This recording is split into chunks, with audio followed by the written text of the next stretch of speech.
Good morning, deep sea explorers. I'd like to welcome you to Dive 19 of the NOAA Ocean Exploration Expedition, North Atlantic Stepping Stones. And today we're stepping on Retriever Seamount, which is actually inside the Northeast Canyons and Seamounts Marine National Monument today.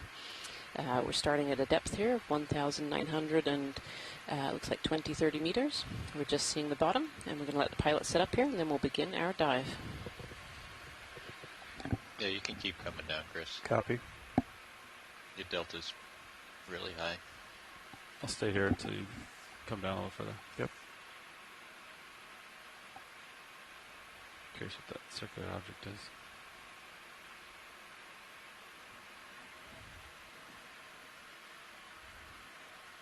All right, that's a delta 20 there.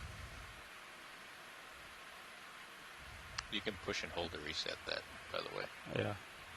I was at 60, so I had to get to 30, so either go down or go up 30.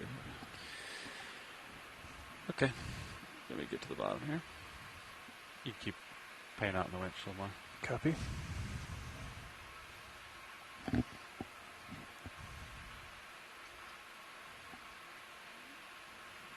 Give me take a delta, 17 or 16 or something like that. Copy.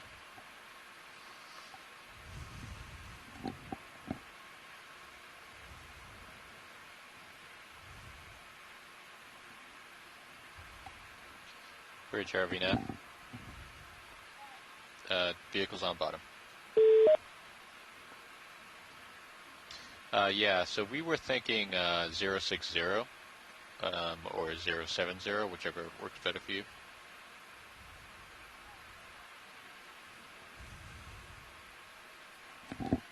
Okay, let's do 070. Copy. Okay, good job, Copilot. That looks good. Copy. Off winch. I can start deploying my swing arms. Good As copy. I get my Z-bias dialed in here. Do you have a preference, uppers or lowers first? Oh, whatever. Okay. Hydraulics coming on. Uppers coming out first.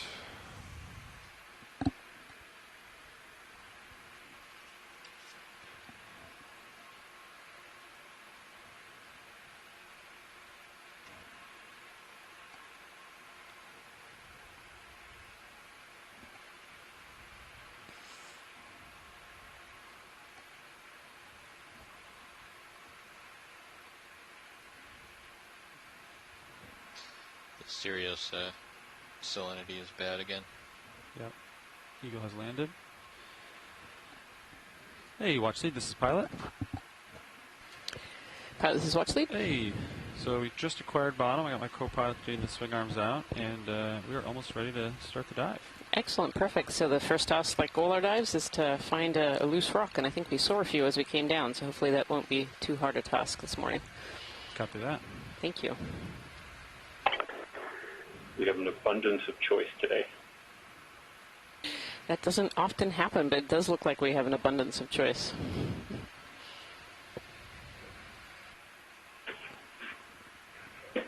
Are any of these rocks good candidates? Or was there a different section of larger rocks that you had your eye on? Can we have the lasers on to look at some size? Yeah, absolutely. Thank you. Jason, how are we feeling about these rocks right here in between the skids? Lowers need to be fully out Yeah. before we deploy. The one with the operator on it, or the one with the laser? Copy. Yeah, one with the lasers looks nice and angular. All right. Yeah, Lowers I think fully we'll out take that one. forward. Yeah, I think that's a good target, please, pilot. Understood. Thank you. Interestingly, on the bottom here, too, I can see some old Desmophyllum dianthus, some fossils, some fossil corals that we've seen in a few other places. And certainly a ton of ophiuroids, these brittle stars, all draped all over the rocks.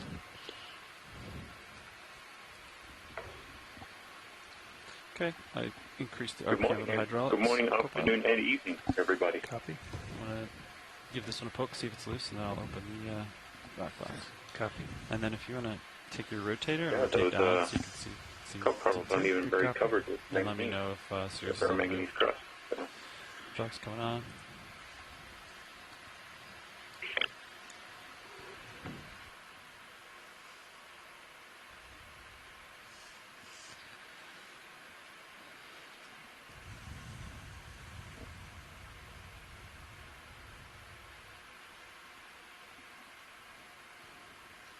Yep, that one looks loose.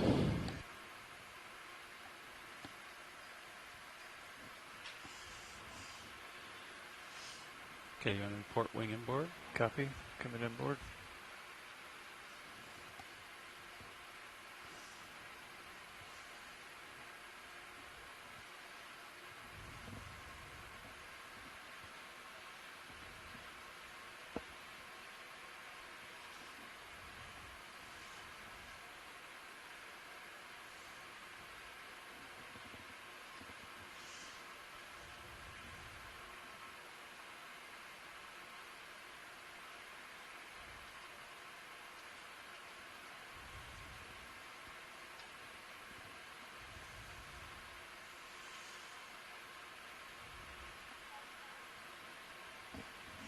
Go ahead, Bridge. Video, if you want to come in. Watch it. Is this a sufficient sample? How does that one look there, Jason? Copy, that's fine. Oh. They're going to shift their heading like 2 degrees. Okay. Wait for it to focus. Yeah. I think that one's okay. Looks like it might have a lot of crust on it, so that's good. Nice. That sounds good. Thank you, pilots. Understood. Video, you can come out, and I'll put it in the port forward red box. I'm going to take my mini Zeus so I can see what's going on here.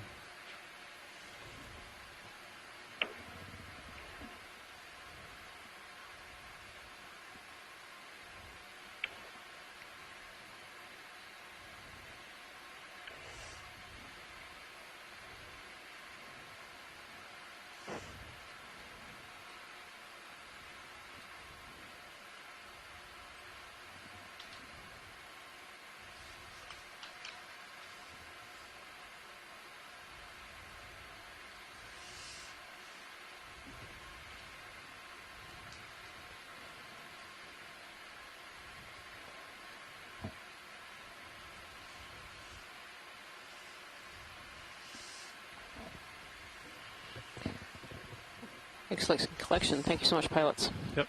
Before we leave this spot, there's a small little coral over in the bottom right-hand quadrant. It'd be great to have a snap zoom on. Understood. Thank you.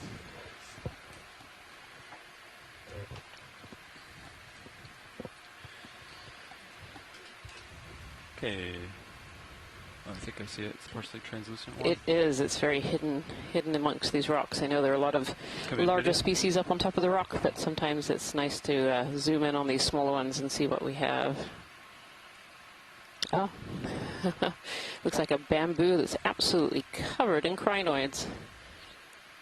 Fine little bamboo with more crinoids than I think I can count. These crinoids have climbed up the skeleton. I can still see some of the bamboo is alive underneath. It's still got tissue all the way to the base. A little bit of swing. Big fish up there, see it? Huh. In your view? Thank you so much, pilots. Yep. You can come out. Yeah, where is that fish? I can see it in Sirius. I think it's significantly above me. Yeah. We got 21 meters between the two vehicles. Okay. Now, so it's somewhere in that range. Oh, well. Judging by the fact there's no light on it. We're certainly seeing a number of different colored pebbles and other things on the sediment. Throughout most of these dives, it's been ferromanganese crusted pebbles and cobbles on the sediment. Right. Here we're seeing all kinds of colors. Hopefully we'll get to find out what is the source of these materials. Certainly we're interested to know if we have... I'm going to push ahead, co-pilot, so you can rotate up with me. Copy. Such as basalt up at this depth, or whether we're seeing carbonate material. Finish off your swing. One of the things we're hoping to get from this dive, some information on that. A lot of marine snow today. That's the material in the water column that the lights are reflecting off. I don't know if it's probably close to the most amount of marine snow that we've seen on a dive. Yeah, I would agree, Jason. There does definitely seem to be a lot in the water, and certainly where we've landed here too. There's a lot of coral communities and a lot of sponge communities here. I've already listed down at like the bottom of your screen. 6, 7, 8 species of coral so far, just on our little landing spot here. Absolutely beautiful. Yeah, like that. That's And certainly having more rain snow is expected, given that we're now quite close to the eastern North American continental margin. So, we have material coming from terrestrial sources, which we didn't have certainly when we're in the corner rise, and in the eastern New England seamounts. But we're seeing a lot more of that now, contributing to the excess rain snow. Go ahead.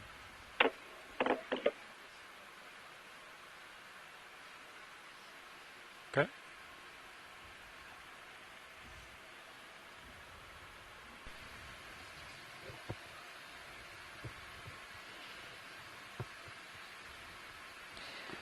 Just going to do some little zooms on some of these corals, try and get some identifications.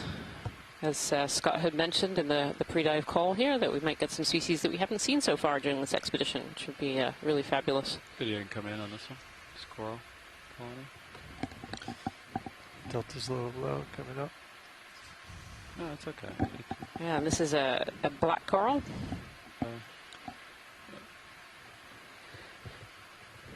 Potentially a Leopathes, but I'll wait for the scientific chat room in the background here to help give me a name on this one.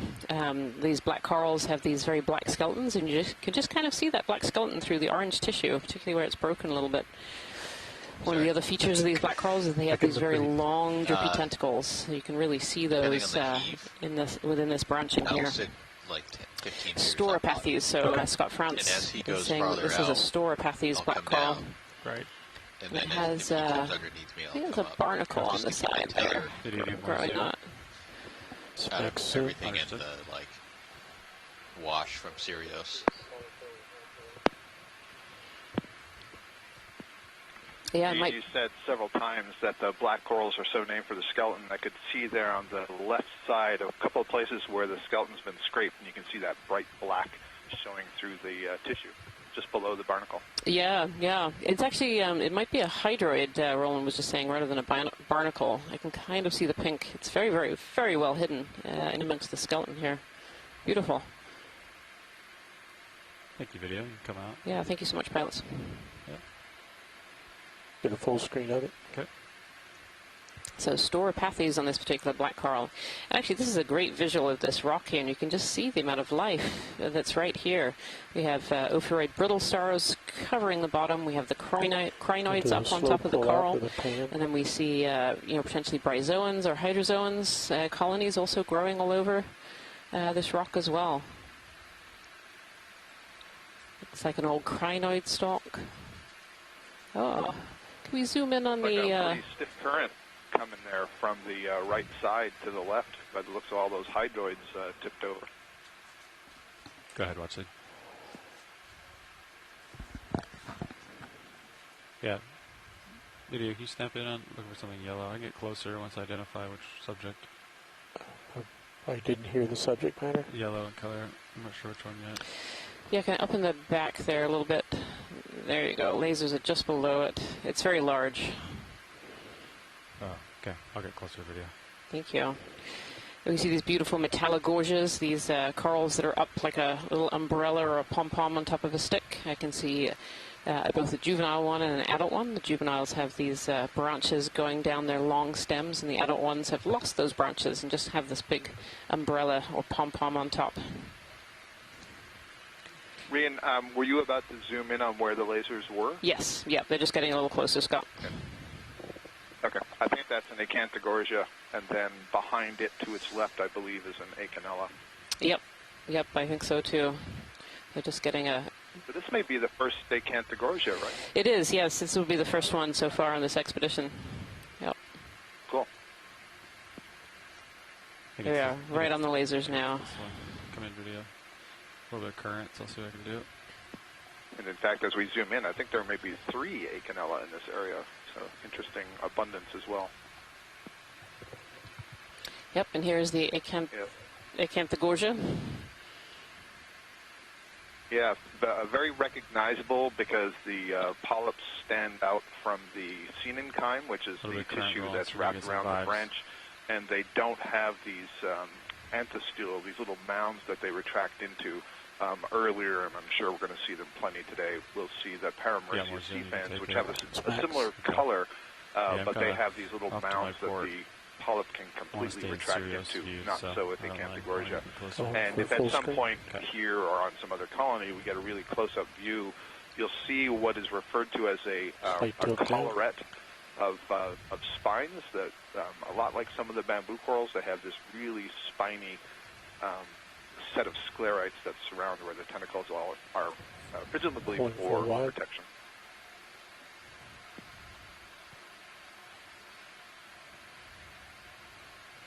Well, actually, was there another subject you wanted Beautiful. to No, I think this is good. We have definitely an Okeanos in the background there.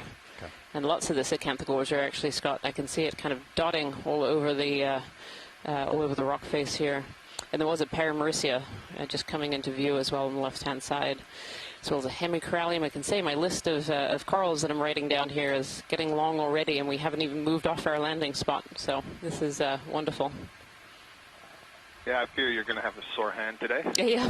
You want me to follow the other pilot? I think, you know, on our previous research dive on this seamount, somewhat deeper than this, Acanthogorgia was very abundant in places. I mean, you know, dozens of colonies all crowded in together. So I'm not at all surprised that we finally picked it up on this expedition here on Retriever. Yeah, absolutely. Absolutely. And it's definitely, there's multiple colonies on top of this rock face here. Beautiful. I might make the first move kind of following Rian, that rock. if you need help writing down the corals, I think biology is going to be very abundant today. Might not be as much geology to cover, so let me know. Absolutely, Scott. Absolutely, Jason, sorry. Oh, we have a fish up here in the water column. Oh, off it went. Got frightened. Rian, after the fish, there's... No, I'll let you go for the fish. Yeah. Okay, I'm going to acquire that rock again. We're back. I'm just going to note that the whip in the distance there looks like it has a branch, which is pretty unusual. Big fish. Yep. Yep, the branching there sticking up. Oh, and a fish as well. Drifting towards you. I'm driving towards it.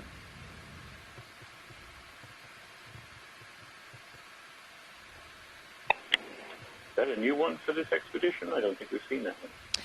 This fish here, we may have seen one of these before, but I'm desperately trying to look up the names. If any of our fish biologists on the scientific chat room in the background. I'll go out on a limb and say this is a hake of some kind. Okay. And you know, usually when I throw out the wrong names, that stimulates the fish biologist. Yep.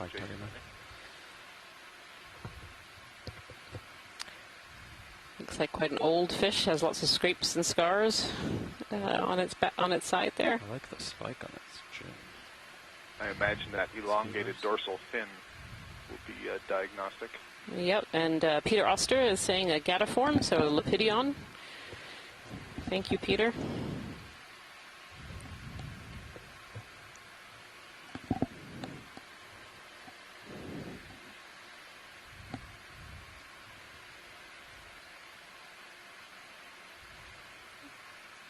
And yep, and Ken Sulak is confirming that Lepidion is indeed a type of hake. So there you go, Scott, you were correct.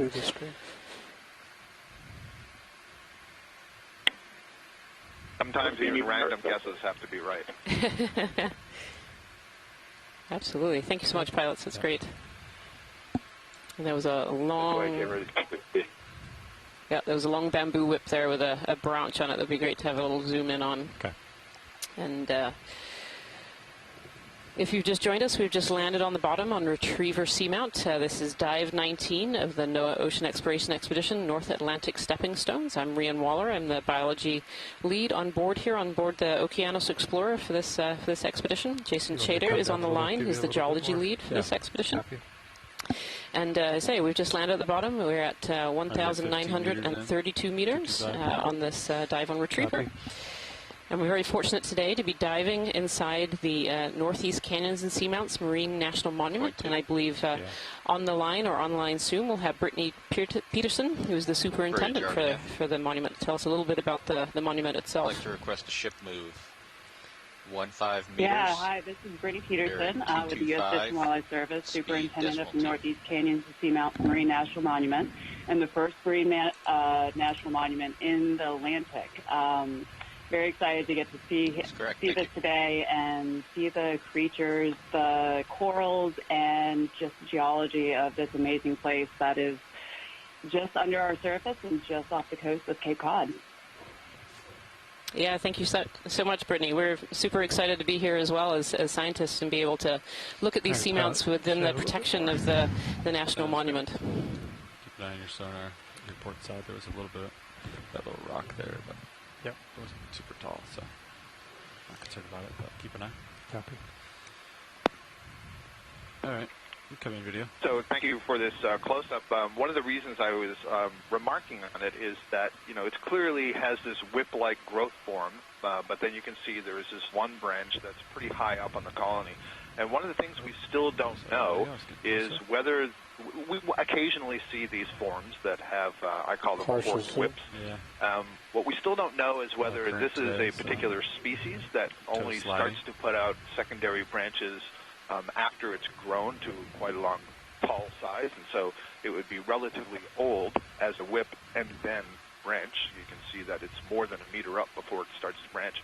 Or if this is some response to damage early in its life, and as a response to that damage, it's put out a branch. Earlier in the expedition, we were seeing those, what we were called cages around the anemones, and the hypothesis there was the anemone had caused some damage, which was affecting how the coral responded and grew. But this is a bamboo coral, and one of the things that's very plainly obvious is a huge density of polyps. The polyps are really packed in there together. I would say more than almost any of the corals, bamboo corals that we've been seeing earlier. I can see on the right there some very prominent spines, much like Wolverine, the Marvel character, that arise between the tentacles. So this will be really useful for trying to ID it. Thank you so much for that close-up. Yeah, this is beautiful, Scott, and I will, say the same, that I think this is the densest of these bamboo whips that I've seen in terms of the polyps. Really, really densely packed on the skeleton. Just beautiful. Crinoids sitting on top, or near the top. Les Watling in the chat room has offered that this may be in what we're calling the B clade. That would be related to keratoisis. B clade is referring to some genetic analyses that we've been doing on bamboo corals from around the world, and we're using the genetics to help us sort the different species out into groups. And if it is the B clade, one thing that's interesting is, 2 dives ago, we were seeing those corkscrew type bamboo whips, and those were also B clade and also had a dense coverage of polyps. So that's sort of all coming together. This is why we do the genetics, and we can compare it back to all these wonderful video images, so we can start to better understand what these things look like and how that relates to their genetic makeup.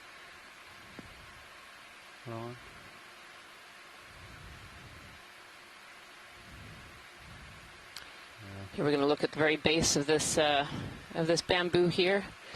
It's got a really interesting base.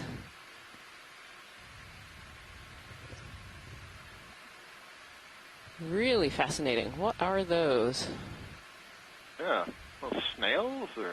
I don't think they're snails. No, they've been calcified over almost. Excellent. I wonder if they're little. Are they eggs?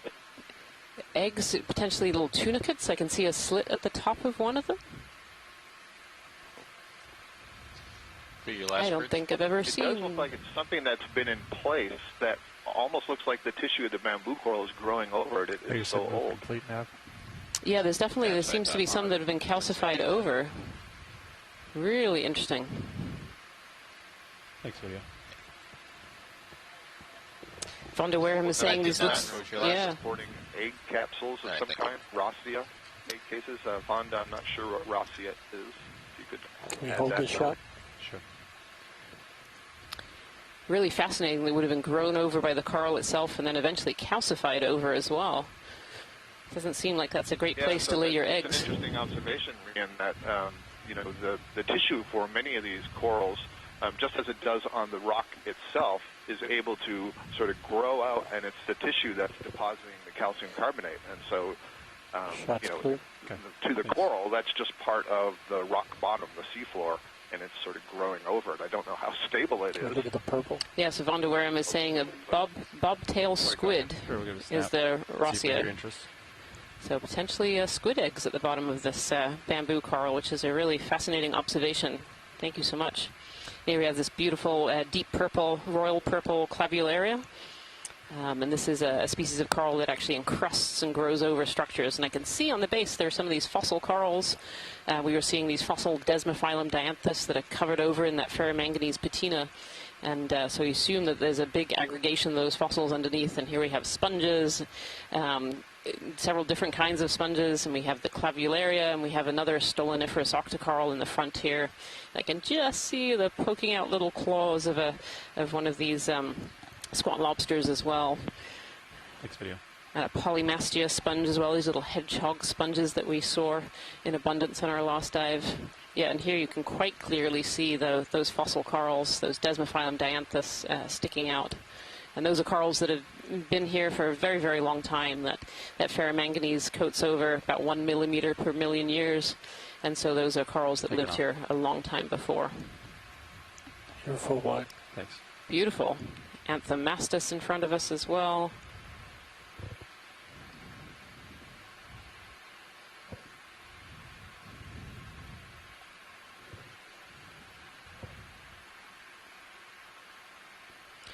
It's amazing the amount of diversity that is right here on Retriever Seamount, and just the amount of life that is here on the Seamount. It's incredible. Yeah, big snap black coral. Yeah. Yes, Brittany, the diversity here is really amazing, just in this landing spot to have landed in such a great area. We knew this pinnacle really had the potential of being a great area for these suspension feeders and filter feeders, really increasing that water flow around this conical shape. And here we are. Beautiful. We've made this comparison a few times to how corals are analogous to trees of a forest, because they provide this habitat structure, this three-dimensional structure that allows other animals to get off of the bottom. I would say what we're seeing here is more like a tropical rainforest where almost every tree is a different species in a small area. It's not like we're seeing all maple trees here. There's just tremendous diversity. And that, in turn, leads to a diversity of the associated fauna, because some of those fauna are specializing on certain types of corals. So, yeah, a really exciting spot. Yeah, absolutely. That's a great description. I love that comparison. Yeah, that is great. It's, so a lot of these corals and sponges, we've said it a few times over this expedition, but they are what we call ecosystem engineers. So they're engineering an ecosystem for other organisms to be able to live around them. Just their structure up in the water column, you know, it interrupts the flow of water, interrupts sedimentation, and creates all these great little nooks and crannies for other animals to be able to live in. And so where we see a lot of these deep sea corals, we do often see a lot of other life as well. On some of these deep sea coral areas, thousands of associated species have been recorded around these species of coral. So they're just great areas that create these biomes in the deep sea that attract this other life. Beautiful. Pilot watch lead. Go ahead. Can we have a zoom on this sediment area? Yeah, kind of down by our right skid. Okay.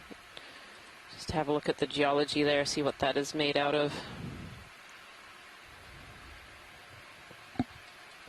Video, you want to come in? Tilt straight down.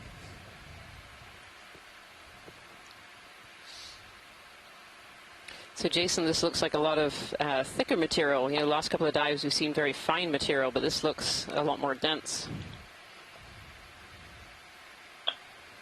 Yeah, you know, we're seeing a lot of fossil coral pan around there. Material, branches, and ferromanganese encrusted cup corals. But not everything is encrusted. On some of the dives, all the debris from dead corals, the skeletons were all covered. Here we're seeing basically a range of different levels of this patina, this ferromanganese crust forming. So there's some that are just not encrusted at all, while others are heavily encrusted, showing us this really long-term sort of history of the coral growth and recruitment, just life in this zone. Even many of the rocks aren't fully encrusted, as we can see, and we see some quite detailed, complex sediment, that we just haven't been seeing on most other dives, and that's reflective of just how close to the continental margin we are.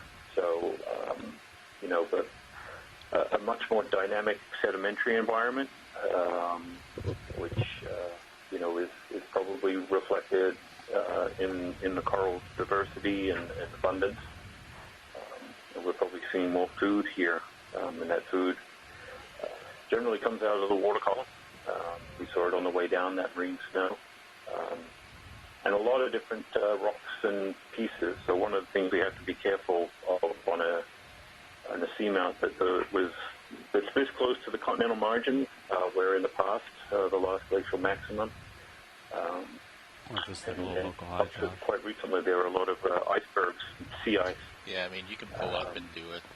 So we're going to see a lot more of those drop stones, those ice-rupted debris that we have been seeing on some of the other seamounts.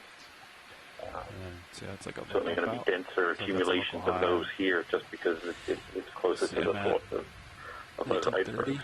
So, yeah, that's good to know, Jason. To the south. We've definitely seen a few of those ice-rafted debris on previous dives, so it's good to know we might see more of those now we're a little bit closer. The fossil corals are really quite fascinating, some of them being very dark, because you're right, on the previous dives, most of the ones that we were seeing were that dark black, so suggesting they've been in place for a very, very long time. But yeah, they're definitely more of kind of the brown that haven't been quite fully encrusted over yet, and even some lighter skeletons. And so I really wonder if we're going to see some of these hard corals that we're seeing in the fossil record, whether we'll see more of those alive as we make our way up here on this dive. Yeah, we'll just keep doing 225 until we...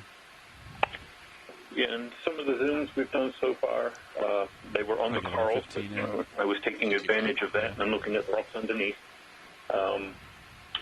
They seem to be, at least the ones we looked at, a little bit layered, in finer scale layers than we would have seen previously with volcanic flow morphology. So I'm wondering, 15 meters, bearing 225. Speed decimal 2 months. If we are actually seeing maybe a carbonate material up here at the pinnacles, which would suggest that they were formed by some sort of erosion past when the seamount was much younger and closer to the surface. So Chris, what I'm seeing is kind of a local high to my left here, which is here. Yeah, on this rock here we can see several of these Metallogorgia, these umbrella-type corals. The one on the right seems to be more of a juvenile. I think it has some of the branches going down its main stem. And then two on the left are these adult forms where all of the polyps, all those branches have broken away on the stem and left kind of this pom-pom, this umbrella at the very top of its skeleton there. Some larger pieces of coral here laying on the ground. I know where we've seen these deposits of these broken coral branches, it usually means there's something up above us, and we're making our way up today. So today's dive, we started here at 1,931 meters, and our goal today is to try and make it to near the top of this feature, this pinnacle that sticks out on the northern end of Retriever Seamount. Oh, it's a sea star.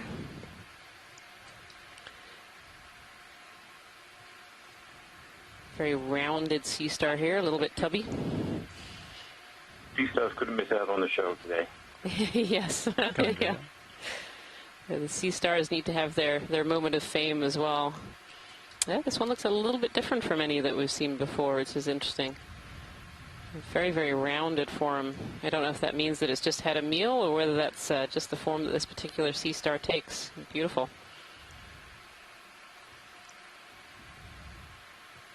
Thank you, pilots. That's great. Yep. Something fuzzy on that coral upper left. And unlike some of the forms that we've seen, You could often see the tube feet underneath the sea stars. These ones are definitely tucked all the way in. Roland, should I turn my lights down Christopher a little Ma, bit? who's an expert in sea stars at the Smithsonian, says this is a contraster. We needed Contraster this sea for star. the main cameras. Okay. And we can see up on this rock here, we have these sponges and what I think is a hemicorallium. Beautiful.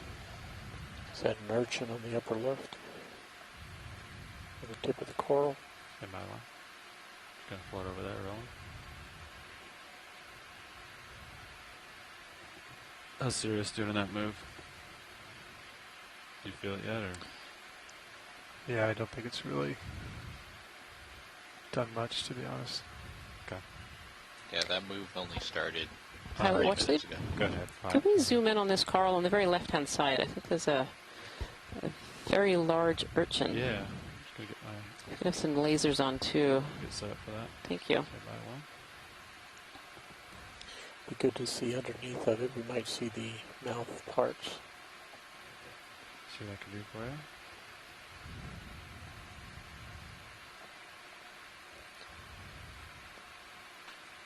I think you may have came too far left. Okay, come in. I think on the side of this coral here, there's this very large urchin. And so we know that urchins and some sea stars can be predators of deep sea corals. And so we do sometimes see them on the branches. And where we see them on the branches, they tend to be what we call denuded, so don't have any of the polyps, any of the live tissue around those branches. And so you can see underneath this urchin here that there are no polyps on that particular branch, but the one beside it there are. So you wonder if this urchin is having a bit of a munch here. And this is a hemicorallium. We've seen several of those so far on this expedition. We're kind of looking at the backside, so the polyps are on the other side. Thank you, Bridge. And this very spiky urchin, a Okeanos, That move just Christopher ended. Ma confirms. Okay. You can see those really hard spines intermingled with these softer, almost tentacle-like protrusions. Beautiful. Another thing you can see there, Rian, where the branches are broken off, this really solid skeleton to these hemicorallium, and they're extraordinarily dense and tough, and they can be polished and quite different from a lot of the other octocoral skeletons in their construction. Absolutely, and I suspect some of the skeletons that we're seeing down below are actually of this hemicorallium as well, because those skeletons are so thick and tough and really persist through time.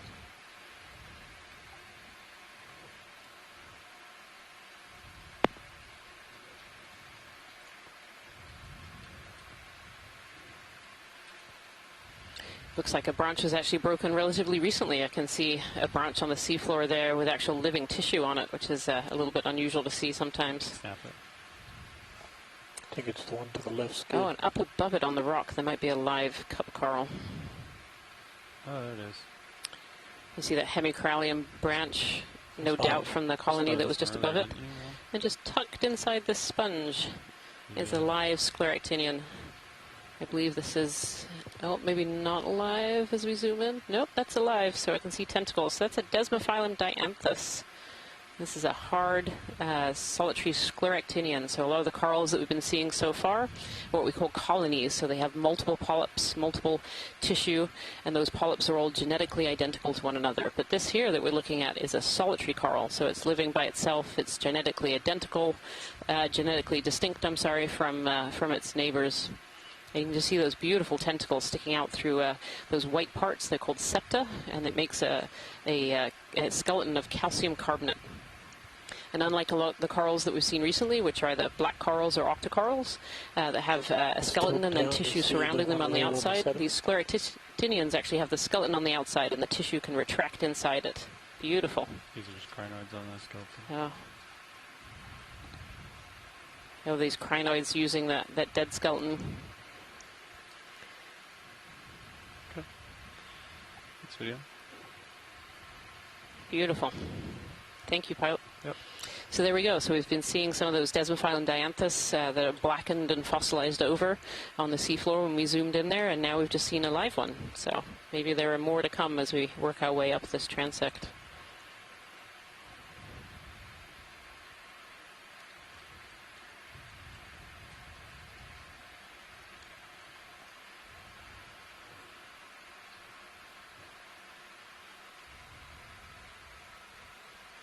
Just this beautiful view of deep sea corals. Covering these rocks as we work our way up. So the deep sea coral larvae, many species prefer to land on rocky or hard substrate. They can't necessarily land in the sand and sediment, so they need a hard substrate to be able to land and grow. And so you can see here where you have sediment in between that's more devoid of species, and then as we have these rocks pop out, we have more species that grow on them. Just beautiful. And as we have been saying, the sediment isn't devoid of life either. It's just different. There are a lot of animals that find their home in the sediment for both protection and food. We talk about the infauna. So it's those that live in around the top 10 centimeters or so of the sediment surface of the seafloor. And it's actually a very diverse and dynamic environment, and especially here where I think we're seeing a lot more organic matter in the water. The infauna is probably really dynamic in this location. So even though we can't see them, they're there in the sediment. So both the macro and the microfauna all over this seamount. Yeah, absolutely, Jason. And those forms are much smaller because they live actually in the sediment, so they make holes or burrows and can burrow themselves in. And some of them actually can be, relatively large. We see sea stars and urchins sometimes that can burrow themselves all the way into the sediment. And then we see some smaller organisms as well, so smaller worms and little crustaceans, much more of the micro. I will let it go. Yep. Beautiful. These beautiful metallogorgia leaning over with the current. There's some sediment waves here, Jason. Coming partial.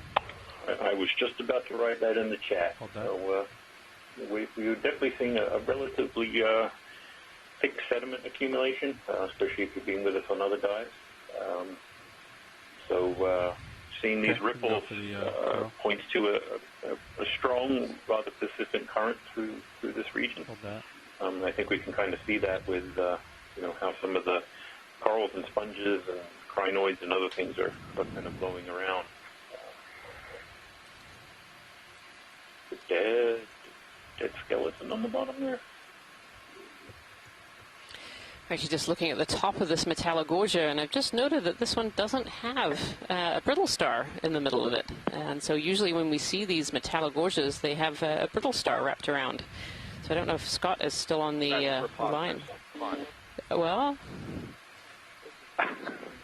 no, you're right. You're absolutely right. That would be. Unless it's hiding at the bottom somewhere. I see one. Yeah. I think I see it. It's in there. Oh, wrapped all the way in. Look at that. So well hidden. I've never seen one quite so hidden as that. This particular colony is really thick with branches and polyps, so it's a little hard to see through it. We're just looking on the wrong angle. Absolutely, yeah. I think it's just tucked right at the bottom end. I think so. So these metallogorgia often have a brittle star, or usually, I should say, have a brittle star wrapped around the center. Yep, you can just see its legs. Here we go. Always. There it is. I thought we were going to find an exception to the rule there, Scott, but we didn't.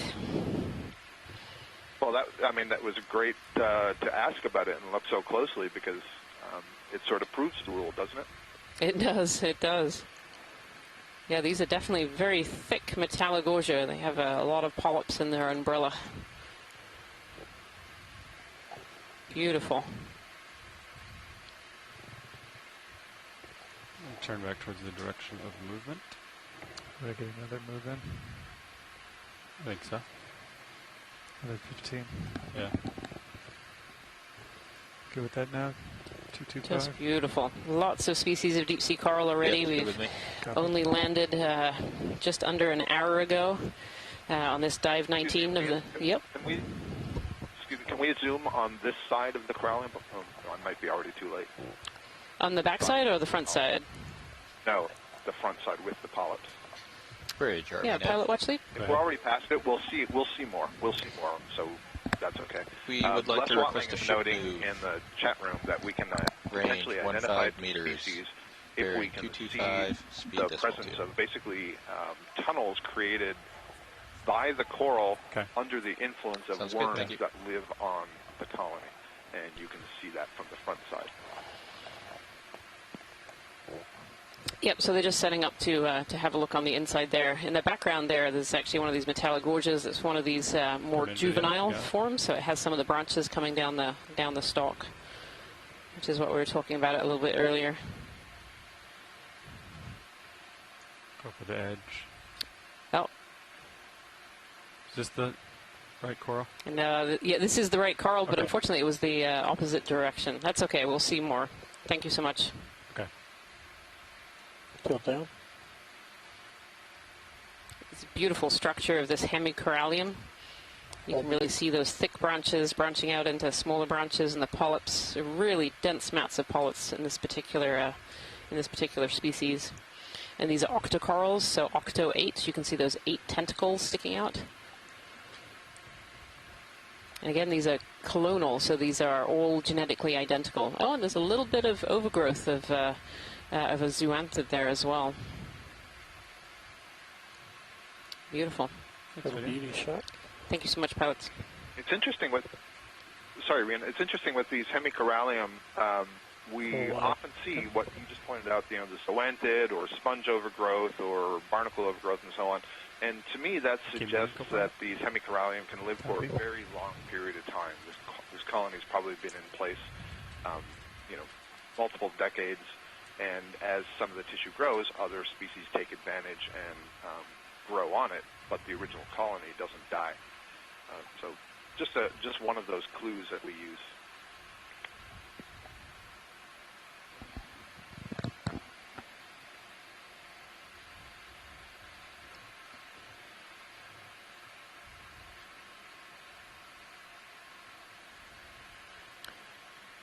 I think I might see an iridogorgia on this boulder that's coming up on the right-hand side here. Copy. Oh, yeah. Yeah, well, tight whorls. Video to snap it as I approach. Yeah, just a small one, but it's definitely there. I don't know if this is the smaller form of different species or whether this is a juvenile of the larger species. If anyone in the chat room has a thought on that.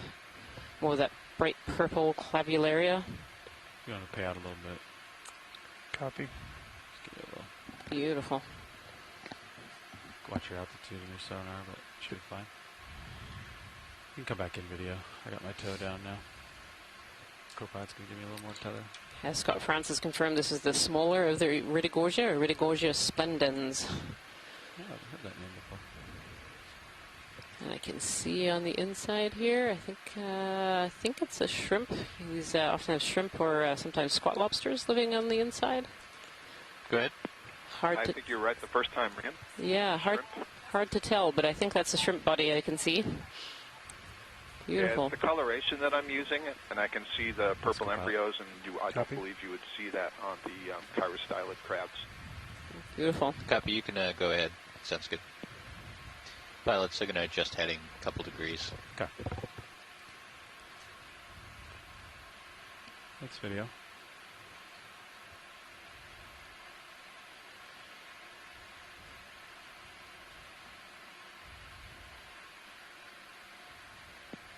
That shrimp, like other members of the Pleosomata, once they release the eggs and fertilize them, they will carry those fertilized eggs, the embryos, on their pleopods, the swimming legs under the abdomen, for some period of time. And often when we see them in these Iridogorgia and Chrysogorgia, it's a female who has embryos, and so the hypothesis is that perhaps they're in there for protection from predators. You can see a red colony of Paragorgia there in the background. That's another one to add to my ever-growing long list here for species on this dive so far. Just behind a Parantopathes, a black coral with lots of branches. I'm going to come in on these two, Will, on the right side as I center them. Beautiful. And more of that bright purple clavularia. Kind of an awkward spot for me to get, but you can come in more. Just bubble gum in the black.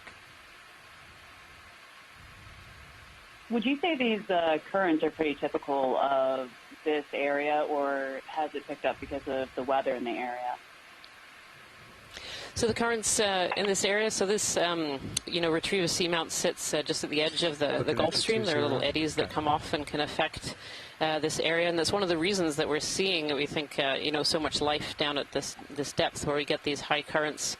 These tend to be areas where we see more in the way of deep sea fauna, particularly on seamounts, where they can increase those currents, and we see these filter feeders and these and suspension feeders that need to pick particulates out of the water.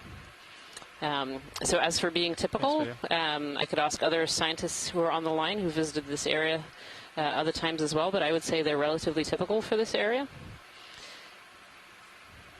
Yeah, just from the brief look that we've seen at the Thank you, Bridge. At the sediment and the ripples that are developed there, it sure seems like there is a certain persistence of the currents through this region. And as just to reiterate what Rian just said, at the edge of the Gulf Stream, that come up this a little bit before the north wall of that Gulf Stream and the eddies that can come off here. I think this would be quite the norm. It's always fascinating to think that oftentimes we get to look at rivers and see the eddies and movement in there on land, but it's one of those other things to kind of consider that underwater as well, and creating that same effect that we see in rivers that we come across in our backyard. Yeah, absolutely, Brittany. These. Go ahead, Jason. Certainly multiple levels of. Yeah, so there's multiple levels of current. Certainly the Gulf Stream is more of a surface current. So we see that, expressed through a lot of the remote sensing and other things that and water temperature of the ocean is a good proxy for the Gulf Stream location. Yes. And down here we have bottom currents, which are, have been quite persistent for thousands to millions of years. So it's really this dynamic nature of the near surface currents, and then these bottom undercurrents. And one that has been going through this area for quite some time is the deep western boundary undercurrent. And you can see that in big accumulations of sediment around the base of these seamounts. Kind of marks the influence of those currents. So it seems that on top of this pinnacle, we're capturing a lot of different oceanographic processes as well, just by the amount of life that's here.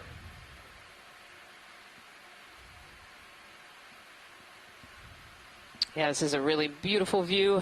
These boulders absolutely covered in what I'm pretty sure can be considered a coral garden. So coral gardens, we use the term garden when the number of colonies gets over a certain amount per area. And just from experience, I would say that the amount of coral colonies that we're seeing in this area would constitute a coral garden.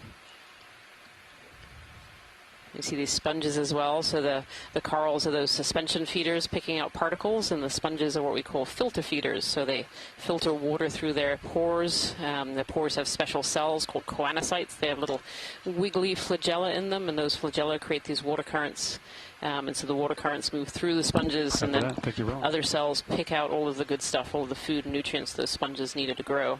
And so we often see corals and sponges, living in relatively similar areas. Both of them need a certain amount of current. Sometimes we see sponges in areas with slightly less current because they can create their own with those choanocytes. But both of them tend to occur on these hard bottom areas where we see a bit of water flow to help bring in the food. Just beautiful.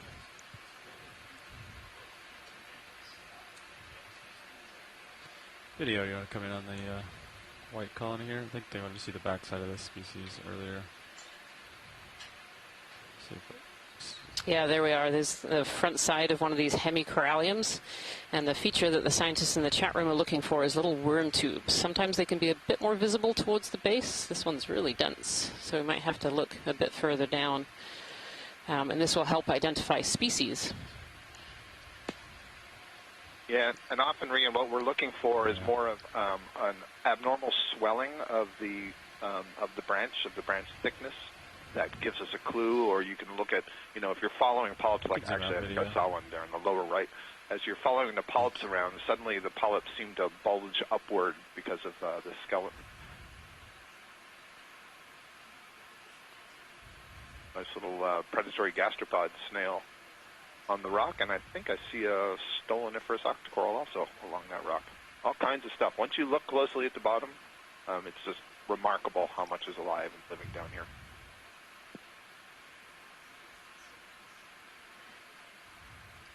Okay, video, come back in now.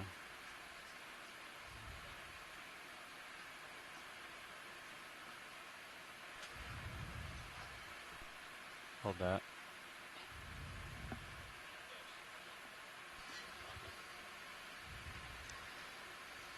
Wow, this is beautifully dense with all the polyps. Sometimes on some of these corals you can see like minor branching and there's a lot of space in between, but these corals seem to be quite dense with all the polyps taking up as much space as possible to be able to get all of those kinds of filtering or anything in the water column to possibly consume.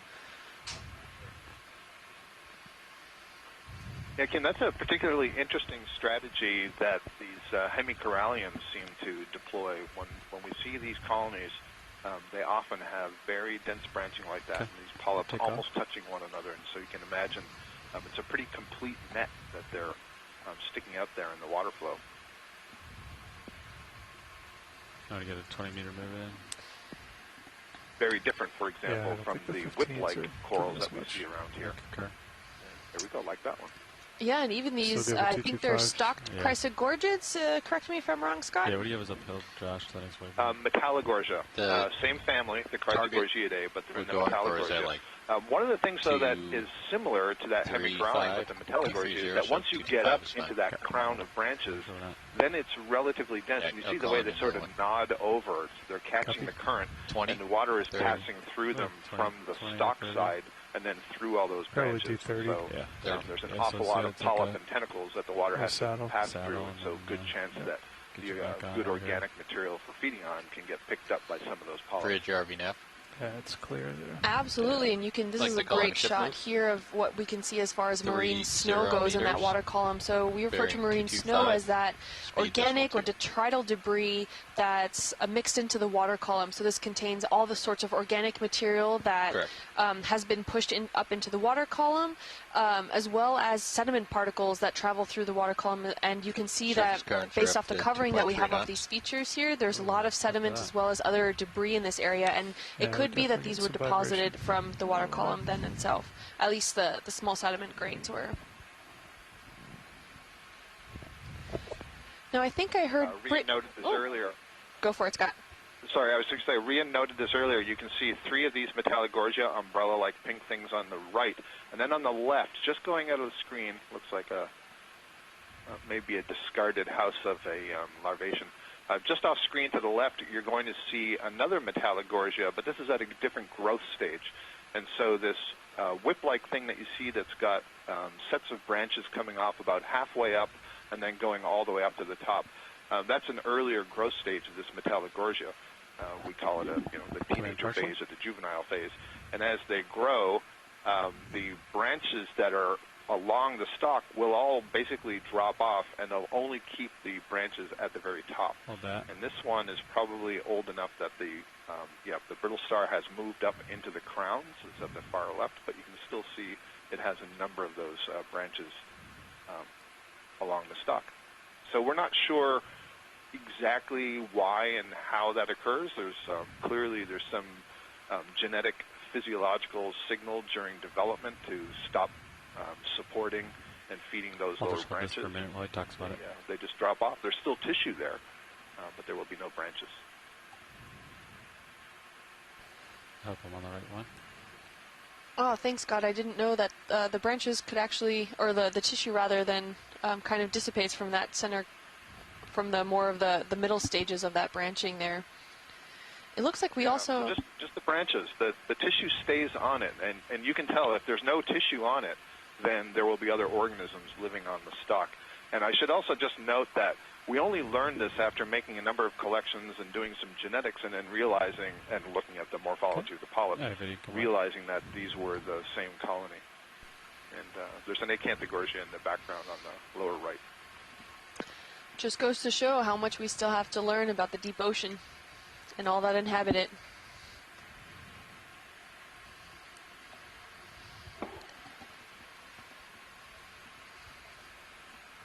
So I think I heard Brittany Peterson on the line earlier today. So as we've stated previously at the beginning of this dive, we were actually inside the Northeast Canyons and Seamounts Marine National Monument in this area. And we've been seeing quite a few of these corals and sponges and everything there. Brittany, do you know of other things that we have seen in the monument? Copy. Yeah, I think I'm finally starting to move. Yeah, thanks for the question. One of the unique things about the monument and where it's located, as it's kind of been discussed, is the amount of current that flows through this area, and just happening to have these seamounts and these canyons creates such a unique opportunity to push nutrients up and serves as a feeding ground and a nursery for so many species, whether it's those small creatures like we're seeing here, whether that's corals or smaller fish, or it could be larger things such as blue whales. There have been Greenland sharks seen in the Marine Monument, and just a humongous concentration of marine mammals of all different types of diversity. It's really a oasis in the middle of the ocean for these creatures, and especially for migration as well. The U.S. Fish and Wildlife Service has a long history of managing migration corridors, in particular for migratory birds, migratory insects such as monarchs. But then when we move out to the marine monuments such as this one and the ones out in the Pacific, it creates a nice little stepping stone for these creatures that aren't bound by boundaries and saves these places for their migration, for their movement, for their feeding and reproduction. I'm really curious to see what else we find. Especially one of my favorites is always an octopus, especially with these deep sea creatures with their big eyes and ability to live in these dark, deep places. Great, thank you. Yeah, and as we have seen quite clearly throughout this expedition and previous expeditions, animals and these organisms, especially migrating ones, they don't have geopolitical boundaries. So they can migrate through some of these areas, and we might never know unless we just happen to be exploring at that time. But it's a great way to keep monitoring what's in this situation and what we could potentially see as we continue exploring. So thanks for that, Brittany. Yeah, and just the beauty of this is just stunning. Most people don't get the opportunity to see that, and as it was mentioned on a previous dive, identifying corals based on skeletons, but seeing them in real life is a totally different experience and very inspiring. Peduncle. Absolutely, and does that look like a rock pen to folks on the chat room? Yeah, absolutely. I've been typing in the background madly. I wanted to make sure we got a view of this. Thank you, Bridge. So that is a rock pen. It's a classic. So that last 30-meter mark's done. Anthotylon that has that curled rod that you see. I'm not sure why these colonies do that, but they always do. So this is interesting because it's different from the Caribbean form that doesn't have that curl. Great observation. First time that I know of that we've seen that on Retriever Seamount.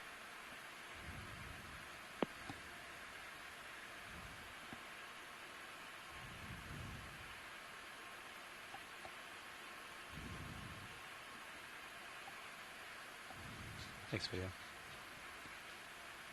like I got a little more tether. Can continue on this saddle. Going up just a little bit. Yeah, this overall feature here looks really interesting overall. As I mentioned earlier, we're seeing a lot of this kind of sediment, partially likely due to the marine snow that you can see in the water column, of all of those particles that are within the water column there. And then we have some really distinctive like boulders, for everything from sand grains to cobbles, and then these large boulder-esque features which look pretty cemented and conglomerated within this section here. it's a very dynamic bottom environment in terms of the material. So there is the sediment, and it's patchy, but when it is accumulating, it's pretty thick, and there does still to be a large biogenic component in that. By biogenic, it means it's coming from the water column. It's marine organisms that when they die, their shells or tests fall to the bottom and accumulate as sediment. We're seeing these larger, more pavement-like outcrops of rock that appear to be quite firmly in place. A lot of boulders that look to be eroded off these larger outcrops, although I haven't really seen any evidence of where they're coming from. Everything is still coated with ferromanganese crust, so it's kind of hard to see. But then there are the smaller cobbles and pebbles and gravels that appear to be quite mixed. And as we've been going through the dive, trying to look at a bunch of those, and, there's quite a range of colors, sizes, shapes. Some of the colors are not what I would expect from a seamount, and are reminiscent of somewhere else. So there's the potential that a lot of the loose material of certain sizes from the seamount is actually being deposited by processes such as ice rafting, material that gets caught inside the glaciers and icebergs as it's eroding the land surface. And as it melts, once it's out in the ocean, that material drops out. I'd like to request a ship move. I think we're seeing quite a component of that here. 225, speed decimal 2. And certainly we're seeing a lot of coral debris, dead skeletons, and twigs, and other things. So, really interesting dive, and quite different to the other eating dives we've done so far.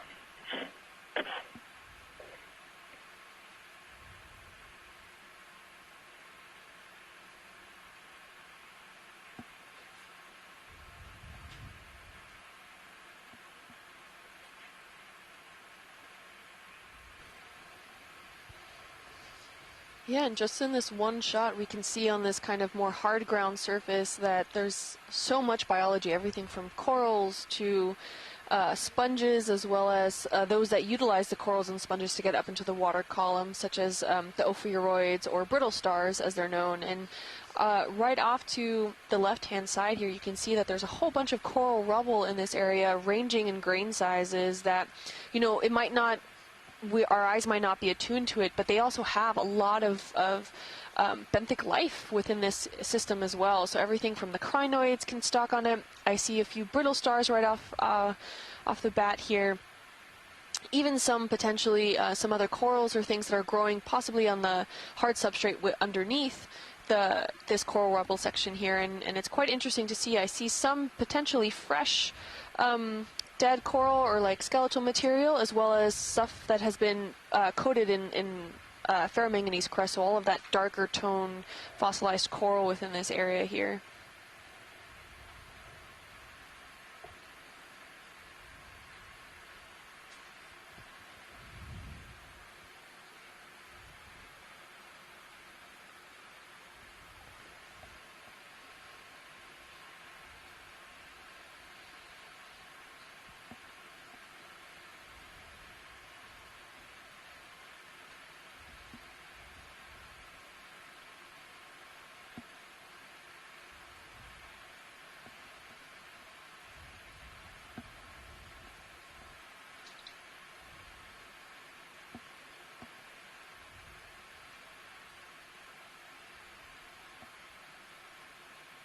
Ooh, Pilot, can we get a zoom in on that coral that's right at the edge of that boulder stone off to the right-hand side, right in the sediment there? Yeah, larger fallen colony? Yes, thank you.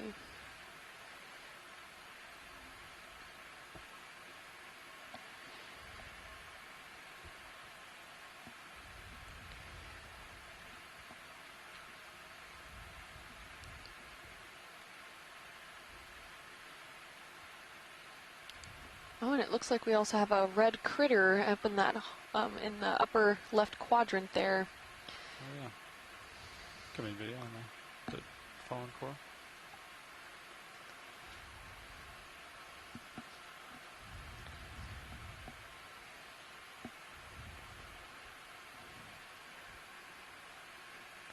So this looks like a fallen coral colony. I don't see any live tissue left, just kind of covered in that grayish material, schmutz if you don't have any better words for it. It's hydroids and crinoids, and there's also a sea star on it, potentially trying to snack on whatever would have been left potentially of tissue on this coral.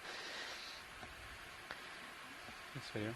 Jason, would you call that being already lightly stained a ferromanganese crusting, or not enough time yet, do you think? Can't really tell.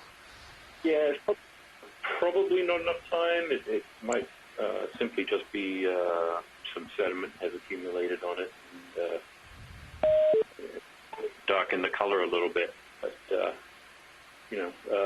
that accumulation, the rate is 1 millimeter per million years or thereabouts. So come out video a little bit. We know that some of these skeletons are exposed to seawater for some time, and we end up getting quite substantial crusts forming on them. But I think that one's pretty new. Hey, this is Chris Ma. Hi, Chris. Hey, Chris. Ooh, what do we have Hey, back could we zoom again on that soulaster that's on that coral?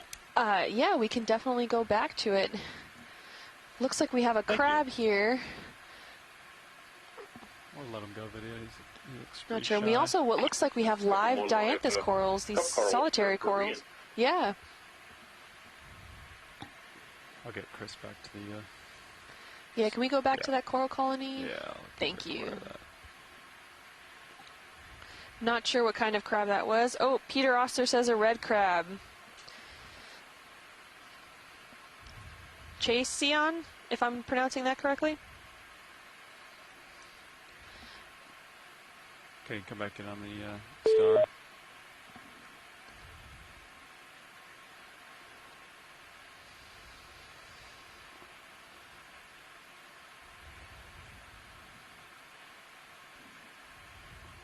All right. It looks to be in feeding position, Chris. Yes. Oh, that's very nice. So this is something that we haven't seen yet, or at least not had a chance to really sort of take a moment to examine. This is the Sunstar soulaster. If you'll notice, it actually has 1, 2, 3, 4, 5, 6, 7, possibly 7 or at least 8 arms. And these are predators.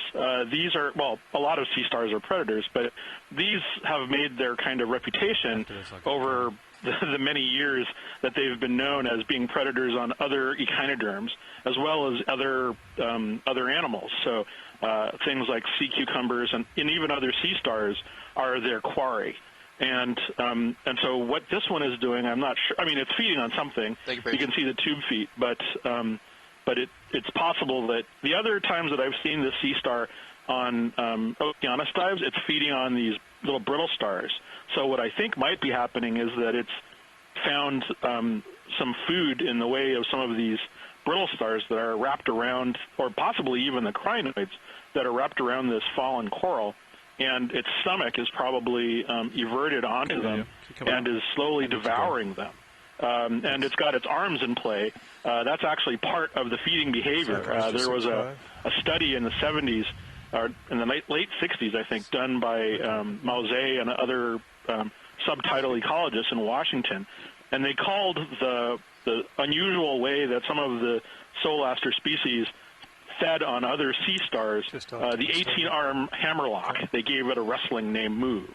And so it's possible that that's doing something similar to that here. So this is one of the things about the Okeanos dives that I've always commented on as being invaluable is observing the biology and seeing what these animals do in their habitat.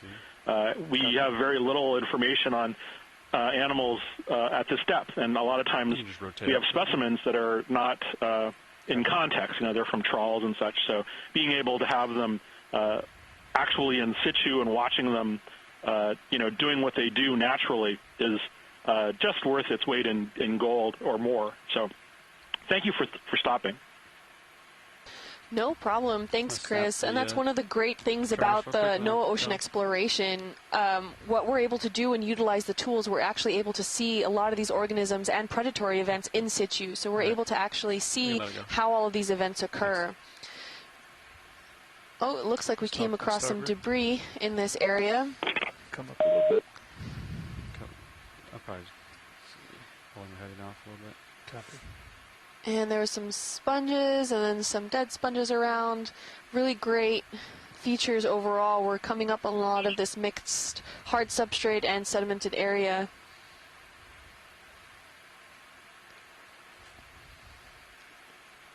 Oh, it looks like there's I think a whip coral in the back. Is that a whip coral?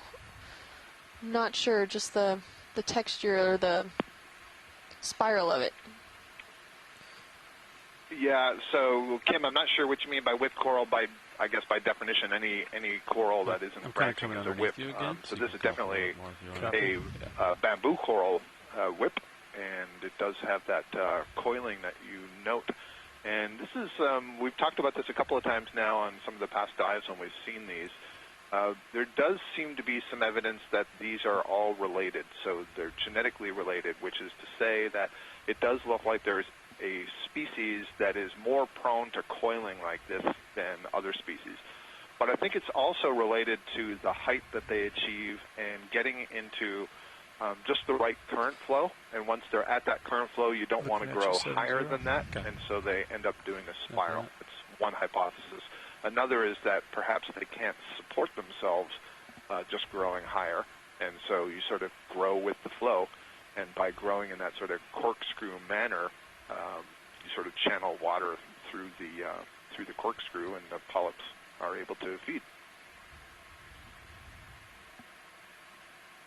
It's interesting. It reminds me of trees that grow along the coast, especially in hurricane-prone areas, and how they tend to be a little bit lower and a little bit more gnarly, for lack of a better scientific description. But because of those wind effects, those constant changes in the dynamic systems that they have there, they're limited in growth, but not in years. Yeah, Brittany, I think that's a great comparison. And these corals are growing similar to the tree in that they're growing from the tip and not the base. And so the tip is really responding to the local dynamics at the time that the polyps are producing tissue and laying down that skeleton. So I think we just kind of came up with a steeper spot, and now we hit the flat spot. Kind of more of a step rather than a slope. Yeah. So now we're kind of to a flat spot. So probably do 30 meters to kind of get over this flat spot. Yeah, Jason, some of these boulders and things now are looking more angular, and maybe that they are at one time broken apart or something. Yeah, I'm starting to notice that there's also just within this dynamic environment already that we're starting to get more angular boulders rather than smoothed over like pavement features. Video if you want to fish. We're going to repeat our last. Yeah, you might have also noticed as we just over this last little bit here. Fish. We're going to let the fish. We started to see some sort of cave and void formation. So there certainly is a level of the rock here that is not in place or in situ. It's come from somewhere else. We may also be seeing additional erosion and it looks like it's just all these, of the rock itself from a variety of mechanisms. Flat spots. I'm convincing myself more and more that we are seeing something other than volcanic rock underneath this ferromanganese crust that essentially erases the original texture of the rock. So it's really hard to identify what is actually there just based on the video. We probably in 99% of the cases have to cut the rock open when there is this kind of level of crust accumulation. But the overall morphology of these outcrops suggests that it may be more carbonate-rich rock types. So something similar, I won't say it is, but something similar to to limestone, perhaps some reflecting some reef formation, much younger in the seamounts evolution. So these seamounts are roughly at this point. We don't have strong analytical dates for this seamount, but based on what we know about ages and the linear kind of interpolation of ages, this is somewhere on the order of 110 to 120 million years old. That's pretty old. So there's a lot going on here. Hopefully we can learn more, find a rock that we're convinced isn't from an iceberg. We already have one that looks pretty good. We'll look for another one before we leave, but coming up on a really large outcrop here that I'm sure, given its high, nature up in the water columns, probably covered in more corals than we can count.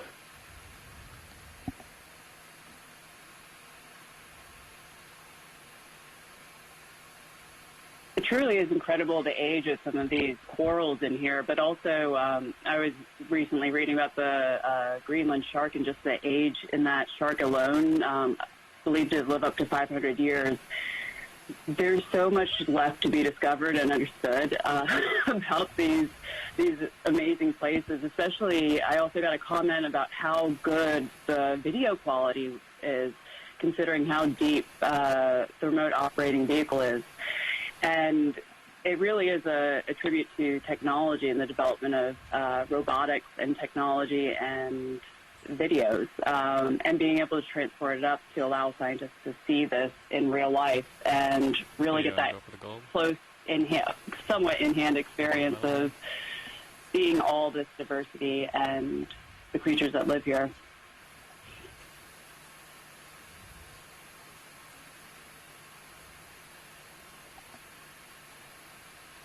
I'm going to turn my lasers off for me.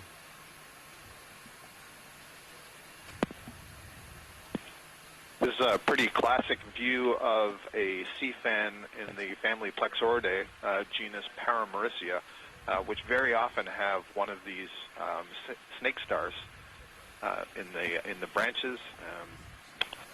I am trying to recall the name. Is it Ophiocrius, perhaps? Someone will probably remind me in the chat room. But corals in this family, the Plexauridae, and in this genus Paramaricia, tend to be a lot more flexible. You can see how easily those branches are moving in the current. They have a protein-based skeleton with very little calcium carbonate in the skeleton, and that's what allows them to be quite flexible, more so than, for example, the bamboo corals and the hemicorallium that we're seeing, which have a lot more calcium carbonate. If we could get a look just at the rock below the colony on the left, I think there may be an aplecophoran mollusk, which is a worm-like mollusk that is a predator of these corals. Astroschema, thank you, Chris Ma, the name for that brittle star, the snake star, ophiuroid that's on the colony. And very often there's one, sometimes we'll see two.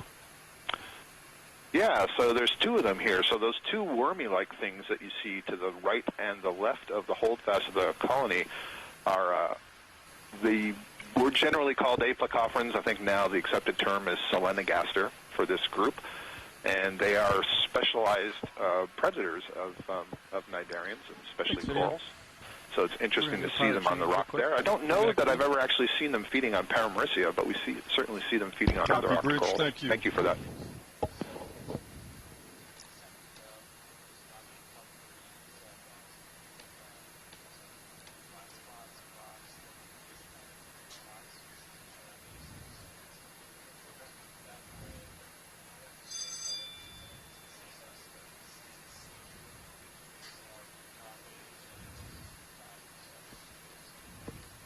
I was thinking back to the description of one of the other corals. I believe there's one in the background where it drops its branches as it grows older, and it kind of reminds me of a white pine that we often see in the Northeast, that as it grows up, it will drop the branches on the lower side at the where they grow out, and you can somewhat tell the age of the tree by the nodes that you can at least see.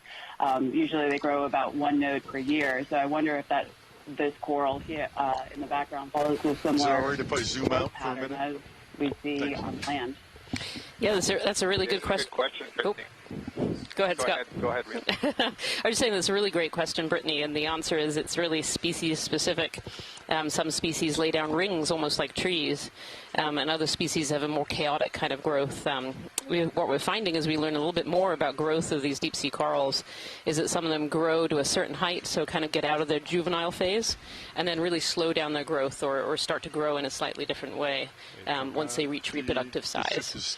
So it's a complicated question, but we do know that they grow very, very slowly. As you said, just a few millimeters per year. And that's very, very different from corals that grow in the upper ocean. So where we go to the tropics and we see those tropical corals that we can scuba dive and snorkel around, they're growing tens of centimeters per year. And that's because they have a photosynthetic algae in their cells, a zooxanthellae.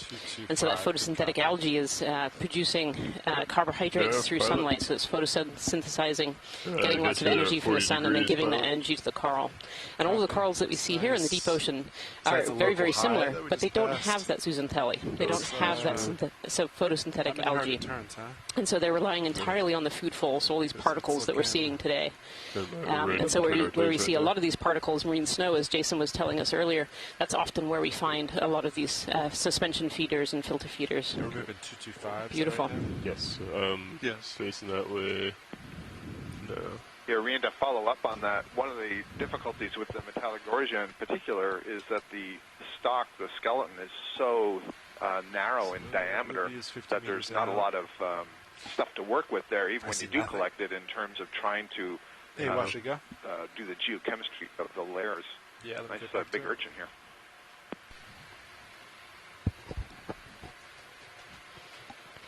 So on the bottom here, we're going to have a look at this urchin and also at the composition of the seafloor down behind it. This urchin, I think, is potentially a hygrosoma. I'd love to be corrected on that by our scientific chat room. So if you hear us mention the scientific chat room, it's because we're not here alone. We are using telepresence for this research cruise. So that telepresence brings you the video to you at home, but also brings it to scientists from across the world. And so scientists who've registered to help us with this cruise are in the background here. We have, actually quite a lot today, 30 or so scientists from around the globe helping us to identify species on the seafloor and identify geological features as well. Beautiful. Yeah, so this is a little bit different of a kind of urchin than we were seeing earlier. We saw those urchins that were very rounded and had very, very long, sharp spines. And these ones are kind of more flattened. They have shorter spines. And then the spines on the base, the spines that help them to move, have these specialized little boots on them. You can just see them, these little boots on the bottom of the spines. They're white in this particular one. Beautiful. Oh, and there's a tiny little Paramecia recruit on a rock right in front of it. And we see lots of these xenophyophores, these single-celled organisms. You can see these little humps, these little mounds of what look like sediment. Those are actually single-celled organisms called xenophyophores that have built kind of a mud home to be able to protect them, and they bring in particles of sediment to make those homes. Is that all you need, Washington? Yes, thank you, pilot. And then the bottom here, Jason, looked a little bit more consolidated. It's still looser, but not quite as loose as what we were seeing earlier. So, yeah, 225 dead ahead. I was about to say, it looks like one of these, almost like old pavements that you might see on some streets. Almost like the smaller pebbles and gravels there had been packed down so hard. That they were almost just embedded in the sediment and then cemented. I think they're probably loose, but it's likely pointing to that higher current that we're seeing here that kind of sweeps the top clean of sediment accumulation, and sediment can really only accumulate in those small gaps between the gravels and that's why we see this here. We're not seeing any of those larger boulders and cobbles and things that we were just seeing. I'm sure we'll see them again, but it does look like a swept sediment plain with a gravel surface. Yeah, interesting. So here's a sea pen. And anyone who tuned into our last dive on Gosnold, a very brief dive to quite a deep depth, we got very excited about sea pens and rock pens. And so sea pens have an anchor that goes into the sediment, and those rock pens are living up on top of a rock and actually have like a suction cup on the bottom. And this one is a sea pen. And these are, again, a type of coral. They're a colonial coral. And they have other organisms that like to live around them. Here we can see some little mysids, I think, living in the branches here. And you can see those really distinctive 8 tentacles of a pinnacled. So beautiful. So there's 8 tentacles with all those little pinnules on them. Just beautiful.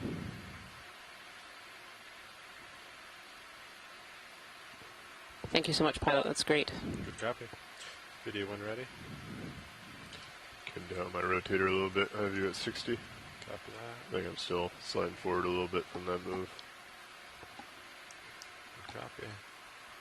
That's the fourth way.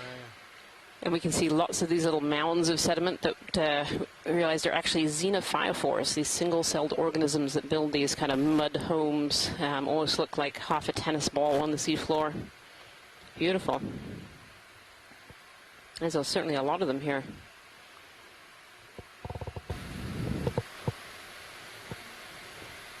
And if you've just tuned in to us today, I'd like to say welcome to Dive 19 of the NOAA Ocean Exploration Expedition, North Atlantic Stepping Stones. And the stepping stone that we're looking at today is Retriever Seamount.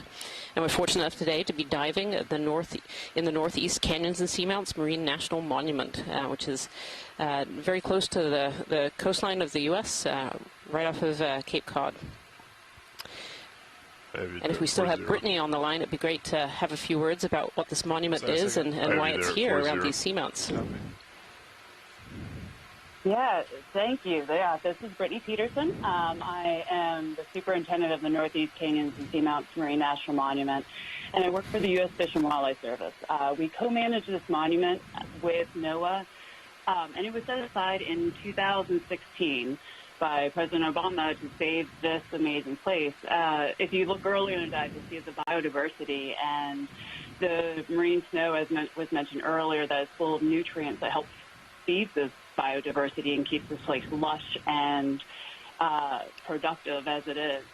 And marine monuments, honestly, are just a newer concept for the U.S. Fish and Wildlife Service, but also for the U.S. in general. The first one was made by President George W. Bush, and that was the Papahanaumokuakea Marine National Monument out in the northwest Hawaiian Islands. And so over time there's been more added, but this is definitely the first one in the Atlantic.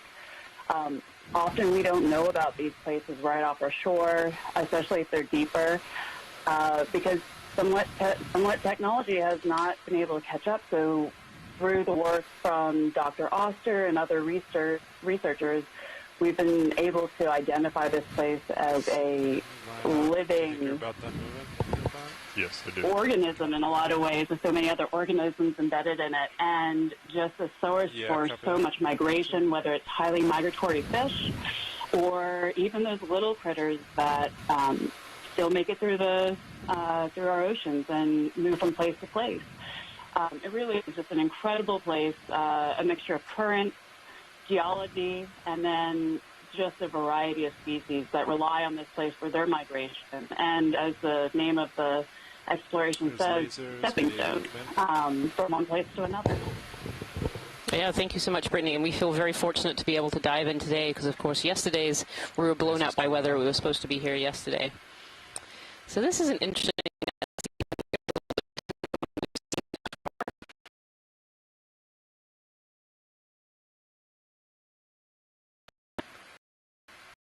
Two different kinds of sea pens that we've seen, and apparently while I was at lunch there was a rock pen that went by as well. So these sea pens are a type of coral, a pinnacled, and they have, many of them have an anchor at the bottom, so that anchor will go into the sediment. You can kind of see the base just disappears here into the sediment. And that anchor can sometimes be really long, up to half a meter or so below the surface. Beautiful. Thank you so much, Pilot. I think just behind it to the left, a little bit behind it to the left, I should say, not right behind it, I think there was a cup coral on the surface there as well. You can just see the surface here covered in these ophiroids, these brittle stars. You see them all draped all over the rocks. Is it on screen, Watchley? Nope, no. I think if we keep going, it's very, another cup coral, a solitary cup coral. This one is not a desmophyllum. Sometimes it can be very hard to identify.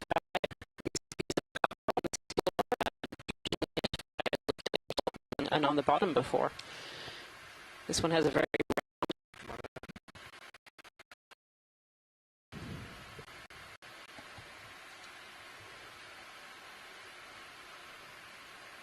yeah, this one's very rounded and sitting on the rocks here. I would wager a bet there's actually a little tiny pebble, one of these small rocks that we're seeing in the foreground underneath, and that's where the larvae have settled and grow. This is probably a Caryophylla, I would say. Maybe a Caryophylla ambrosia. Beautiful habitats. And as we've seen through the expedition, where we're seeing kind of looser material like this, where it's looser pieces of rock, we don't tend to get really big forms, so we don't get those really big branching corals. But we do see a lot of smaller forms, so a lot of smaller organisms living in that.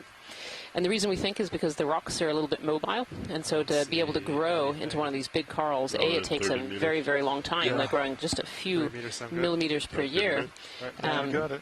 You're ready? But they also are just a bit too heavy, so if they grow too much, they'll lean over, the rock will tip, and then they won't be able to grow anymore. So we tend to see smaller forms. I'm seeing a few of those cup corals here as well. I think there's one's just on the lasers there. Move range 30 meters. Beautiful. Bearing 225 degrees, speed decimal 2 knots.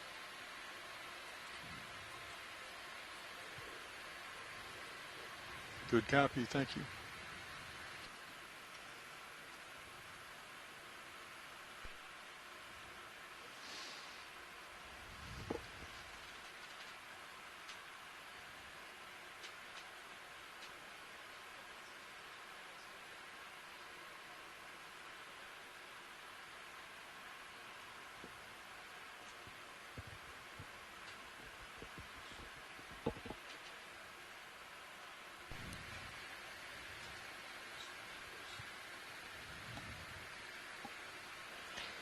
Again, fields of these. Terrestrial pulse. Oh, go ahead, Brittany. I was just looking at the change in habitat, but for my terrestrial folks, would this be analogous to kind of where we saw the corals growing tall and almost forest-like, or as you put it earlier, gardens, and then moving into more of like a grassland and an open area in like a earlier stage of habitat? Well, obviously this is older, but where it might have more influences as far as a dynamic system that could reduce the need for, or reduce the capacity for carrying those larger corals.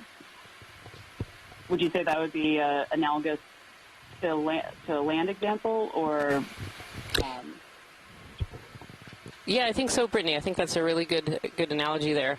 You know, one of the joys of doing exploration dives for me is crossing into these different transition zones, because sometimes when we only have a quick look at a seamount, say one dive or two dives, to truly get an idea of what organisms live there, you want to cross into these different transition zones, so cross into these different areas that show a different geology, a different morphology, because different kinds of animals live there. And so if you want a good idea of what lives on a seamount, you have to go into these different areas to find out. And so here we've crossed even into another one again. So before we were seeing quite dense aggregations of these small little pebbles, and now we seem to be in a very, very swept sediment environment with some of these larger rocks here. Yeah, you know, that was a very rapid transition out of that gravel mantled top to this now seafloor, to this now sediment sort of dominated environment. We're still seeing the xenophile forest, and we're still seeing some gravel here, but you can almost see, you know, in this sediment, these lines going, you know, up and down the slope, likely pointing towards again, the current influence on the distribution of the material. Likely a very much more mobile bottom. So, while we see one or two corals, I think that's a yellow one there. My video is dropping out. But the transition was quite abrupt in terms of, what we do see on the bottom. So it points to a different process, oceanographic and geologic processes, the physical processes that shape the bottom. And, as we move back, you can see very quickly we go back into this gravel mantle top. So, one of the interesting things we look at is to see how wide these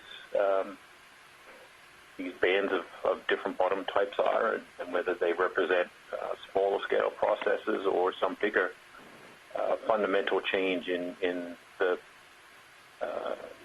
bottom type or the processes or the accumulation of sediment, different currents and things. So,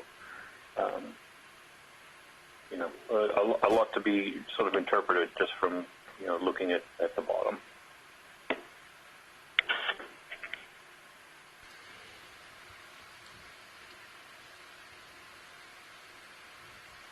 Definitely, Jason. There's a lot of really good scientific information that we get out of just having a look and seeing what's there. And certainly it's been very interesting. We started this dive a little bit deeper along our track here, and it was these large boulders where we saw really a diverse, almost coral garden community with lots of sponges and associated fauna. Then we moved into more of these kind of pebble-like area, and then into these sediments. And it's really amazing how we can cross over into these different zones, and we're kind of moving back and forward along them here as we move upslope along our dive track.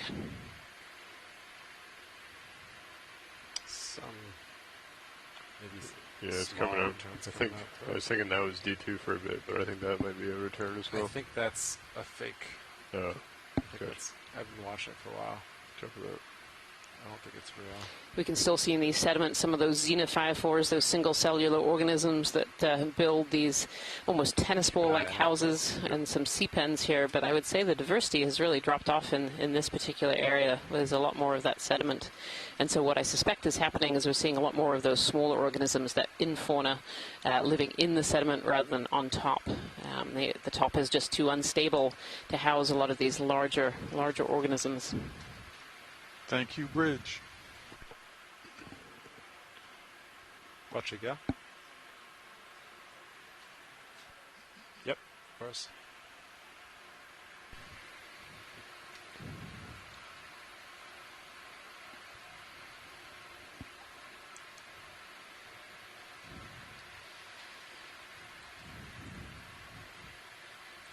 All right, Biddy, you want to start to come in?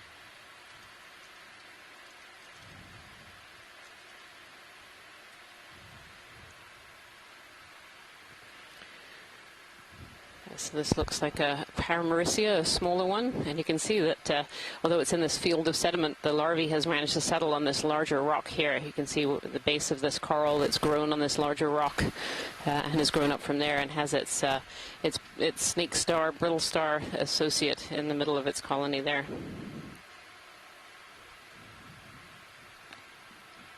Thank you so much, Pilot. That's great. Copy that. Video. You're set. Get lasers on it real quick. These lasers, looks good. Alright, we'll keep going. Looks like there's a large white coral colony up to your upper port. As you turn, you'll be able to see it in Sirius. They'll probably be on those rocks that we're seeing out here, like 15 meters away. Oh yeah, that's too far, unfortunately. Oh, is it larger coral colony here? Interesting. I suspect what we'll see at the base of this one is there'll be a large boulder underneath. It's out of our range, but if you want to snap from here. It's just out of range, but I think I can see that larger boulder underneath. Oh, look at that bamboo skeleton. So these bamboo corals have skeletons that look like pieces of bamboo, and this is a beautiful example of that, where you have the white calcium carbonate and then these black proteinaceous nodes. All right, Biddy, when you're good, come on. Beautiful. Thanks. And I can just see some rock in the distance there, suggesting maybe we're coming up to a more rocky area again. Yeah, watch it. Some It does appear that on the radar, probably another 20 meters. And oh yeah, perfect. Transition. Yes, if you want to switch to your live streams number 3, you can see in the bottom right-hand corner there's a bottom box. It's called the Blue View, and this is a forward-looking sonar. And so this helps to give the pilots an idea of what's coming up, and is a really great tool for us scientists as well to have a look and see what the broader overview looks like in the area. You can see we're coming up on kind of a rougher area there, a rougher texture in the seafloor.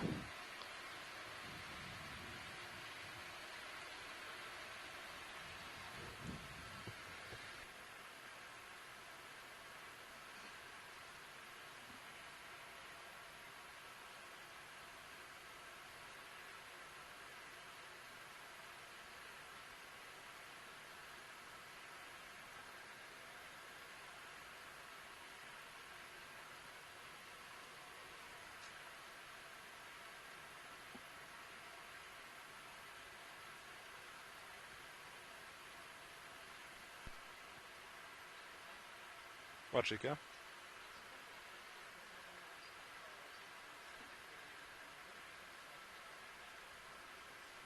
Understood. I'll keep my eyes open.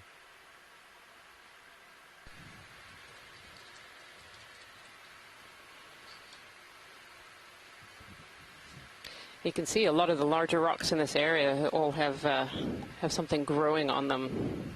And that's, you get a supply of larvae into an area, and they like to settle out on these larger rock pieces. Like this one here, I think this is a sponge. Yep, little type of sponge. Video come on. Very small.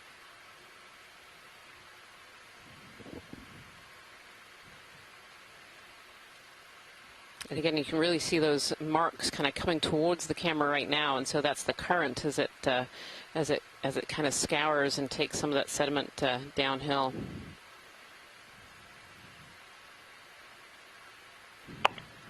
Yeah, I must admit I didn't expect to see a sort of an open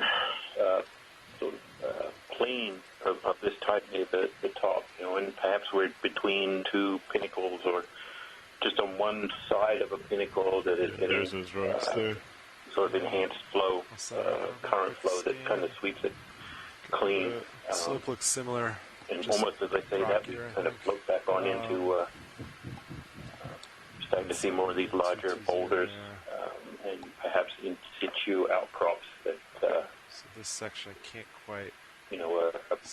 Providing a more solid basis for these benthic fauna to attach to and grow. So it's coming back down.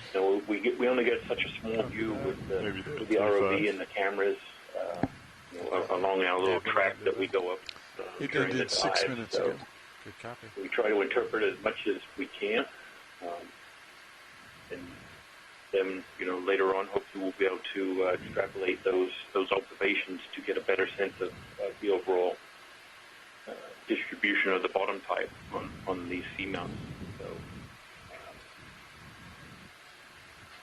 really is informative to we see things from the ships and remote sensing and the maps that folks like the mapping team on the Okeanos Explorer are producing, but getting down here and actually seeing them with our own eyes is really important to help us interpret what we do see from those maps and other data. 20 meters out, looks like. It's always right. Yep. Yeah, there's a lot of more recent skeletons in kind of the sedimented patch here, and you could see some of these larger Iridogorgia skeletons that were laying on the sediment a little bit back, as well as lots of pieces. So again, when we've seen that before in our previous dives, it suggests that there are quite large coral communities up above where we are right now.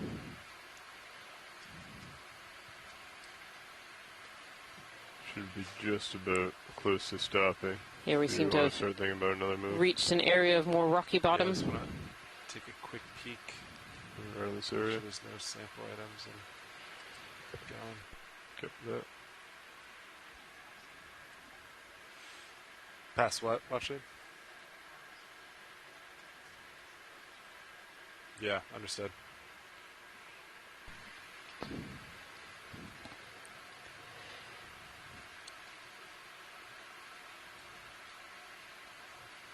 And you can just see the contrast between these sedimented areas and then moving into these harder rock faces, these harder rock bottoms.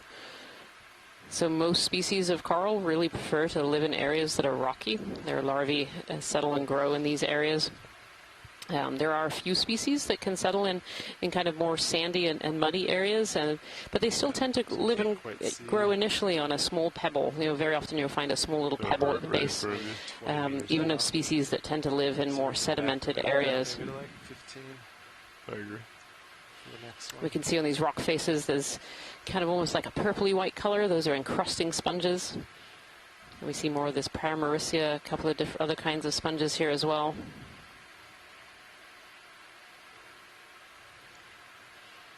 Bright yellow encrusting sponge there in the background. You got some coral on your starboard side that you're going over. And it looks here, Jason, like the sediment is a lot finer grain. Like it doesn't look the same as what we were just looking at. Is it a long whip?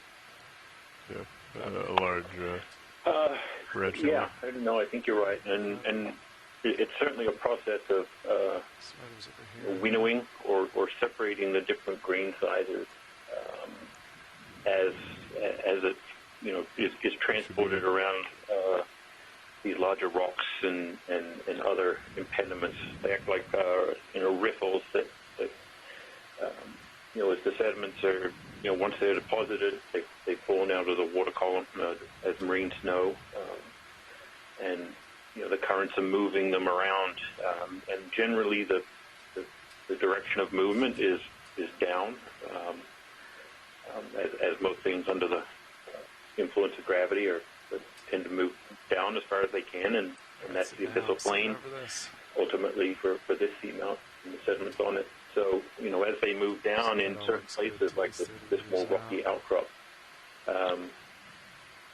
the sediments get somewhat sorted, and so we see those more on those more open slopes where there aren't as many large impediments to the flow. It's certainly you get the more coarse sediments mixed in with the finer, but here we're kind of winnowing parts of it out and accumulating finer patches,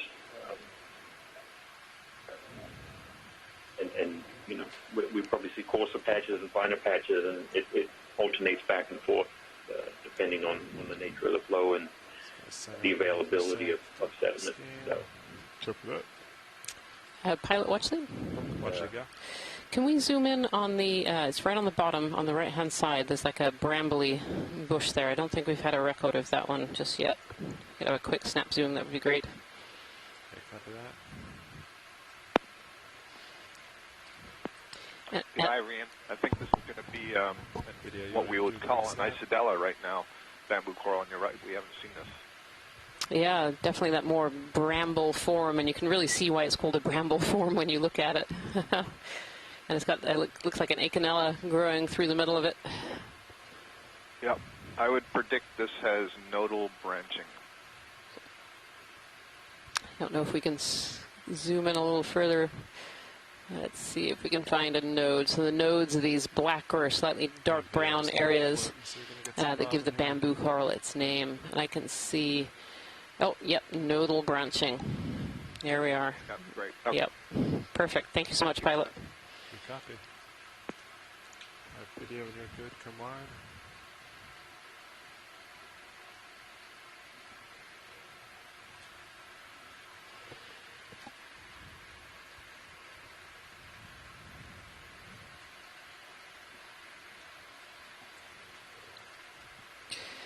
Pilot, watch lead. Watch it go. So we've had a request for a angular rock. I think there's almost one that will be dead on the lasers if that one is loose. Yeah, right there. Right there. If not, there are some in the very top right left-hand quadrant as well that would be contenders. Something nice and angular. Understood. Thank you.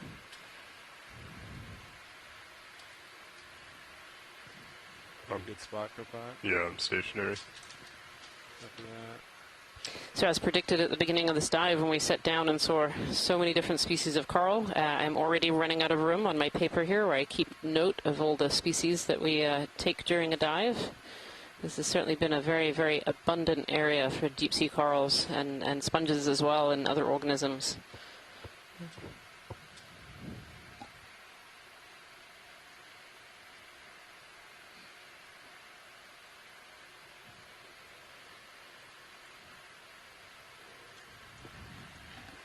Yeah, where were the samples? Was it just one in the... There's one in the port forward. Okay, and that's the only sample we've taken so far? Correct. Copy that. And so this is a good time to state that any samples that are taken during a NOAA ocean exploration expedition go to national repositories. So these are not collected for any one person. They go to a national repository where scientists from around the world are able to take out these samples and do studies on them. And so they're an incredibly valuable resource for truly understanding some of these very remote and newly explored seamount areas.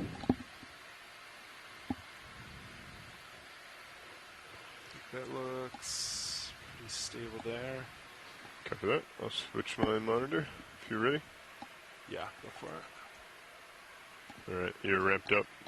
I'm looking at your arm, ready to follow you out as you come live.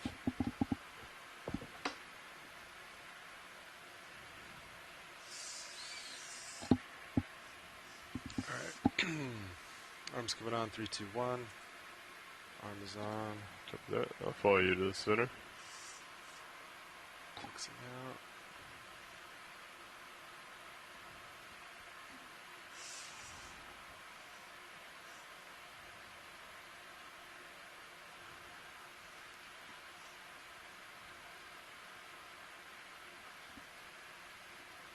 Ooh, that is stuck, watch it. Oh, that one is solid. All right. Well, thanks so much for giving it a poke. Maybe we can try some of the others in that top left area. Yeah, understood. There's nothing in view, right?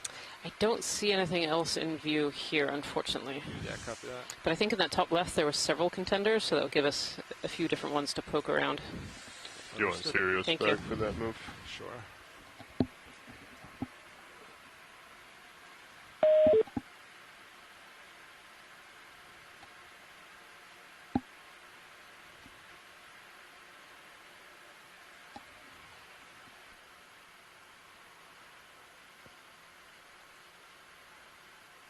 So top left, is that right, Washington? Yeah, I feel like in that top left, very top left of the screen right now, there's 1, 2, 3 potentials right there. I don't know if they're too big, I guess. Yeah, we get closer and see. Is there such a thing as too big? I think the pilots may think there's such a thing as too big.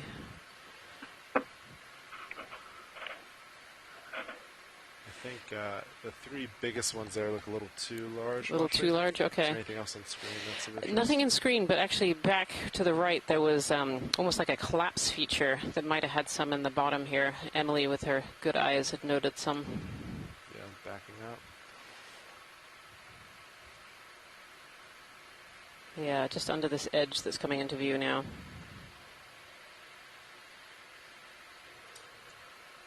I don't know if they're maybe too far under. That, I think, yeah. Okay. It's a little too low and back for the arm to get in there. Okay. In that case, let's just keep our eyes open as we scan around here. Understood. Thank you. There may be some It's more an over to your interesting port, feature, though. so you continue to Quite come around. deep, back into the outcrops. It's either been undercut or some other collapse process that we were both touching generated such a deep cave in an area that we haven't actually seen much in the way of caves. So I'm wondering what ultimately what the process was that generated that. We saw a lot of those in the earlier seamount dives where we had the volcanic, the pillow, low bait flow morphologies that cross forms on the outside of the pillow and the inside.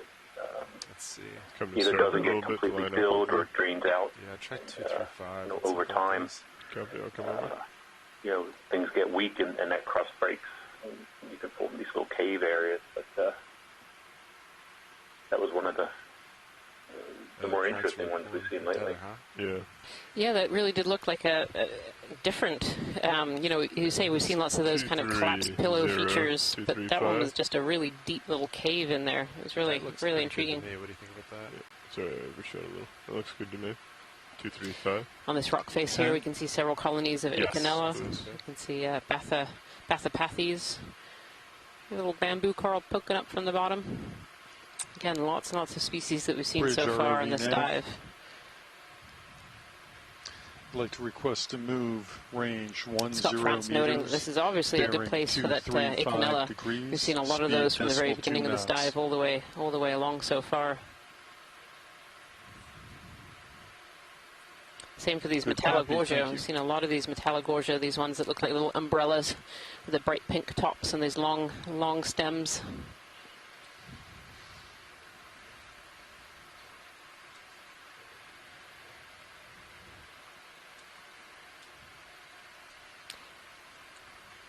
Pilot watch lead.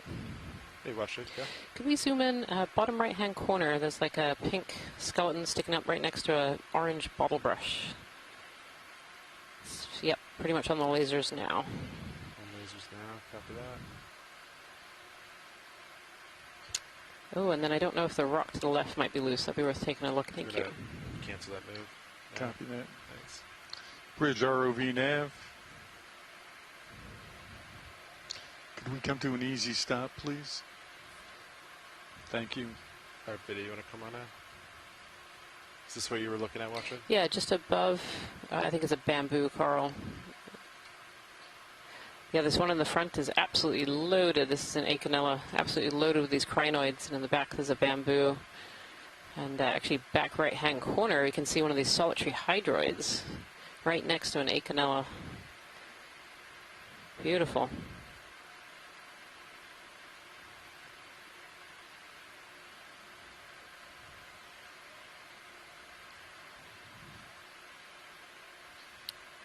Solitary hydroid just poking into view. Is that what you needed, Watchley? Yep. Just to the right would be good, if we can. Yep. There we go. And this is a great view of both the solitary hydroid. It's kind of looking at us with its tentacles out. The hydroids are a type of cnidarian, so they're related to the corals that we're seeing. We can also see at the base of this Okeanella, this bottlebrush coral, those roots. And Scott France was telling us earlier in this expedition that this particular species grows these long roots, and they can be kind of dripping, look a bit like wax drippings. It just disappears. And they can be on rock or in sediments. Really beautiful. 240, sounds good. Sounds That's like great. a good Thank plan. you so much, pilot. Thank you. Is that all you needed, Watchley? That's great. Perfect. And then you And said then rock. Yeah, rock over to the left. Yeah. Or several, I guess. There's a few choices there.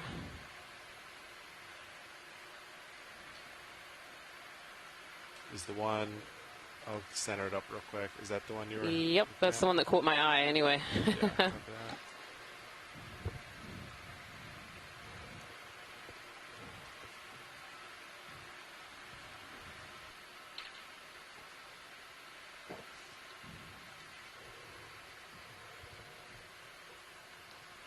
What a great view.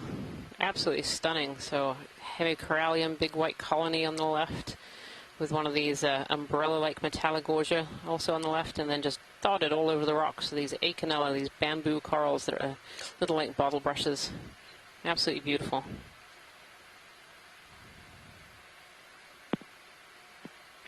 And I can't help but noting there's yet another species of bamboo coral in front of the Okeanella bamboo on the right there, the one that looks like it has 3 branches coming from the base. Yeah, that one we just zooming in on. Yep, a different species of bamboo there. Beautiful. Copilot, you in a good position? Yes, and ship stationary. We stopped that last move, or Nav did. We stopped the last move, and the heading change should be complete now. Got that. Yeah. I'll pull up So your the pilots are just going to reach out and test and see whether this Thank rock you. is loose. Bridge. The last rock we tried to collect was still very firmly attached to the substrate. All right. Arms to the left, 3, 2, 1. Arm is on. I'll follow you as you come to center.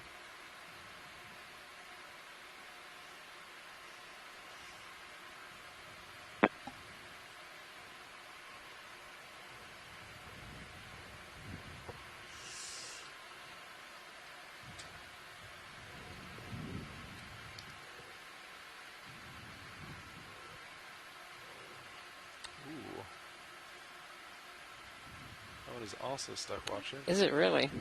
Give it another go. Oh, I was so hopeful for that one. Nope, Yeah. that's not going anywhere. All right. Nothing else in reach that I see right now. Yeah, I don't think so. Thank you so much, pilot. Yep. There's a couple in the upper left-hand corner of the mini Zeus right now that we might be able to move and reach into. Maybe, Oops, sorry.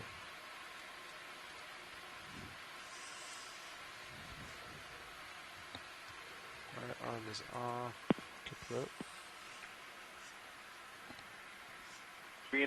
If we're still in place and haven't moved, if I'm not delayed, can we get a look at the edge of the rock on the lower right? On the left. It's a little bit up from you. I thought I kept version it. Now I don't think so. Oh, yeah. I don't want to see if it's Fluorella. A lot of nice looking items. Pilot watch lead. Hey, watch it go.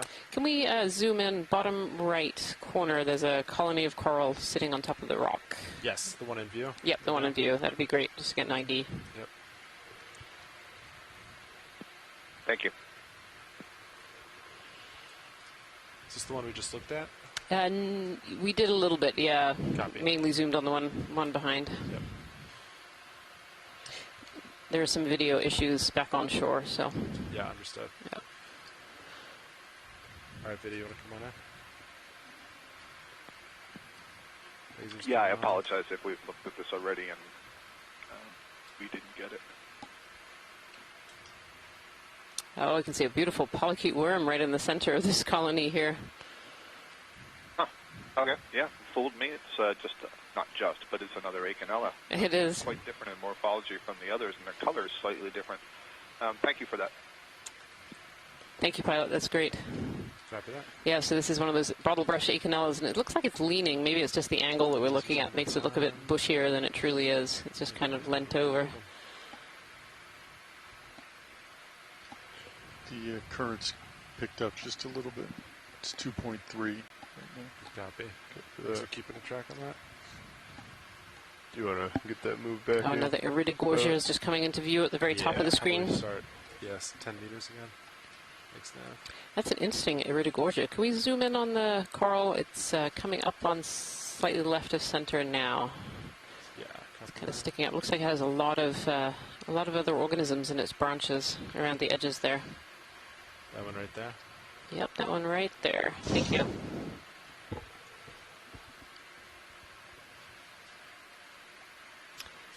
Yeah, I think they're crinoids. It's funny, these Iridogorgia, you don't often see a lot of organisms using the Iridogorgia as an associate, but these are absolutely covered. All right, video, you want to come on in? We passed over something like this before, and somebody here asked me, what's that colony? I said, I can't tell because there are so many crinoids on it, I can't see what's underneath it. Absolutely. This is covered in crinoids. There's brittle stars in there as well. It's a very interesting observation because I don't recall seeing so much epifauna on an Iridogorgia. We often see, like here, you can see there's a little Caristylid crab in there. We see some shrimp and some mysids, but boy, I'm sure not used to seeing crinoids decorated like this. You know, and a lot like this as well. I mean, this is just a huge number sitting on this Iridogorgia. Video, it's just kind of blown around. And these, you know, these crinoids like to be up in the water column as well, so they're also pick particulates out of the water to feed and to eat, and so we often see them up high, so they'll be on the tops of sponges or some other corals. We just don't usually see it on this particular species of coral, which is a really interesting find. Thank you, pilot. That's great. Yep, copy that. It's almost weighing down this this Iridogorgia. Yeah, other than that, Rian, it's interesting. It didn't seem to be impacting the polyps. I didn't notice any tissue missing or anything like that. Yeah, it seemed quite happy. All the polyps were out. Yeah, and here's another mass of these crinoids on the end of a long bamboo, one of your forked bamboos.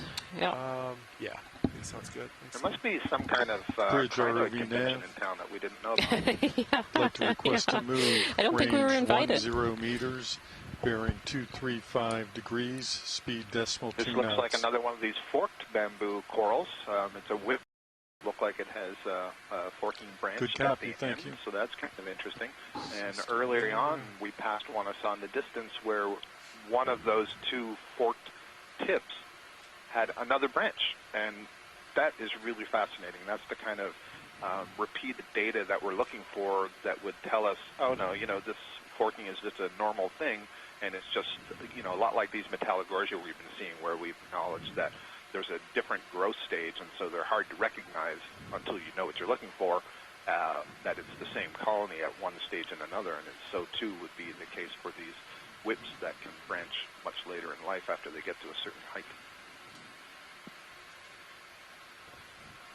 Oh, here might be some loose rocks, pilot. Kind of in this little sediment chute here. This is often where we've been finding rocks that might have traveled not too far a distance. Kind are of in center, watch it. Yeah, kind of in the center there. Might be 2 or 3 different choices there. Easy stop. Thank you. Bridge ROV I was nav. confident that everything was loose, but Could we come to an easy stop, please? but I have a good feeling here. I'm not going to give up yet. No, definitely. One of these has to be loose. Definitely don't give up, Jason.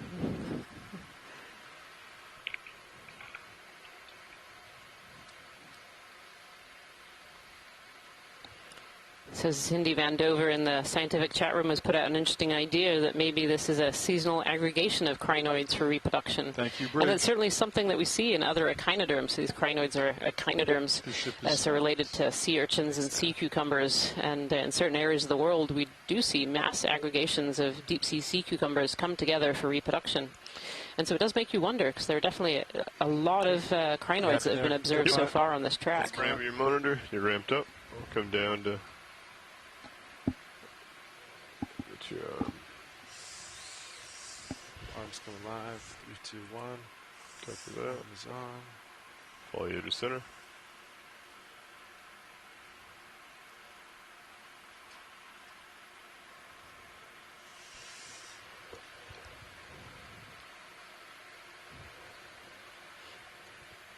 Oh, we have a loose one. Do you want to keep poking, or is that a good one? What do you think, Jason? Is that one a good one? Do you think the one under the left laser is too big? Yep. Pilot, could we try the one under the left laser? Of course. Thank you. Of course, the bigger one. I mean, we could have guessed that. Well. Oh, that one doesn't look quite so loose.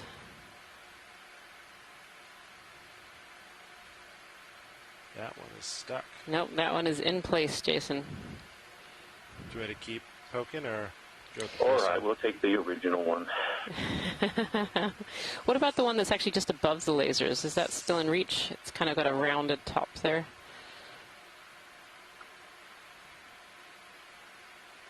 That one is Also in stuck. place. All right, let's grab the loose one then.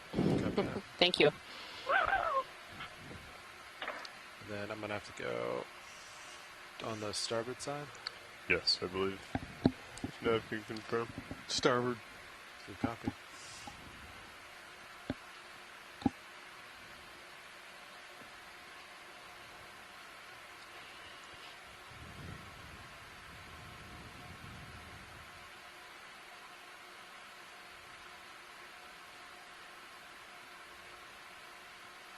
Very nice. All right, do you want to wing inboard for me? Yep, starboard's coming in.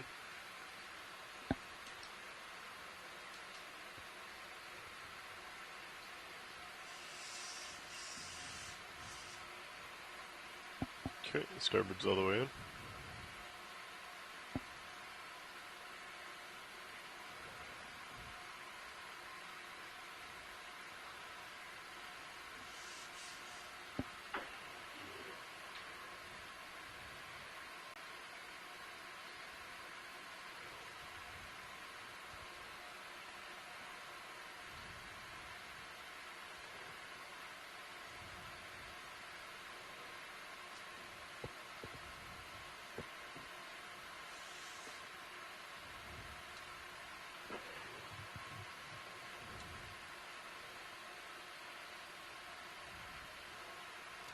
Great collection. Thank you so much, pilots.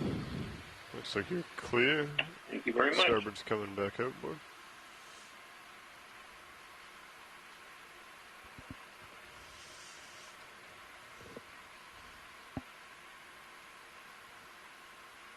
Alright, arm is off. Copy that. Thank you, co-pilot. Good collection. Setting up mini Zeus back. Looking forward. Alright, watch it. Anything else before we take off? No, I think that's good. Thank you so much. Copy that. Okay, switching cameras. Good copy.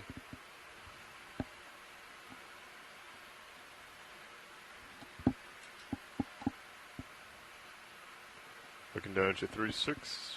Copy that. I'll push forward a little bit. Now, would you like to get that move going? So if you're just joining us here today, I'd like to say welcome to Dive 19 of the NOAA Ocean Exploration Expedition, North Atlantic Stepping Stones.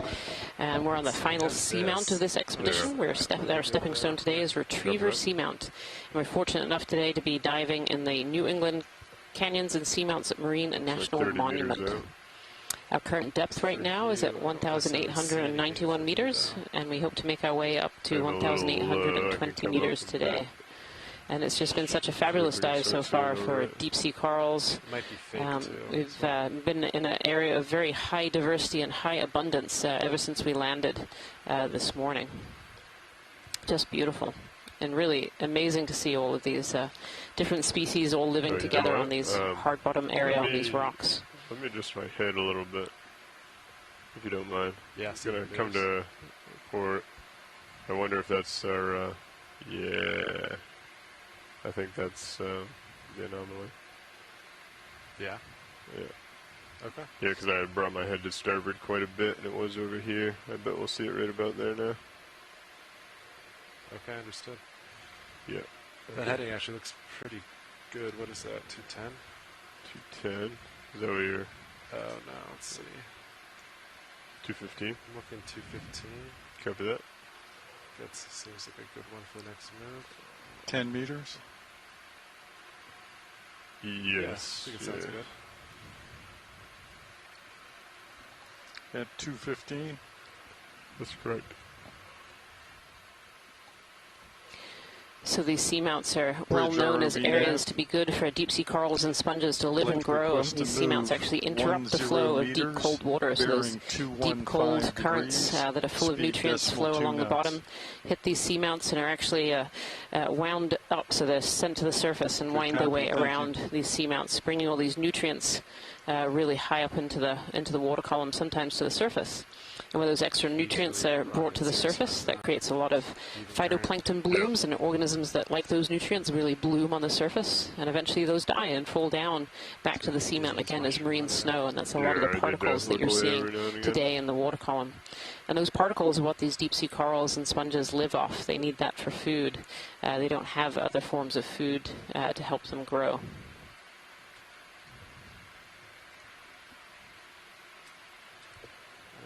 Look to the west real quick.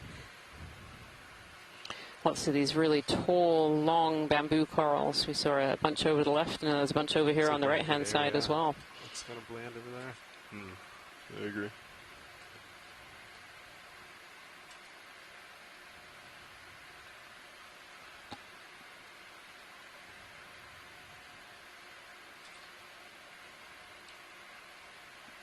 However, that is the area that those cup corals were in. I believe they were looking for. Yeah, I can't say I've seen any since we got in the stream.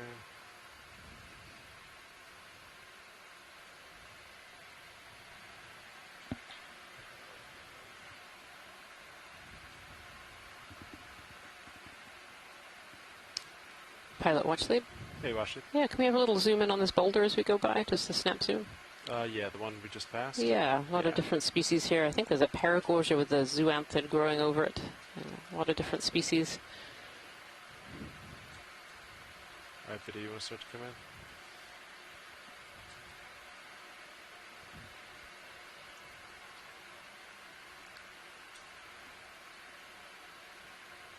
in? Oh, beautiful. Can we actually zoom in? Can we get any further on the white and the yellow colonies there?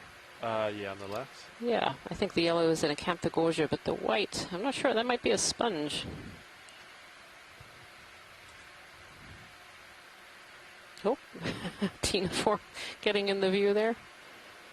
Yeah, so this white, almost coral-looking colony here, this is actually a sponge, probably a hexactinellid. It's growing on the surface here. These sponges can have very different forms. Actually, if you pan a little bit left, you can see another form of a sponge here. And this is what I like to call a hedgehog form. It's polymastia. And then we can see encrusting sponges too all over the walls. So sponges come in a great variety of different forms, very similar to the corals, where we sometimes see long whips and then sometimes see short little stout colonies. Beautiful. And we see these long strings that are going up and down. Those are stoloniferous octocorals. Beautiful. Yeah, I'm just kind of floating, looking. Is there anything specific, or do you just want a quick one? No, I think we're good, actually. Okay. Thank you. Yep. It was great to have a little close-up and look at some of the organisms that were a little bit smaller. It's very easy for your eye to catch a lot of these big colonies of corals and sponges, but sometimes it's nice to have a bit of a zoom in and take a look at those smaller fauna that we might not catch otherwise. The cameras on the D2 system are really fantastic. They give us a really great view of fine-scale organisms that are here.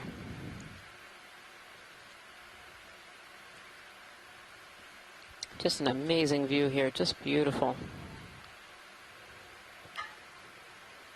Actually get a snap zoom on this bamboo here on the left. Yeah, the long. Yeah, long one. See what's growing, kind of that middle area. Sorry, Jason, go ahead. No, just making a comment on this bottom change in these transitions. And not that long ago, we were talking about the transition from a gravel mantled sediment to sediment that had some gravel on it to now we're moved into this very high relief area that has a lot of debris, these chutes that are carrying the sediment, gravel down slope, and lots of rock outcrop. So, now we're seeing these, larger benthic, colonies, growing and thriving. So the bottom is changing really rapidly, within meters, not even tens of meters. Yeah, video, come on. I can set up. And we just get to see so much. So, Rian, yeah, thanks for that close-up. That looks odd to me. I see it's fork. I think it's forking at the end, not coiling. And then there was that odd little branch that curled off the side there. And what I had said for those listening, I noted to Rian in the chat, one of the things we're trying to determine is whether when we see these whips that have these side branches, if these branches look natural, that is, where the branch arises from the skeleton, can we see any evidence that there was some prior damage and that there was regrowth, and the regrowth has caused, an aberrant new pathway of growth, that is, it's a branch. Or potentially one of the things that we had hypothesized in the past was that some part of the skeleton got exposed and the larva settled there, and that it could actually be a separate colony growing on the first colony. And so that's the value of looking at some of these interesting observations, because we don't see them all that often. There is a group in the Pacific that is a group of these bamboo whip-like species that I think we've pretty much determined that indeed they do put out branches after they get, let's say, 1.5 meters tall, they start branching. And so that's what we're trying to determine, if the same thing is happening in the Atlantic or if it's some kind of response to damage. Yeah, the pilots were just setting up here, Scott, to have another look at this this particular bamboo. Because you're right, it does seem very odd to have this branch coming out the middle. And what makes it more odd is that all the polyps are all closed up on this branch. You can really see how they're closed up, and you can see those long spicules that Scott has been talking about earlier. So these long, like, needles. And you can just see them sticking out the top of these polyps. It's beautiful. I think they're being disturbed by the crinoids, but what I'm looking at is where it's connected to the main stem. And notice that it looks really thick there. So I think that this is some secondary growth, and the question is whether it's a natural secondary growth or something else. But those spines, Rian, that you were just pointing out on those closed polyps, those are really long. They're really long. Les, I think, is really going to love that close-up. They are exceptionally long. Yep. It's really beautiful imagery. And once again, like the ones we saw earlier today, the polyps are really dense. Yeah, thank you. We can certainly move on from here. This is some great imagery that we can analyze later. Thank you, Pilot Says. Wonderful. Copy that. All right, video when you're good. Put lasers on it real quick. Oh, yeah, if you can see those two dots on the coral there, so those are harmless lasers. They're 10 centimeters apart, and they help us to scale organisms on the seafloor or other seafloor features. And so you can see those are 10 centimeters. So this bamboo whip here is at least 2 meters, if not a little bit longer than that. Beautiful. Yeah, let me spin. Yep. Go where you want it. Very, very good. Deploy.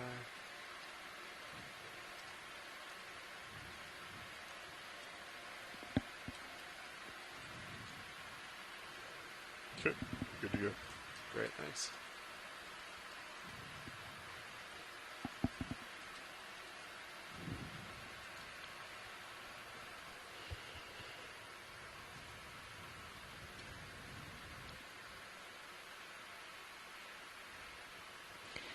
Another one of these really long bamboo whip corals with all kinds of other species sitting in front, and sponges. Oh, an actinorous anemone. Can we have a quick zoom in on the anemone in the right-hand quadrant? Kind of mid. There we are. These are really beautiful anemones. They're called actinorous, and they really stand out because the body is a really different color from the tentacles, and they kind of wrap around. Beautiful.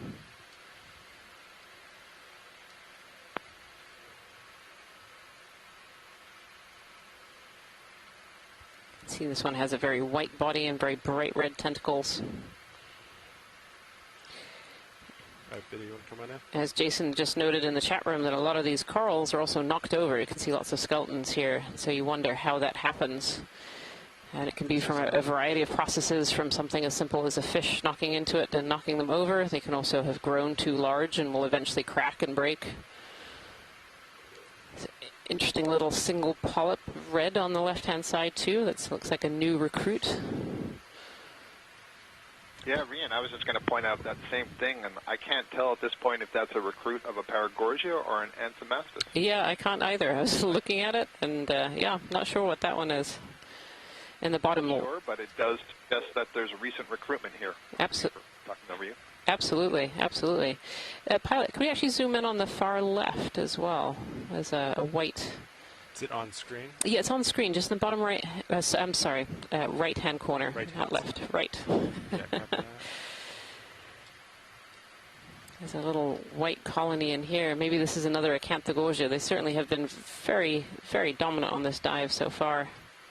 A beautiful shot of this brittle star too, draped over this rock. There's long spines on their legs.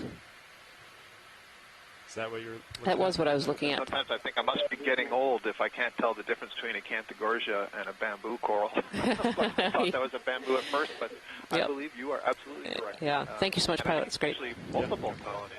There is. I think there's one in the front. 2 to 3 up the rock. Yep. Yep. Yeah, it's really been very dominant on this dive so far. I've seen it in a lot of little nooks and crannies.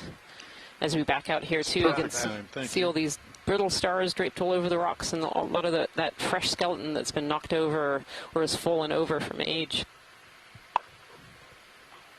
Yeah, Rian, that backs up what we saw in 2005 when we did a dive a little bit deeper on the slope here in Retriever. The Acanthogorgia were really, really dense.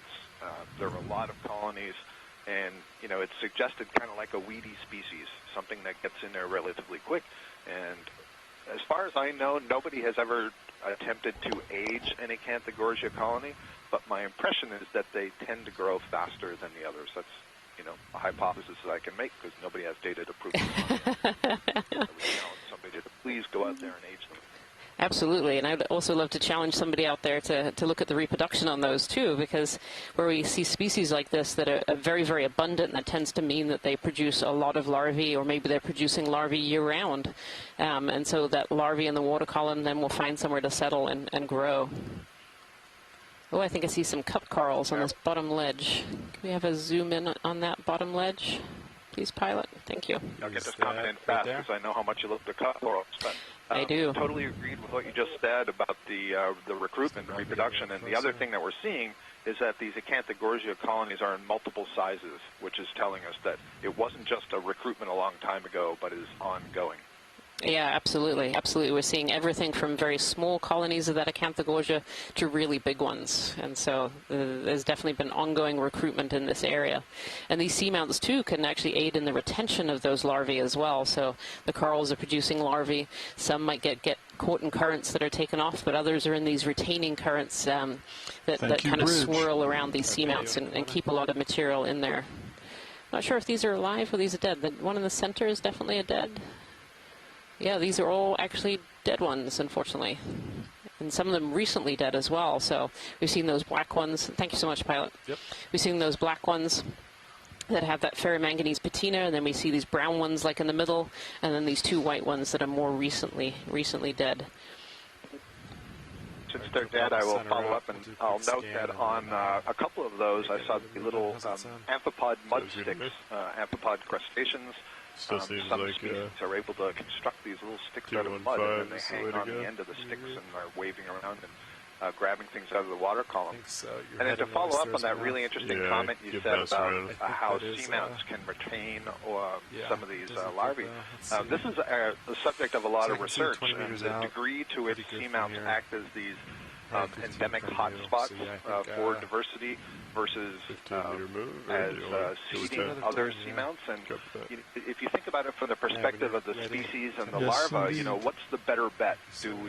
When you produce larvae, is it better to stay really close to the bottom and settle where you think, you probably have a pretty good chance of surviving because your parents did and were able to produce you, or you get up in the water column and then get carried off to somewhere else and then take a chance that, you find an appropriate habitat at the same depth, which probably means another seamount before you run out of food. So really interesting source of research. Yeah, definitely, Scott, definitely.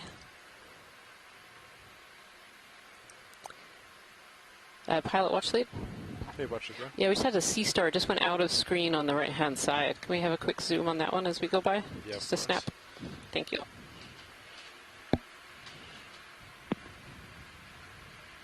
Hiding behind this Hertwiggia sponge. This is a bright yellow sponge. Has been relatively abundant as well that we've seen, and right in front of a Bathogorgia, one of these. Bathopathes, one of these black corals.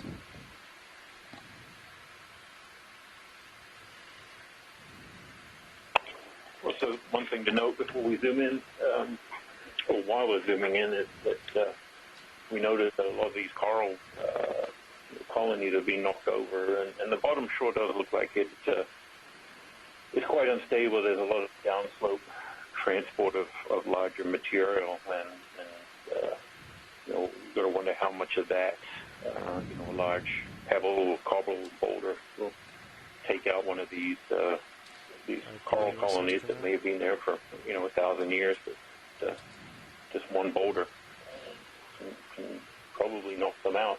And, you see these shoots, these debris shoots. We're going to be crossing back and forward into them. It'll be interesting to see as we go up. Yeah, that's very true, Jason. Very true.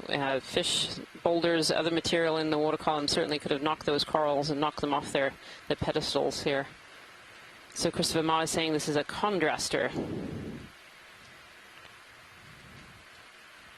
Beautiful. And that this is apparently a real-life Patrick from SpongeBob. Does look a bit like that. Beautiful. Thank you so much, pilots. That's great. Copy that.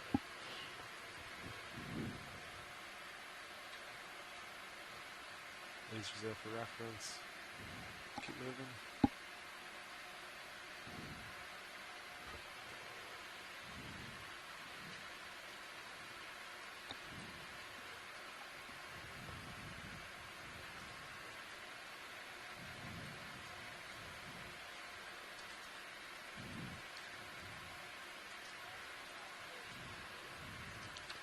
Thank you, Bridge.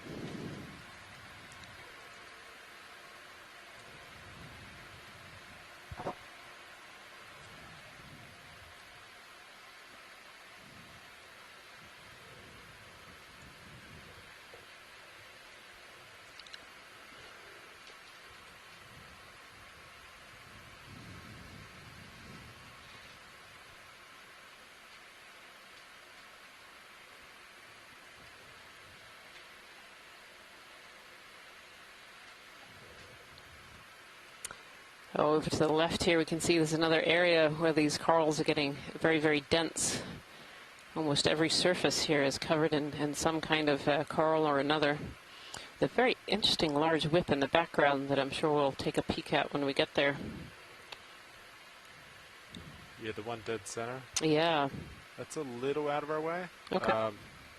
We could adjust the track if you want to move towards it, or I could view from here. Let's have a quick view from here, and then we can make a decision as to whether to move over there. Okay. Video, you want to come on in now? A really old skeleton. Oh yeah, look at that. Really eroded away. I actually wonder if that's a sponge skeleton. It looks really porous. Interesting. That's a great view. Thank you, Pilot. I don't think we need to move over there. Copy that. It's definitely video when you're good. A large feature in the background there.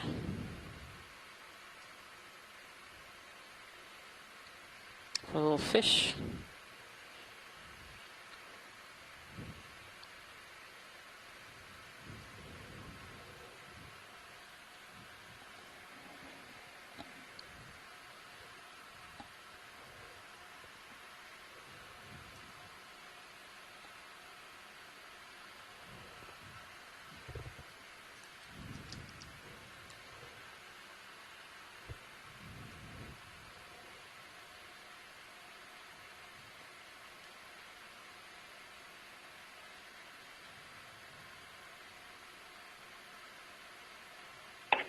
We've, you know, as we're moving to the left there, there was another one over these transitions there. You know, there was little to no sediment. It was all outcrop. So the environment is changing, you know, sort of on meter scales, which appears to, you know, really influence the bottom, those benthic organisms and which ones are there. This area we're looking at right now, it seems a little more devoid of the larger colonies, perhaps because things are moving down slope and removing them and sediments accumulating, preventing, you know, recruitment and regrowth. Copilot, can you look at my aft camera? So it's something glimmering. Been a really interesting, you know, last hour or so, just changing from one environment to the next. Yeah, I do. I wonder if there's some biology that got stuck on the lines. Can you look, see if you see anything with the PTZ for me? Yeah. Make sure it's not like fishing line or something. Yeah, copy that.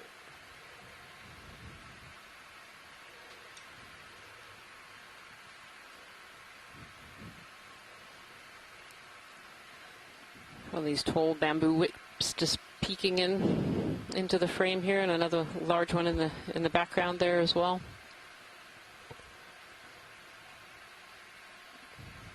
And as this terrain is changing, we're really seeing a little bit of a change in the fauna too. More of these Okeanos colonies. Try to pull forward. Encrusting sponges. Beautiful. Might just be imagination too, but. No, I saw it as well.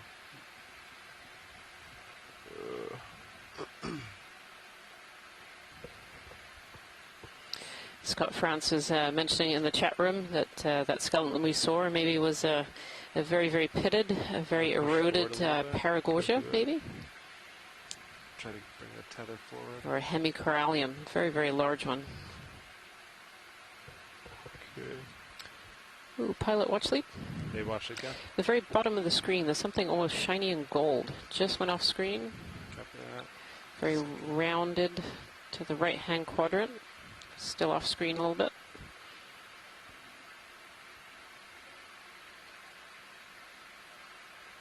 Yeah. Do you see that? Very rounded. I assume it's a sponge, top of a sponge of some kind. Yep. Right there? Right there, yep. Yeah. Top of the sponge, I believe.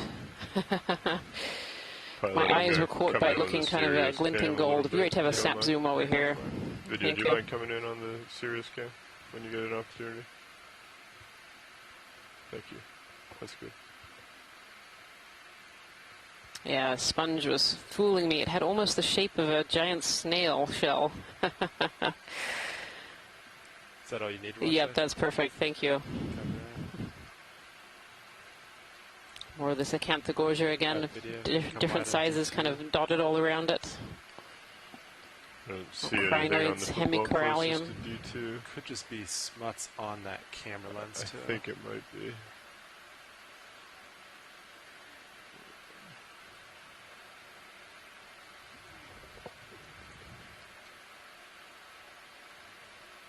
Thank you, video. Bringing you back up. Do you want to center me and then put that camera on your screen and see if you get a better view at all? Sure. Put the tail cam on my screen? Yeah. So just in this one camera view here, we're seeing multiple species of coral and multiple species of sponge. And these are organisms that are often found on these seamounts and are one of the reasons that this area was proposed as a marine national monument. These corals and sponges are really important to ecosystem engineers, so creating ecosystem for other organisms to live around. They stick up into the water column and create habitat. And so when we zoom in on some of these corals and sponges, you'll often see lots of other animals living around them. And they're using them for protection from predators. They can hide in those little nooks and crannies out of the way from predators. They also use them to lay eggs and also to have young, and so have juveniles living around these corals where they get that little bit of extra protection from predators. Now, predators can also use these corals as well to find smaller organisms to be able to eat and feed off.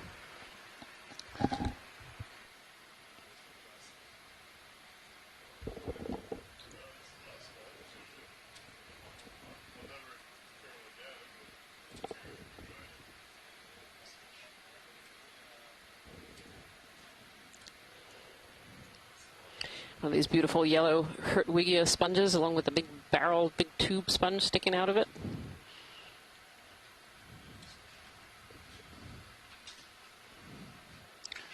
I haven't called the move in yet. Have not. You guys ready, or you want to wait? See these large coral skeletons that are dead and lying on the sea floor there. As we were talking about a little bit earlier, these could be from boulders and rocks and downward transport of material from the upper areas of this pinnacle. They can also be from larger organisms such as fish, potentially knocking these corals as they swim around them. Or they could be just that the corals have aged out, that they have got to a size big enough to make them a little bit fragile, and so they will fall over. A lot of current pushing down, so yeah, XY popped out. Yeah, it's beautiful. It's been a really beautiful scene here on Retriever Seamount within the Northeast Canyons and Seamounts Marine National Monument. It's been really a fabulous dive so far for the biology and for the geology too, I think. Jason, would that be true? Yeah, I think, it has been different in terms of, what we've been seeing throughout the expedition. The first few dives were on Seamounts. We didn't plan to go visit, and they were quite far out, and and had different morphology and different sedimentation environments. Then we went to the Corner Rise, and those were different. And as we've been getting closer back to the margin of the North American continent and to the coast, the east coast of the U.S. and Canada, we're now seeing a different environment with different sediments, start coming in video. Likely more organic matter, all providing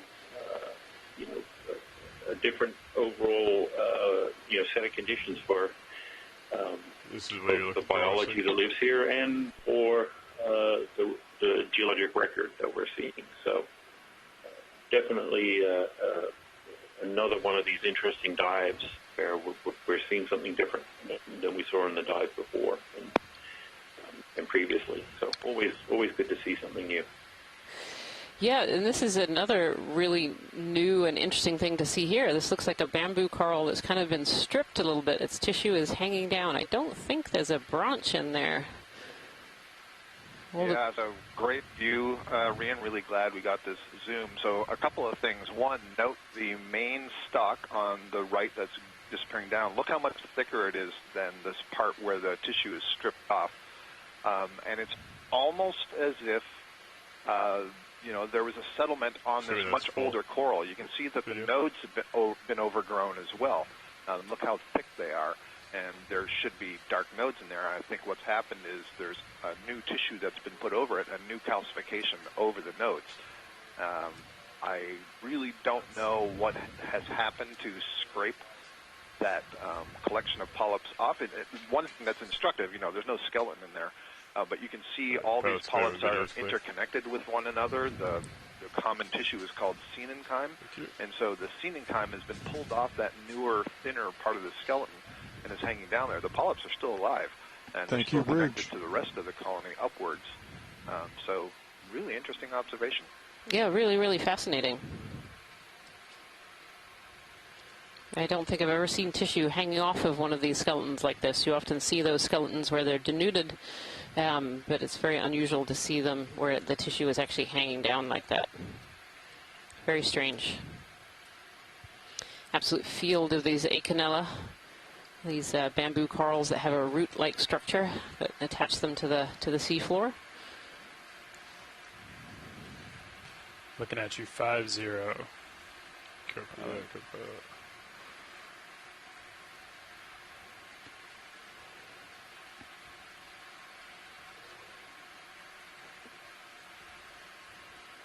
Again, one of these dead skeletons laying on the seafloor with little parts of it still alive, I believe.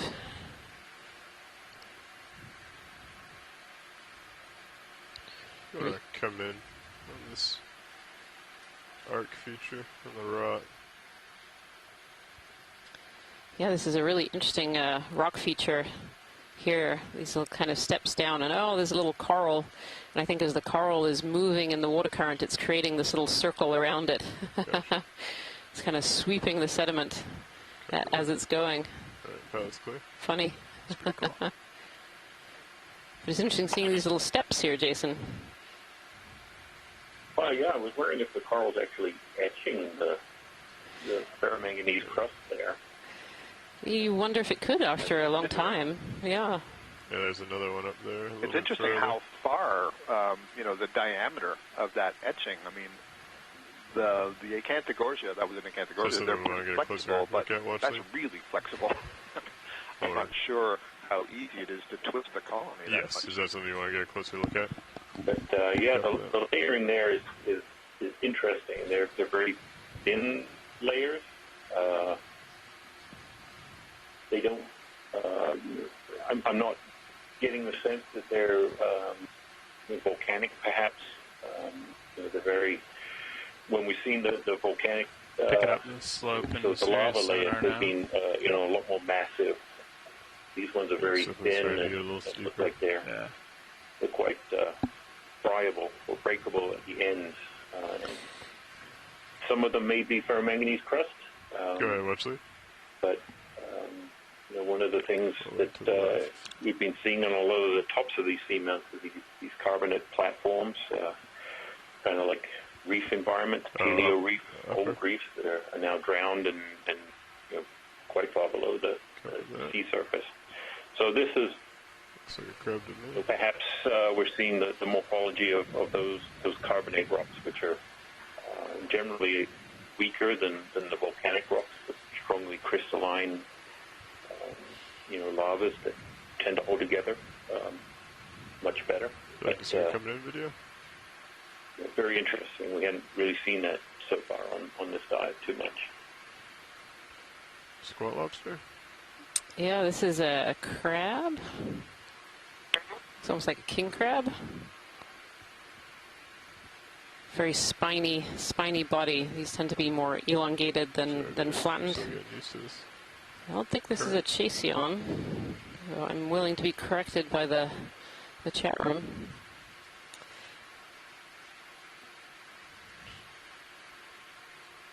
I don't know if it's an interesting angle or whether it's truly lost one of its claws up front. Neolithodes. Thank you, Megan Putz, on the scientific chat room here. Neolithodes. No crab. And that's the first one for this expedition so far. Yeah, a relative of the king crabs. And they're very distinct, so they're less flattened and smooth than the Chaseon red crabs that we've seen so far. And they have all these very sharp points and spikes all over their body, which makes them kind of recognizable. And if we look down from the top as well, they're kind of more fat at the back and then more elongated up the front. Beautiful.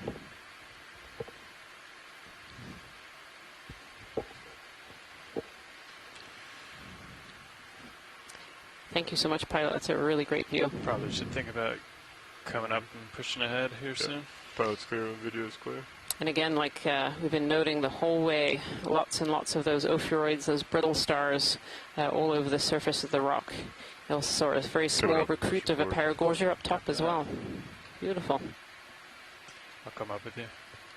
Copy.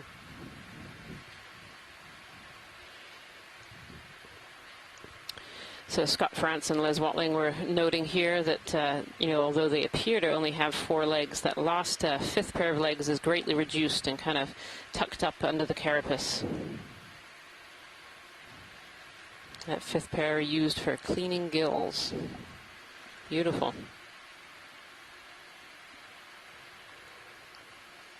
Oh, and as we come up this rock here, just tons of different species of coral. We have Bathypathes, we have Acanella, we have Parantopathes.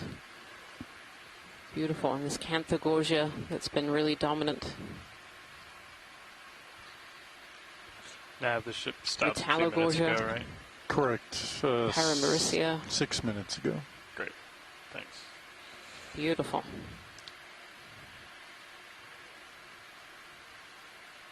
I'm definitely still swinging. Yeah, we're noticing like 8 to 10 minutes of swing. Copy.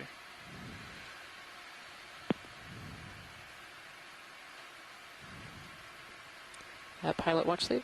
Go ahead, watch lead. Could we zoom in on the vase sponges, the very bright white? There's like 1, 2, 3, 4 of them right in front of that rock. Thank you. Maybe after that zoom, we got to get you up and. Looking down at 60. Copy. Yeah. So we've seen a few of these beautiful hexactinellid vase sponges. The hexactinellids have a silica skeleton, where the silica spicules, the long needles, are all knitted together. It's beautiful. And you can really see those pores. So sponges are filter feeders, so they have to have pores in the outside. And you can really see the structure in these. These are really beautiful. I love zooming in on these particular sponges just because they're so beautiful. They have such an amazing structure. And so inside each of these holes are these special cells called choanocytes that have little wiggly flagella, and those flagella will wiggle together and make a water current. So it comes from the outside through the wall and then out through the top. They can create quite a water current. Turn up to the center one. We don't have a ton of Megan time Putz here, is seeing Regadrella for this particular species of sponge. Just beautiful. Thank you so much, Megan. One of the things that I find particularly fascinating about the glass sponges is that they are effectively just 1 or 2 large cells draped over the skeleton. The construction is such that when a cell undergoes natural cell division, it duplicates its nucleus and then creates a new membrane to create 2 cells out of 1. But in this case, when the nucleus divides, there's no membrane that is created, and so in a sense, it's just one extremely large cell. It ended 7 minutes ago. How do you feel? And otherwise, as you described, there are flagella that are coming out of parts of that syncytium driving the current through it. This here? So yeah, right there. From the demo sponges. Sorry, Scott, to cut you off. I found a cup coral. So this one's alive. I understand. No problem. There we are. We've seen a couple alive so far, and I was wondering if we'd start to see more. But yeah, so this is another Desmophyllum dianthus, I think, with very red tentacles. This time the tentacles are all retracted in the body. That's great. Thank you, Pilot. It's good to have an ID. All right. Beautiful. Push it forward.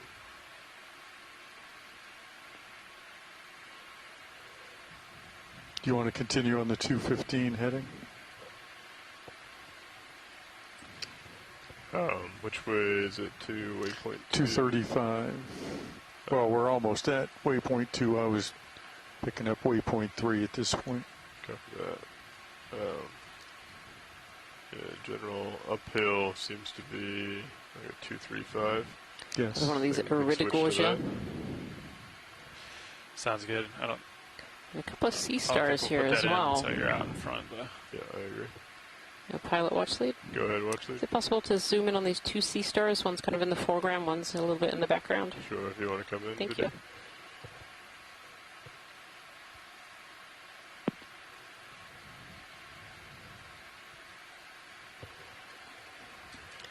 This looks similar to a species that we saw earlier, a chondraster.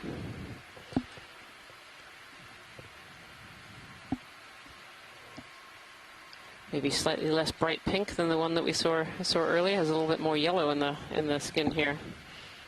Okay, come up to the other one. Beautiful. Thank you, pilots. Yep. And then there was a sea star that looked a little bit different in the back here. Oh yeah, longer arms. So, Rian, I have to point out that in front of that sea star is a Swiftia. That's an octocoral I don't believe we've seen on the expedition yet. Very thin branches, red color. Go ahead and come in video. Oh, great spot, Scott. I'm not sure if it's still alive. But. Yeah, great spot.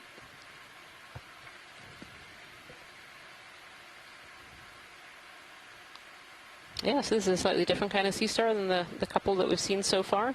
This one has much longer arms.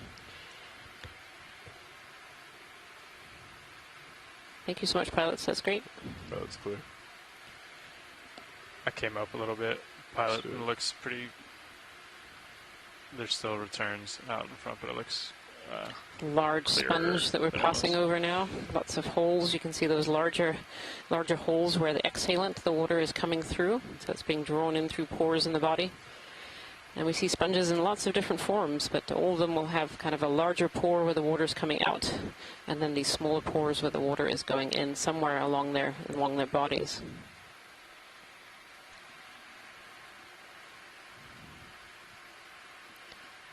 You have Retriever here as well.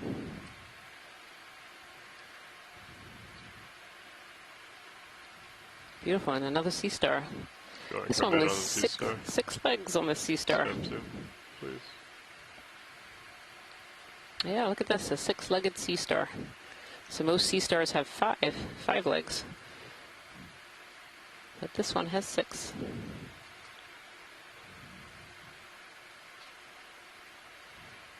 Little brittle stars on the rock around it as well.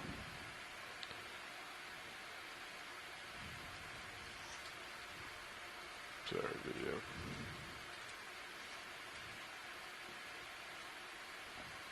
You can see the sea star's little tube feet where it's curled up on the main arms. They have these little tube feet underneath.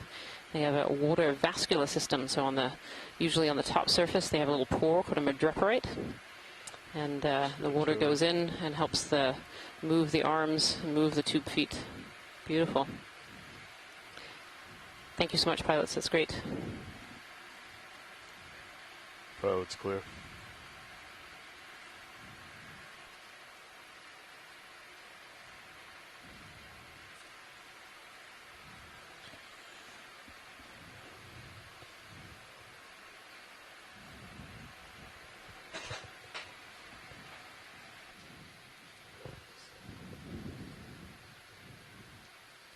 One of these large Okeanos bottle brush corals in the middle here, and you can really, this is a beautiful one because this really shows why they're often called bottle brush corals. They're just like a little bottle brush.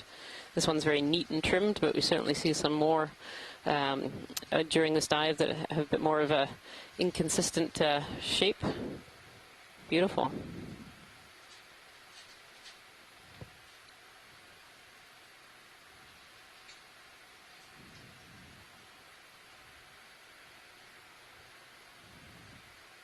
And there's another one here on the right which has the crinoids that we've been seeing so many of in this particular dive, sitting on top, perched on top.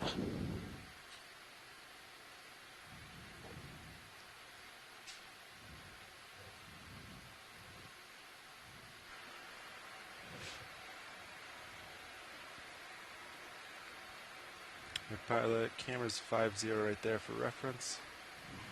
Copy that, thank you.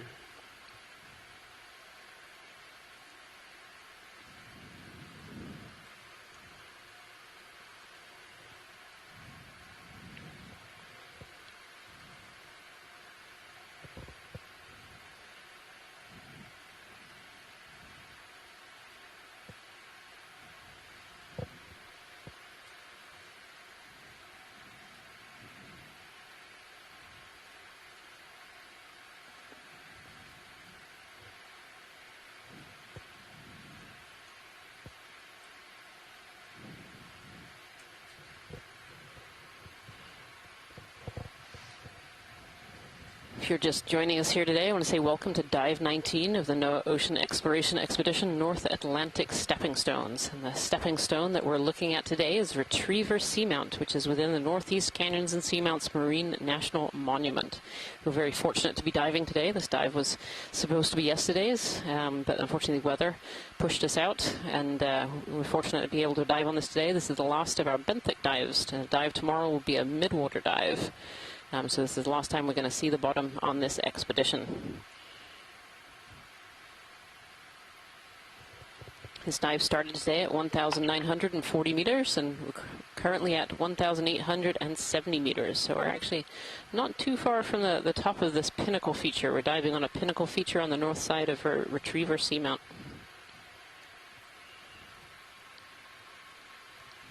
And I don't think we've gotten to the actual fish video of any of the seamounts. So it'd be fun to get there. Oh, this is one of those coffin fish. Very rounded body and very distinct markings on the outside. Gonna be drifting a little bit, co-pilot. It's funny, I'm not sure I've ever seen one of these swim. Very often they're just sat on the bottom, and you can actually see they're relative to the angler. And look, you can see its lure going. These are called esca. Whoop, off it went.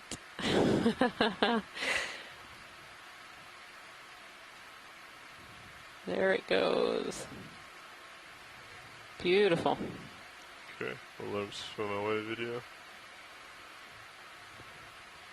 Yeah, so these little coffin fish are relatives of the anglerfish. And you could see that little lure on the top being angled, being fished as it was swimming. Oh, is it going to settle? It might settle. You want to come back in video? These fish also have very, very wide fins, and so they almost sit on the bottom. There it goes. Beautiful.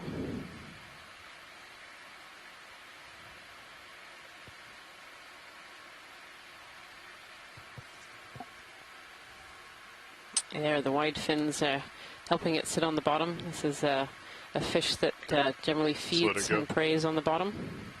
Forward. Using that wide feet to stabilize it. Thank you so much, pilots. That's great. Coming back.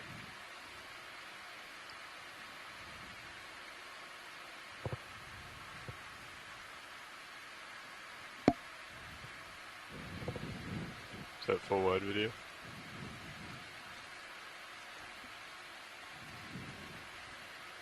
Thank you.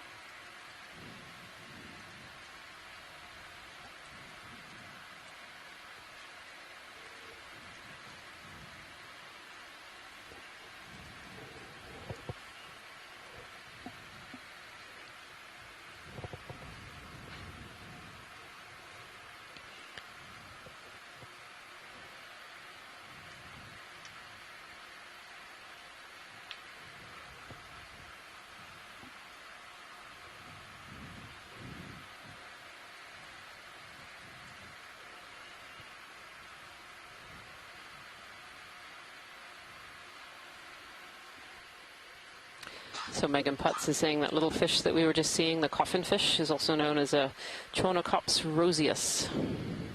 Beautiful. Thank you so much, Megan. Oh, and just look at this edge of this collapse feature here. Just absolutely loaded with corals. Really beautiful. And a fun collapse feature that we can look at too. We see those layers that we were talking about earlier. They kind of form. They're kind of thin, but they're they form an interesting outcrop, and this seems to be some of the area where this debris is breaking off and moving down slope. It's the kind of thing I've been looking for as we've gone up these very angular, broken type outcrops. So, and we can see some of the debris at the bottom of the outcrop that have broken off. And, yeah, go ahead, Bob. Watch it. Parts of it have moved down slope, other parts hang around. Sure. But then there's this coral on top, which likely some enhanced water flow here at this kind of sharp edge that's taking advantage of. Yeah, these corals and sponges are often found on these edges because that's just a place where the flow is often that little bit higher. Start at the base and make our way up. And so these can be areas that are swept of sediment a little bit, so larvae are able to grow. And this large colony is something a little bit different, I think.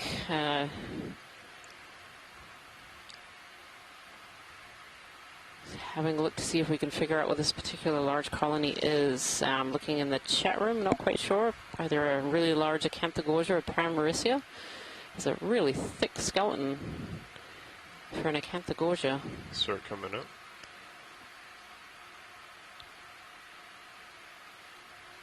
Has those large snake stars wrapped around its branches there. You can just see the arms tucked in.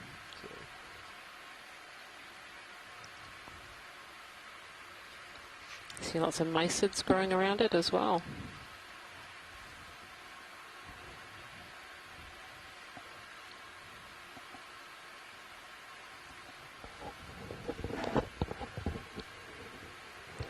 Scott Franz is suggesting this is a large plexaurid of some kind, which is a type of octocoral.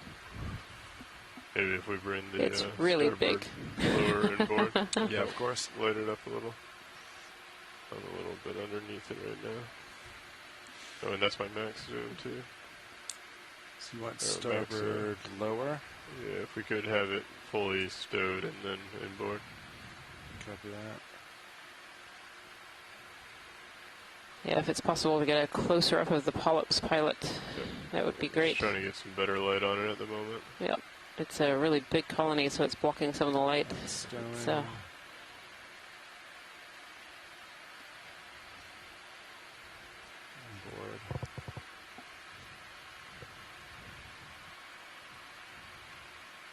Come over a little bit. Very long tentacles with pinnules. Very, very dense.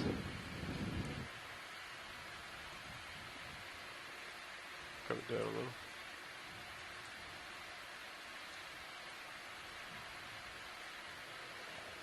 I don't think it did anything by that. Copy that. Yeah, it's a great shot of those polyps there.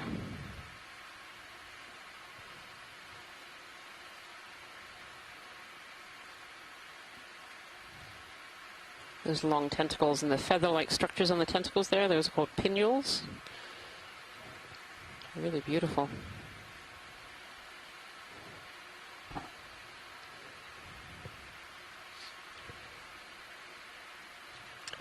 Is there anything in particular you want to see video? Yeah, pilot watch lead. Go ahead. So this is really unusual, so I think we'd like to collect a branch if that's possible. Understood. Thank you. I'm going to put your arm back out before I forget. So this particular colony of coral is stumping our scientists on shore, as well as myself. I don't think we've seen anything quite like this before, certainly not on Retriever. I think maybe it's a plexaurid of some kind. I'm going to come out and then maybe come around to the So the pilots are going to set up here to collect a small branch, just snip off a part of it. A small branch to be able to take to the Smithsonian and have it in the collection for scientists from around the world to study. And we have all bio boxes are available right now. Is that correct? Beautiful. I believe so, yeah. Let's see. Lasers on now. Large. Tracting drawer. Sending pins. Alright, both boxes are ready. Sirius is in a good spot. I think she's been on stop for a while. Understood. I'm going to come up and come to the port side of this and get a good toe in, so I'm not reaching up. Copy that. Watch lead, I'm looking at some of these branches over here on the left side of it. Is that like right above the lasers now? That might be an option there to go in and snip a little bit off. Is there any particular part you want? Do you want a branching part? Do you just want any part? I think any part of this particular one. I don't think the branching is going to be useful for taxonomy as much as the polyps are, so, and the skeleton itself. So I think any part that you can easily reach in and grab a small piece would be great. Understood. Thank you. you. Put your port lower in? Oh, we do have a request to a piece with a sea star on it. The Astroschema snake stars would be good, which actually that top part that you mentioned has one on. Copy. Thank you.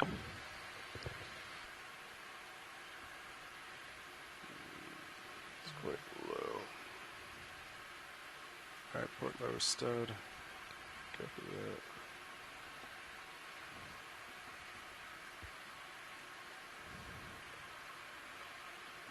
Okay, I'm locked in there.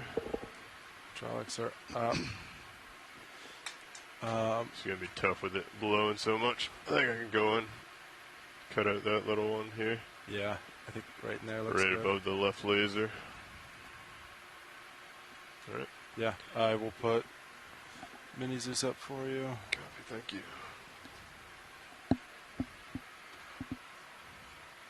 Yeah, sure. I got lasers off. So pilot watch lead. Go ahead, watch lead. There's a suggestion from the chat room that this is actually, it's going to be quite tough, so it's going to be worth giving it a good cut. Okay, understood. I'll make sure I get a good section in the jaws. Perfect, thank you. Auto heading is not engaged. Copy. It's engaged now. And you just might want to rotate a hair clockwise to get some room for the arm. But you look good. Yeah. Cut it over a bit. Yeah, I see what you mean. It's really blowing, huh? Yeah, it's moving around a lot. It'll be a interesting grab. I might be able to help hold it still with the arm. All right. Could you come full wide for a bit video just so I can get my bearings? Copy that. Arm's coming on. Arm's live.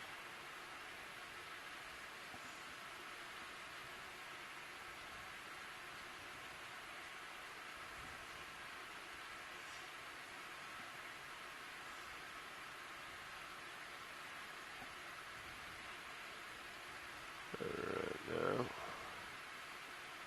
gently grab it as it blows towards me.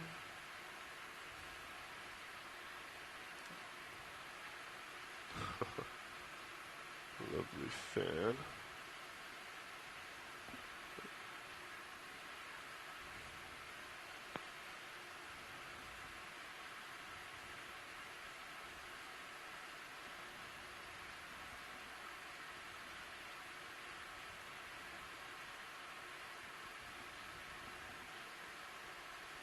So I'm trying to grab a dollar bill flowing in the wind. Come down on camera a little. Copy. Stop there.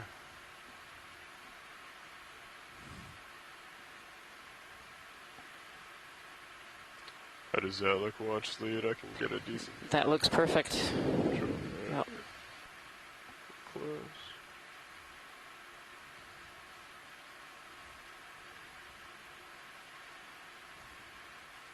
I think it broke off. Okay, that looks like it's clear. Expertly done. Thank you so much, pilot. So, that does have a piece of the, or it has a full sea star. Yeah, if we could get a quick zoom on that, that would be great. Sure. And then stow for safety. Understood. You don't have a ton of light. The Astroschema sea star is, snake star is tucked in there. Nice. Okay. Perfect. Thank you so much, pilot. No problem. It was really great work. Alright, do you want to try to open box here? Do you think we have enough room? We might have enough room. Might. I can try it. Let's go for port side. Copy that. Extending draw now. Understood.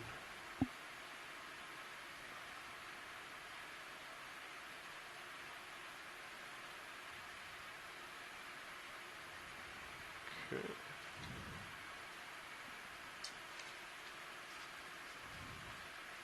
Do we have something in the port outer? Or I think it's just some sediment that was stirred up. Go for that.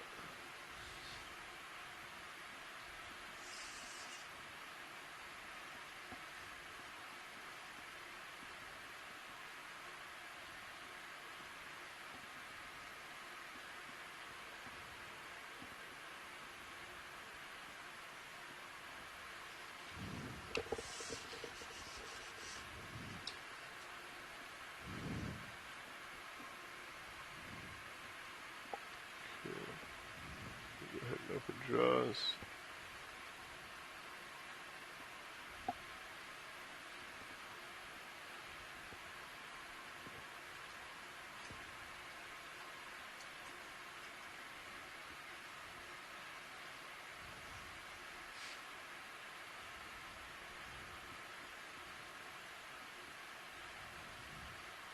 Nice sink to the bottom. Looks good. Okay, jaws are clear. Retracting. Steady, thank you. Nice job.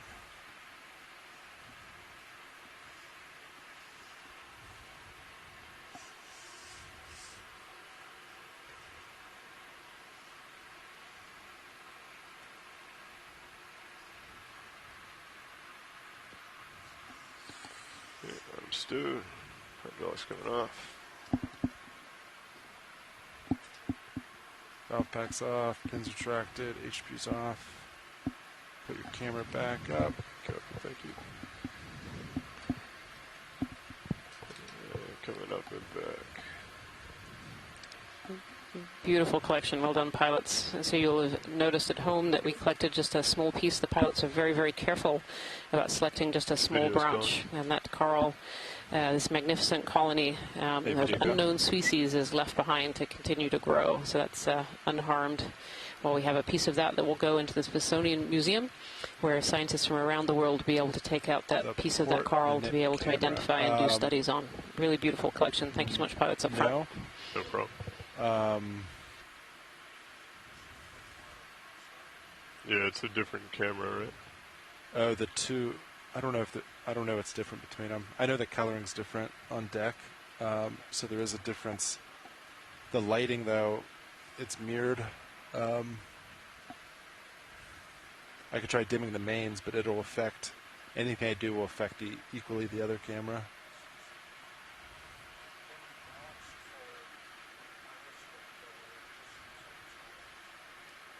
It isn't. The camera was put on. We swapped. Pilot watch sleep. Can we zoom in on this little bottle brush? It's on the very bottom of the screen, almost center, slightly left of center. Do I do a snap zoom? Thank you. Bottle brush. Yeah, just a snap zoom. I think this actually might be a Chrysogorgia rather than a Canella. Coming up a little. Yeah, I think so. So this is a Chrysogorgia, which is another type of bottle brush coral. Beautiful. Coming up again. Sorry. Thank you so much, pilots. That's great.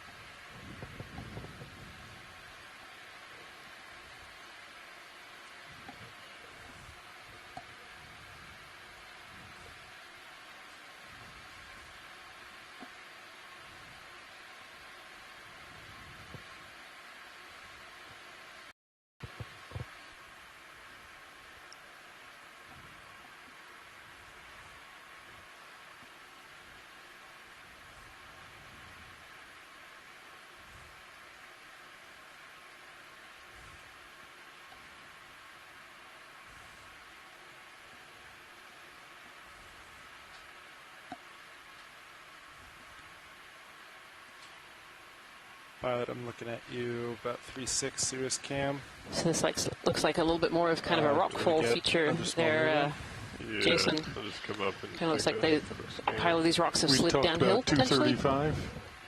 Yeah, that still sounds good. Yeah, I mean, 10 or 15. There appears to be quite a bit of transport here. And do a 10 meter. And again, where we see, this transport of the boulders and sediment coming from above, where those colonies have Bridge been ROV nav. knocked over and incorporated into I'd like to request to move 10 meters, bearing 235 degrees, speed decimal 2 knots. Skeleton twigs and other things that we see. You can see good out 20 meters out. Good copy, thank you. An interesting accumulation of sediment here, nice and thick, but seems to be relatively consistent grains, perhaps being swept up against this this little exposure here, where parts of the rock are broken off. And it's really interesting geology in terms of trying to figure out what it is that we're seeing. You know, are we seeing these crusts? Are we seeing layers of carbonate? Are we seeing different thin layers of volcanic material? We have a couple of rocks now, so hopefully we will be able to perhaps answer, or at least start to answer some of those questions. But, definitely another one of these outcrops where material has broke off the edges and started to move down slope. Yeah, and on these edges, these can be areas where water flow is just increased just ever so slightly, and that water flow can both take away sediment and also helps to bring in nutrients and food to the corals and the larvae that might settle there and grow. And so that's often why we see more of these species kind of growing on these edges than necessarily on the faces or sometimes on the top. Though I admit today, on today's dive, we're seeing an awful lot of coral species and sponge species that are also sitting on top of these rocks as well as just on the edges. Some previous dives, we really would only see them on the edges, but this dive has definitely been different. This is quite an extensive, highly diverse, and a high biomass community that we've encountered today. Been absolutely beautiful to be able to observe this area of Retriever Seamount for the first time. Yeah. Can I take the Sierra scan, point it down real quick? Just do a quick tether check. It's a good spot where you're pulled out there. Thank you, Bridge.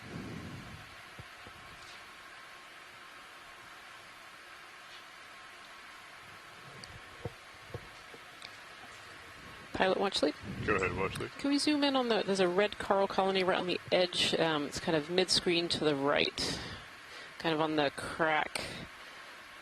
Sure. Go ahead and start coming in video. There you go, yeah. It's pulling more towards center. Copy. Upper. There we go. There's quite a lot of interesting things on this rock surface here. This... Yeah, that one right there.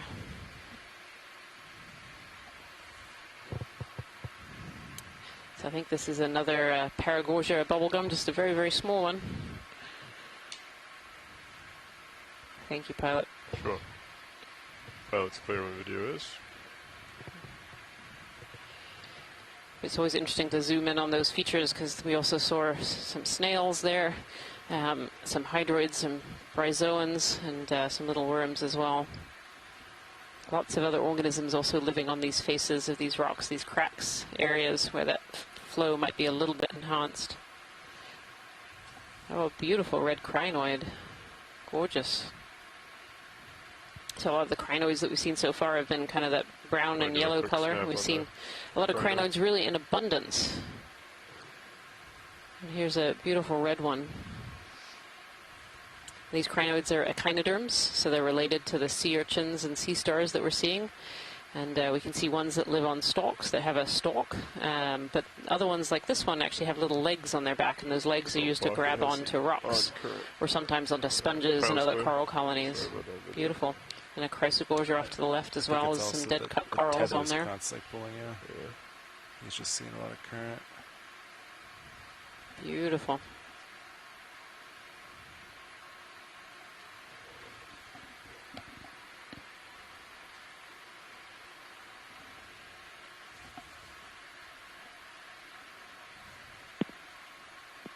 Rian, can we have a look at the white colony that's just in view on the bottom now?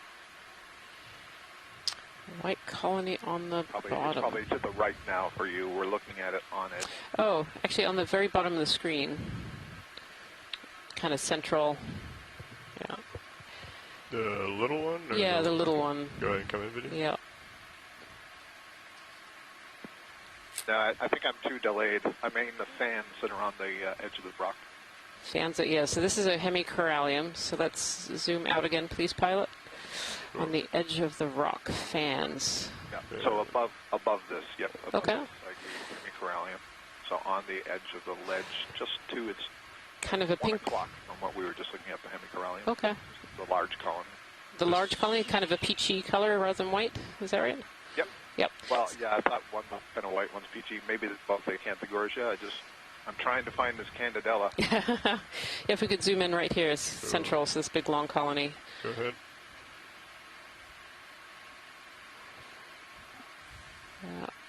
Yeah, the closer we're getting, the more I'm thinking it's, quotes, just another...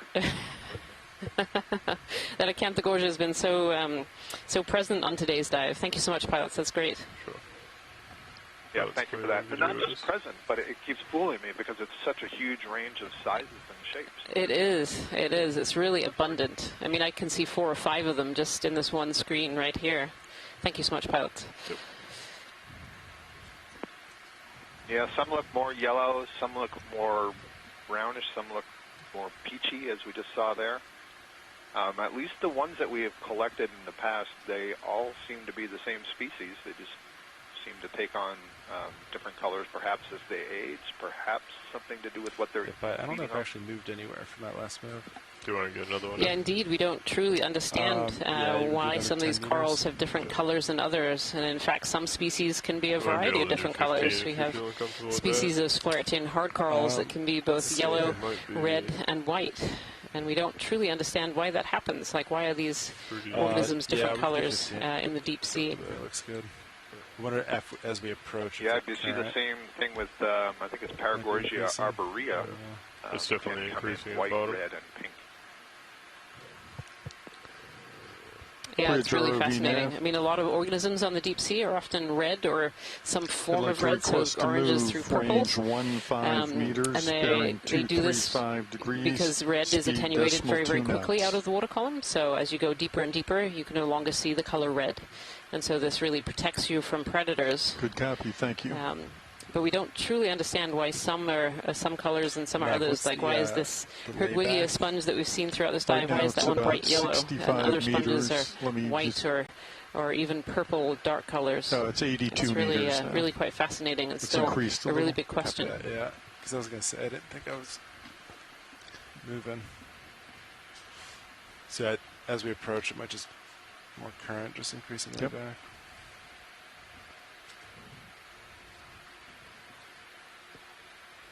What's the 2.3. Good copy, thank you.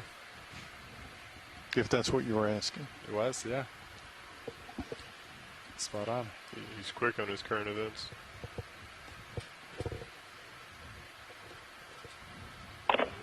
These outcrops are kind of looking like they have a pillow lava texture and overall morphology to them. So these are the first ones we've seen so far that have that more diagnostic morphology. So these pinnacles may in fact be maybe these late stage volcanic features that have been preserved for a really long time. Over them being some carbonate cap or some other feature. So. Yeah, it's very fascinating because on the very top of Retriever there are a number of these features. These are little pillars that are sticking out from the very top of the seamount, and we just picked one in the north today to be able to dive on, but there were several on top of this feature, which is really fascinating as to what those might be, and they're certainly looking very volcanic, very pillow lava-like as we climb further up here.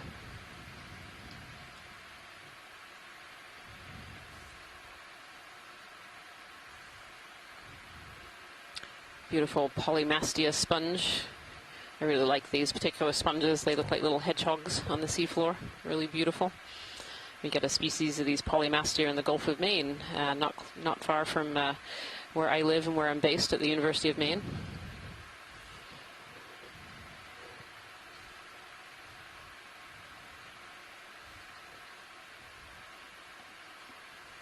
The beautiful array of different species of coral here that we've been seeing as we've gone on our transect here.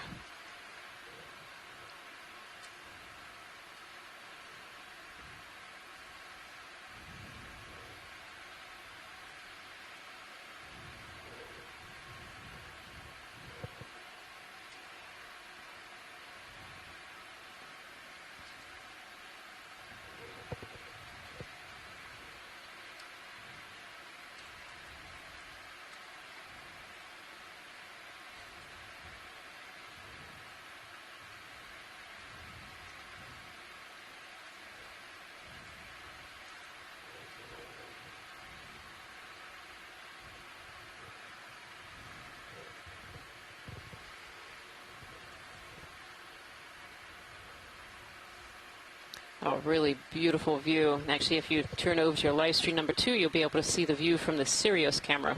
So we're diving a 2-part ROV system. The Sirius camera is the part that's connected directly to the ship, and then D2, the part that we're primarily looking out and being able to collect from, is connected to Sirius. And so Sirius is there to take a lot of the wave action out, and so we don't get affected by the waves and the heave on the D2 part. Now, the Sirius has a fantastic camera on top, so we can look down onto D2, and it's a really great way to get a sense of scale in some of these features. And so right now you can see D2 working its way up this very pillow basalt type wall, and all of these corals and sponges really standing out in front of it. Just beautiful. And every time I think that the corals can't get any more dense on our drive up this this cone, they do. There are more and more colonies appearing out of all angles. Just amazing. One of the reasons that we're interested in diving on this particular little volcanic cone today was both the depth. This is a great depth for lots of species of deep sea coral to live. But it's also a cone feature, and these cone features can increase the water flow and kind of circle the water around them. And when we see that circling of water, we often see that larvae are transported and food is brought in and retained in these areas. And so we wondered if this was an area where we'd see a lot of biodiversity. And I would say that those hypotheses have been true. On this dive so far, we've seen a lot of biodiversity, particularly in corals and sponges. Really beautiful. Pilot watch lead? Go ahead, watch lead. Is it possible to look at the very at the bottom of the screen where it's like a collapse feature? It looks like a little cave. Copy. If that's not too far away. Should be able to take a look at that. Thank you. I think there were some corals growing on the edge, as well as some more of this Acanthogorgia. You're still moving, right, Copilot? Yeah, slowly. I'm looking at U35 though, so. Understood. Beautiful. 4.5, which would be a better reference. That's 4.5 right there. And Megan Putz is reminding us that when the Okeanos Explorer, the dive at Retriever in 2019, I'm not quite sure what vessel that one was on, was so dense with sponges and corals you could barely see the bedrock. Sort of that's been our experience with dives on Retriever as well. That each of the dives at slightly deeper depths than we're doing today have all come out with very high biodiversity dives. Yep, Okeanos Explorer, so the Okeanos Explorer in 2019.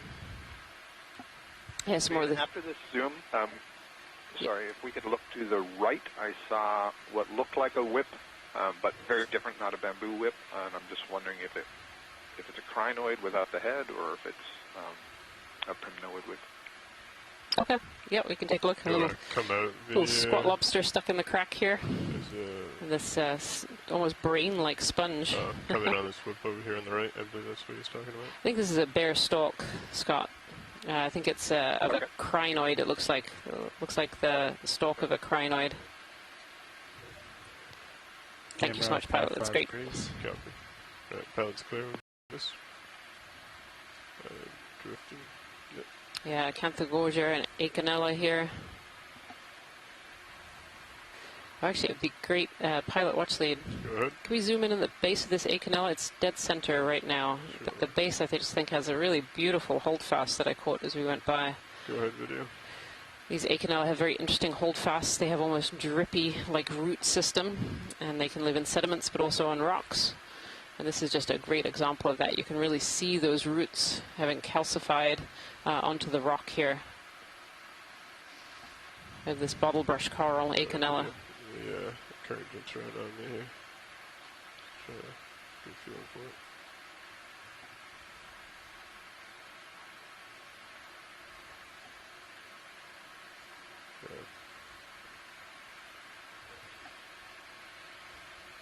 All right, pilot's clear. Very nice. Thank you so much, pilots.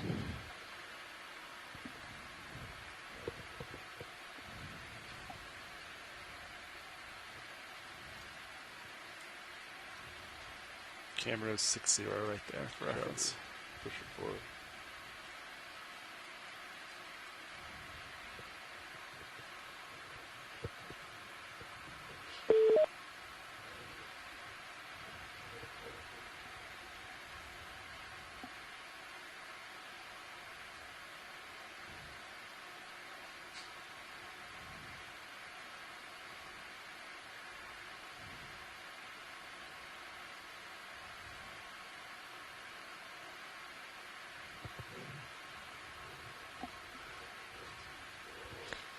It's a beautiful view here as we're working our way up, and this is Dive 19 of the NOAA Ocean Exploration Expedition, North Atlantic Stepping Stones. And the stepping stone that we're looking at today is actually inside the Northeast Canyons and Seamounts Marine National Monument, and this is Retriever Seamount.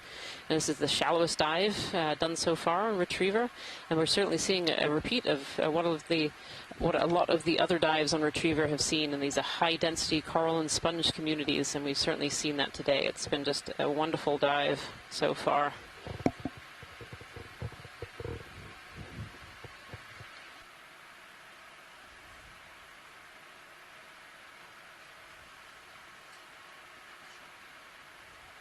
Hey, this is Brittany Peterson again with the U.S. Fish and Wildlife Service and Superintendent of the Northeast Canyons and Seamounts Marine National Monument. I'm glad to be back.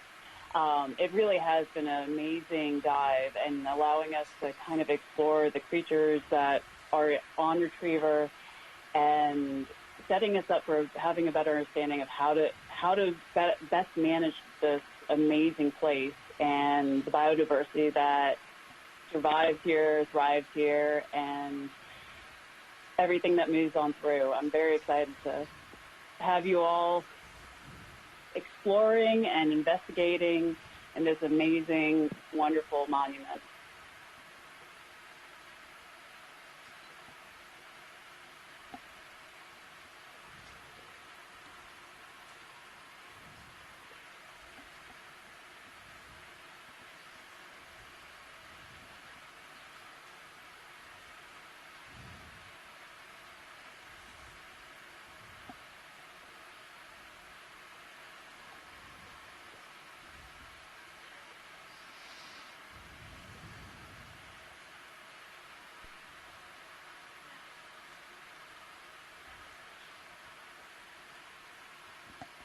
Of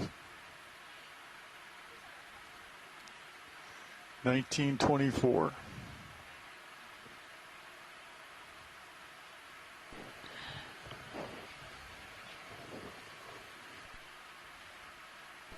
Get around this and then push forward.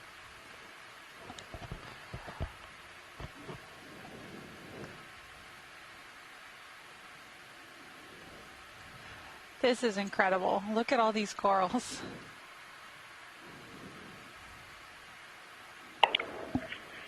A lot of coral debris, actually. I think this is like the first real thick accumulation of significantly older coral debris that we've seen so far on this dive. Seems as we're getting towards the top, these debris piles are getting a little bit bigger.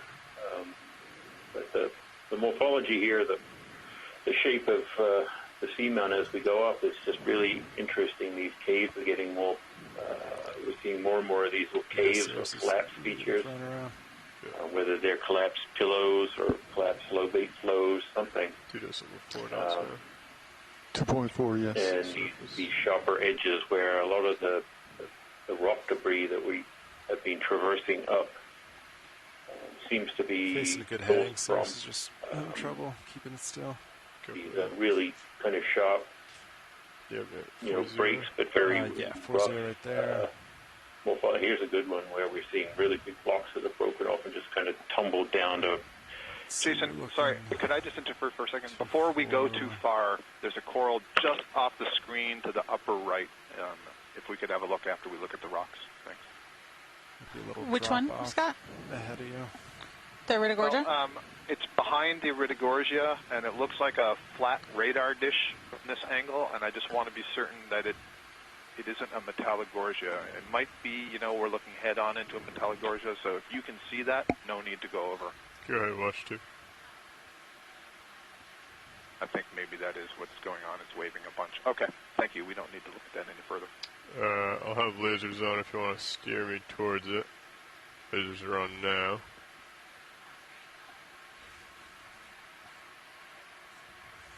Okay, go ahead and come in video. Copy. This guy here. Yep. All right, Scott? Yeah, thank you. I had said it's a Metallogorgia. We're fine. Okay, great. There's a radar dish-shaped primnoid that is only known from, I think, 2 specimens, both seen on Retriever Seamount.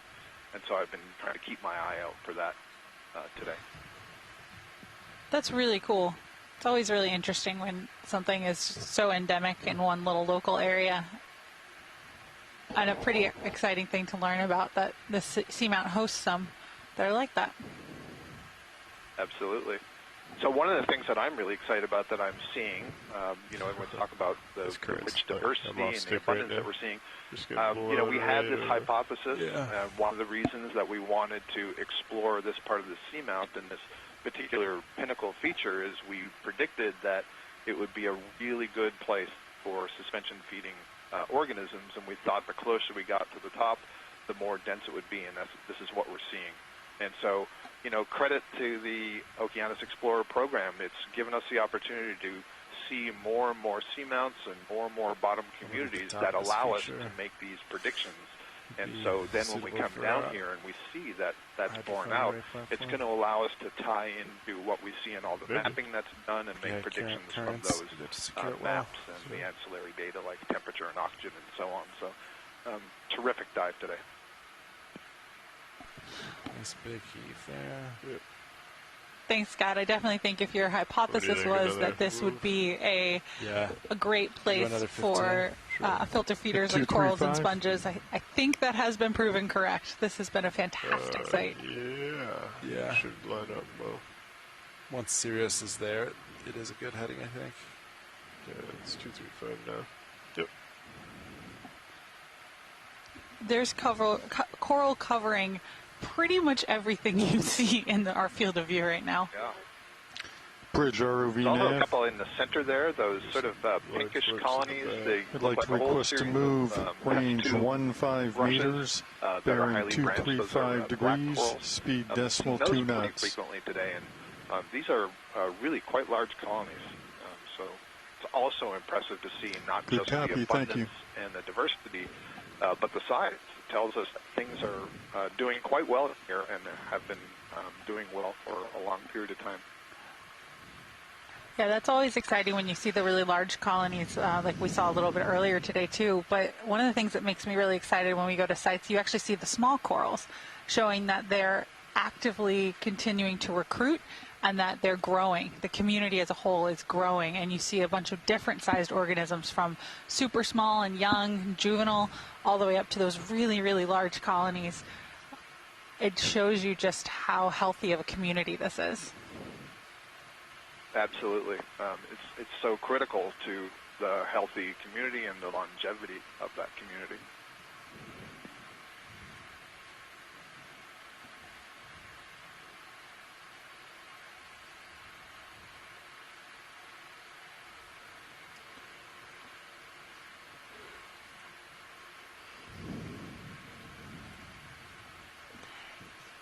Jason, so you were talking a little bit before about sort of the pinnacle on top of a seamount that we're exploring that we've just been saying, is certainly our hypothesis has been correct here that it's a great place to host biological communities. But what would have caused a pinnacle like this to form geologically to create this kind of environment?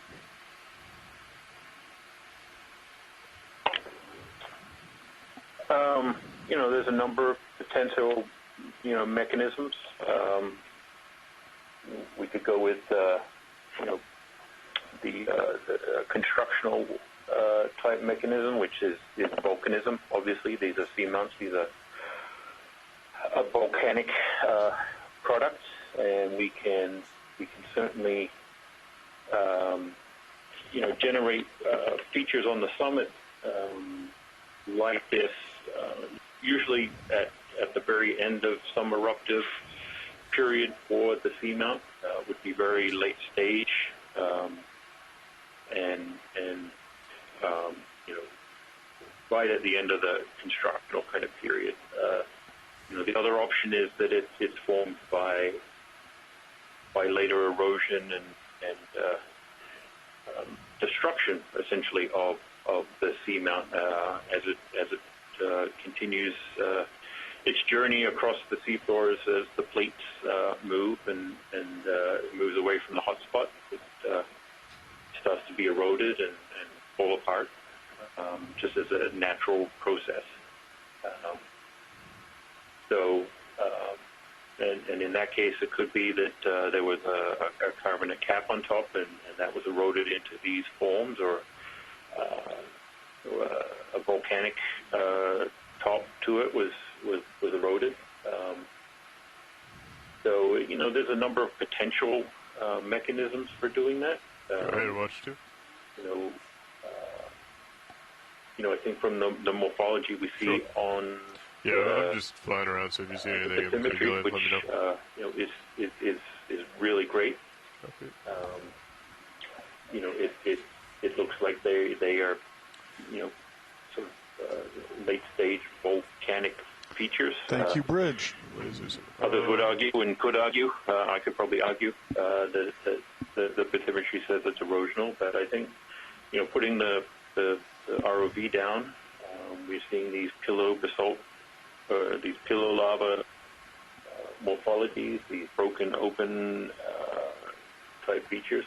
Earlier on, I was going back and forth on whether or not we were seeing some of these carbonates, these limestones that we thought we might see. But now that we've come up a little further, certainly seeing a lot of what could quite possibly be these collapsed pillow lava. So, center. Still to learn, even though we've visited this spot a couple of times now over the years. Okay. What do you want to Still focus a lot on? of numbers. Hopefully the samples we've collected straight into the center where that crinoid is. From around the world, we ought to use them to learn a little bit more. Left of center. Sort of test some of those hypotheses on what we're seeing. I think I lost my toe. Stand by one. Holding. Yeah. Okay.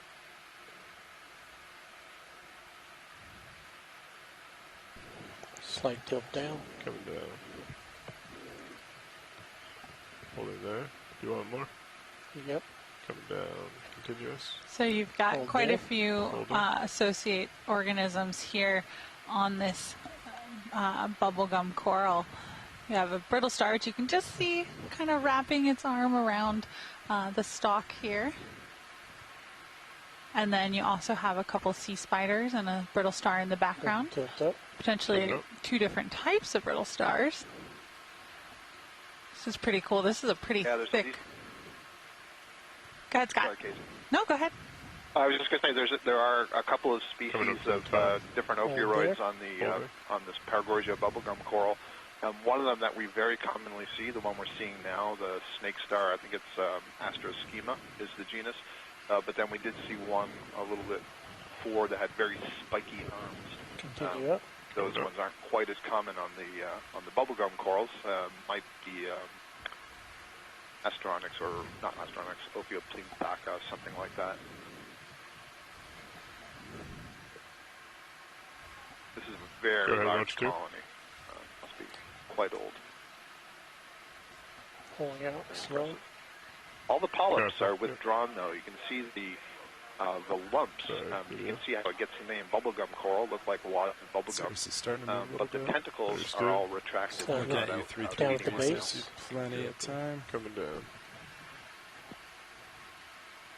This is beautiful.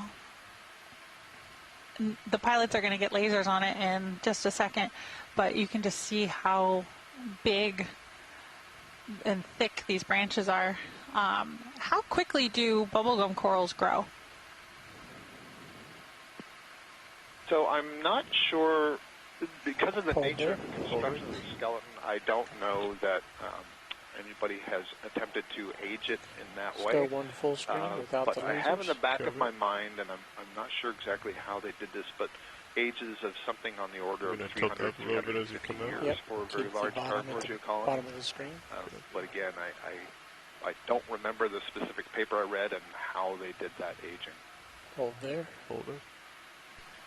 Is the transition from that pink color down to the white base pretty typical of the bubblegum coral? No, I think what you're seing there is that the tissue at the base is dead, and so the white is the underlying skeleton, and the pink is the more live tissue. Excuse me. The paragorgiids are a little bit different from many of the other corals that we've been seeing today, in that the construction of the skeleton is more like a concrete.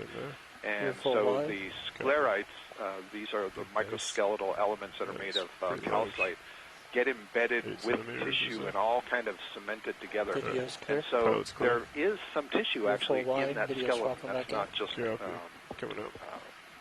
inorganic. Is the word I'm looking for. It's not just an inorganic skeleton. So it looks very different from other things that we've been seeing, but basically the live part of the tissue does have that pink color.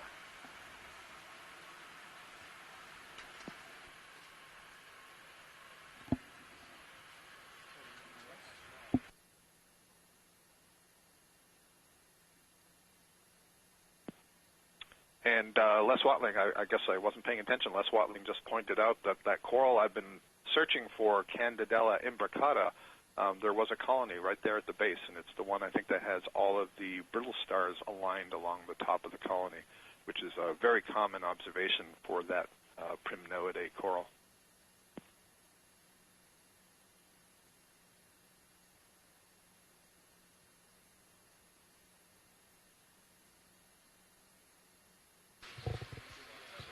So, of course, we feel very fortunate today to be able to be diving in the Northeast Canyons and Seamounts Marine National Monument.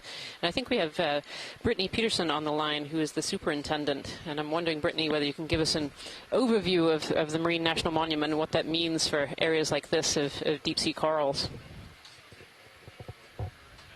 Yeah, absolutely. So I'm Brittany. Let me introduce myself. I am Brittany Peterson with the U.S. Fish and Wildlife Service and superintendent of the Northeast Canyons and Seamounts Marine National Monument. How's my nav? The first one in the Atlantic. Marine monuments are a newer concept that was started under the George W. Bush administration with the Papahanaumokuakea Marine National Monument out in the Pacific Northwest. Your internet, I was telling you, about an hour. Let's see. Sorry, we're at 1850? the Northwest Hawaiian Islands.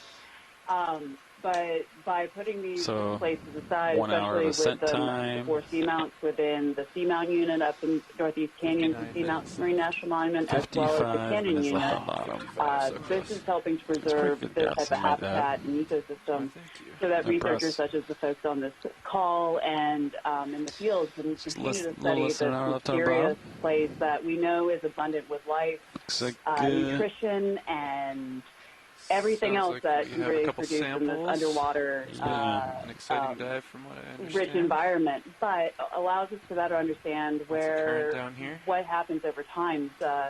One of the most interesting facts when taking this position and learning about the Marine Monument is that a lot of this area was exposed land at one point, and that was I got during the waypoint 3 last ice selected age. here. So Looks over like time, the formation from of this land, the Sirius migration back to bearing the ocean, 237. So yeah, it really 235 serves as and a what's the range on that?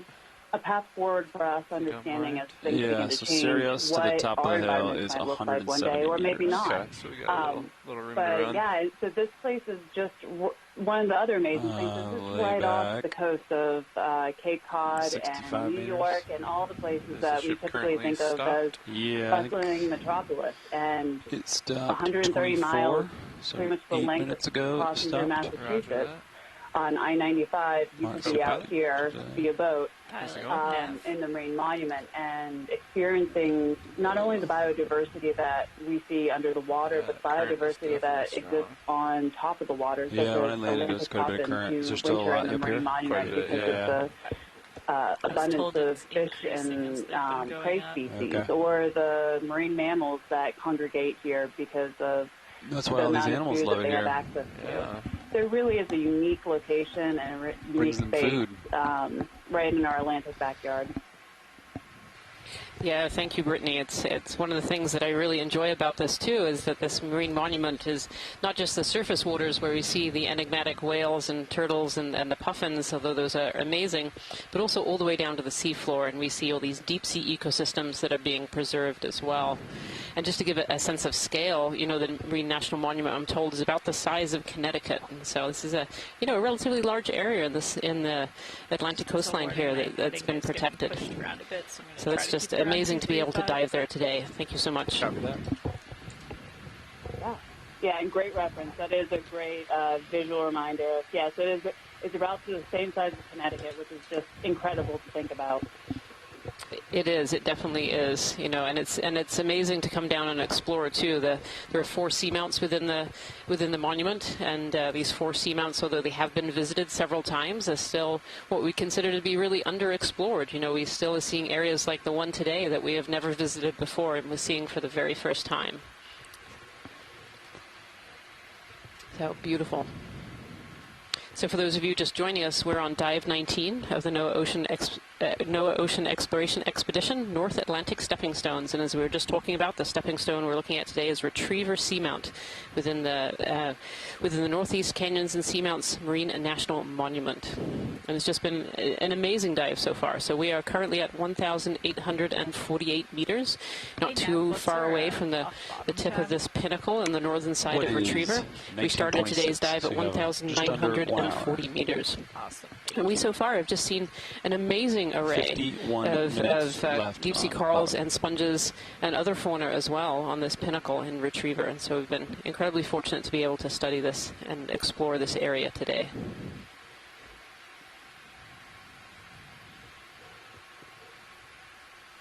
And as Scott France is noting in the chat room, too, that we're also fortunate that we had a really dedicated group of scientists and managers who really pushed for this monument to be preserved in 2016. And so a huge thank you to everyone who pushed that proposal forward to create this special area that we're looking at today. You want 15 more meters? Do you want to wait a minute? Let's see. Co-pilot's got me at about 40 degrees. Yeah, I think we could probably get a move in if she's comfortable with it too. What do you think, co-pilot? Yeah, I think so. Oh, pilot, what's it? I think. Go ahead. Can we zoom in on the large sponge in the middle, but it's covered in this purple coral? Yeah, copy that. I believe this is more of that royal purple clavularia coral, but it's actually encrusting a sponge this time. We've seen it encrusting coral skeletons. I was going to do another 15 meters. But this is it encrusting a sponge here. You can just see the hole, the exhalant hole of the sponge out front. And on the edges, this coral is growing over the side of it. Now, we don't know whether the growth of this coral is really impeding the sponge, but I can't imagine that it would be terribly good for it. Sponges are filter feeders, so they need pores to be open and be able to bring water in. And so this coral growing over it, I can't imagine it would be a good thing, though we don't actually know. 1.5 meters. That's 15 meters, bearing 235 degrees, speed decimal 2. Pilot clear.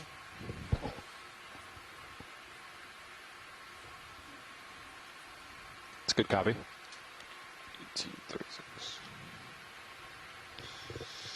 So I don't know if you all heard this, but I was told playback's been increasing with the current as we've been going up this, so just keeping an eye on that.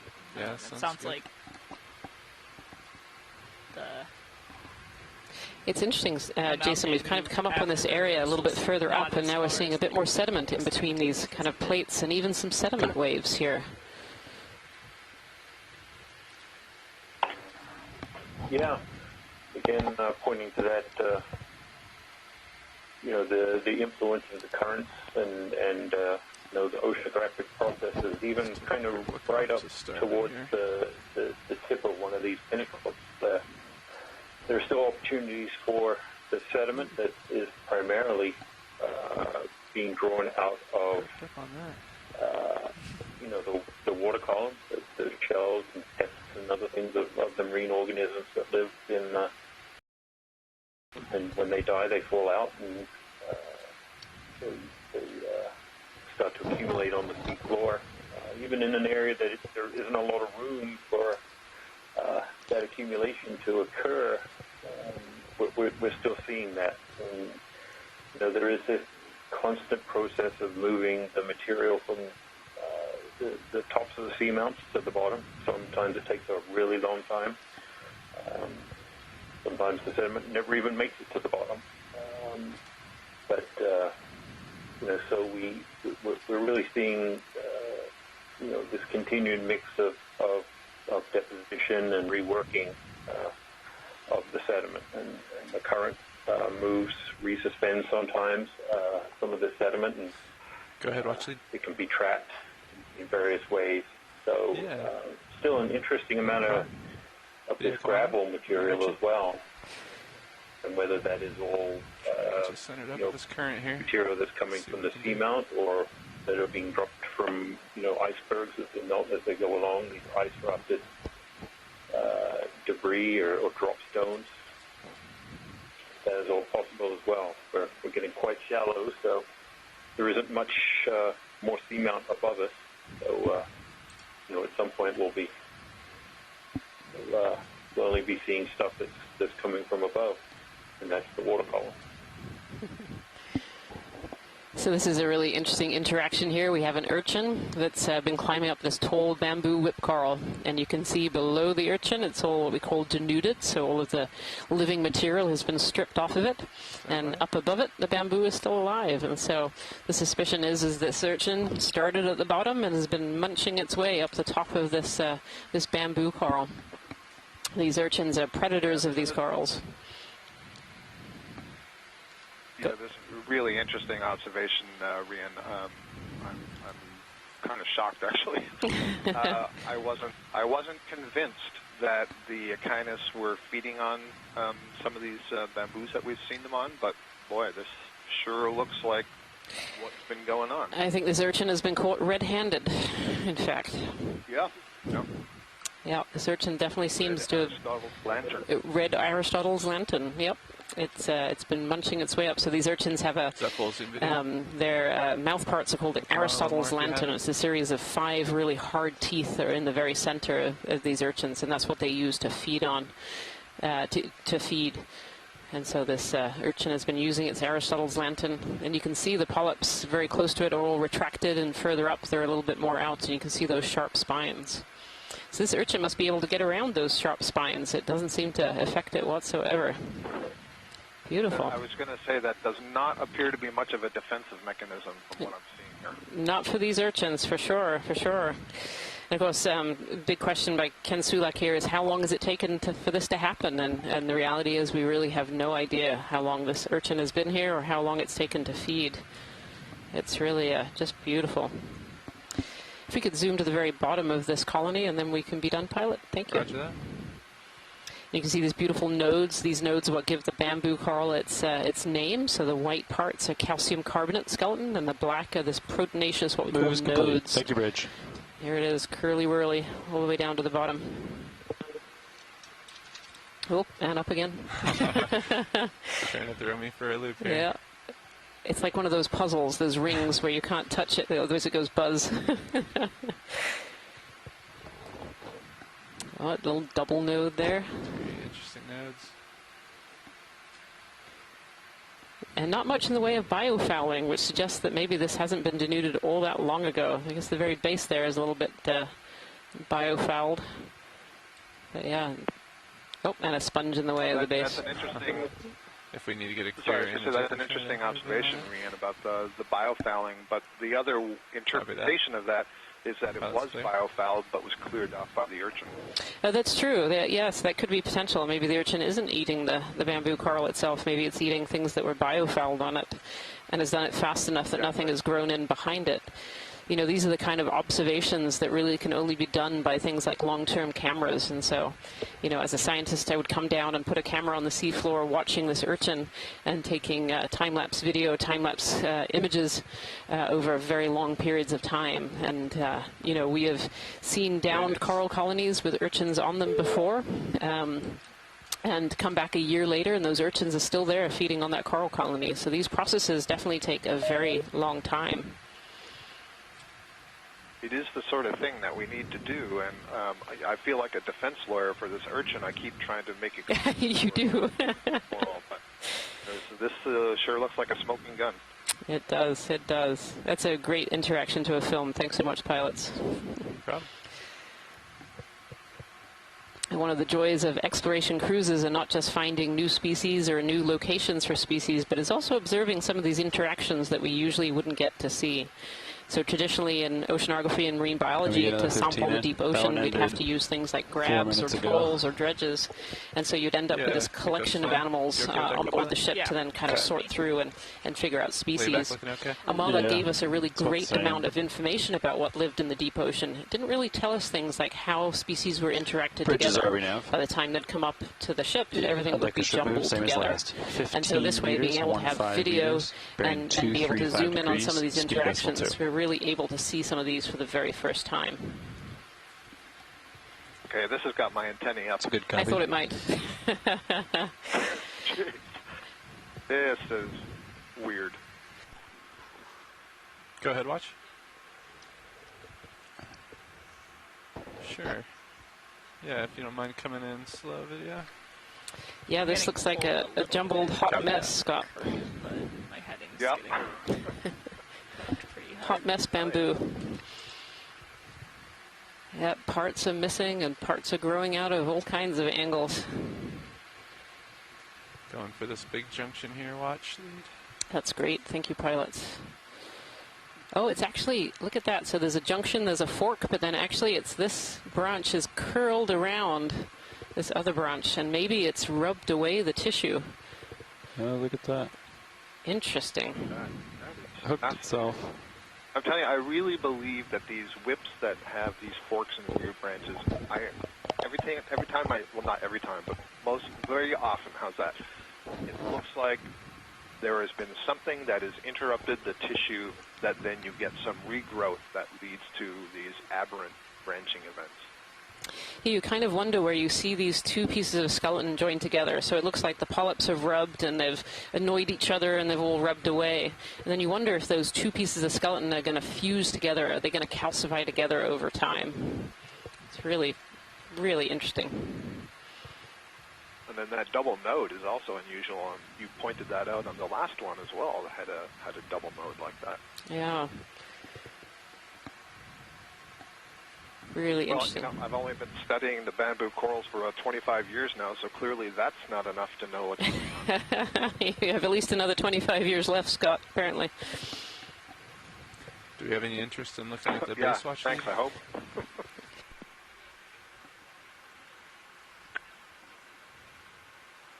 Far left copy, come on out a little bit, video. Yeah, more curlies, and we have these crinoids living on top. I can just trace it up here, actually. I think there's a junction here. There's another junction here as well, and it looks like another one up there as well. Yeah. Interesting. And then right above it. This is Junction City here. I'll leave and it. Another place where it's been rubbing. Yep, and then more of this potential rubbing of the polyps together. Really interesting. Thank you so much, pilots. That was great. Very welcome.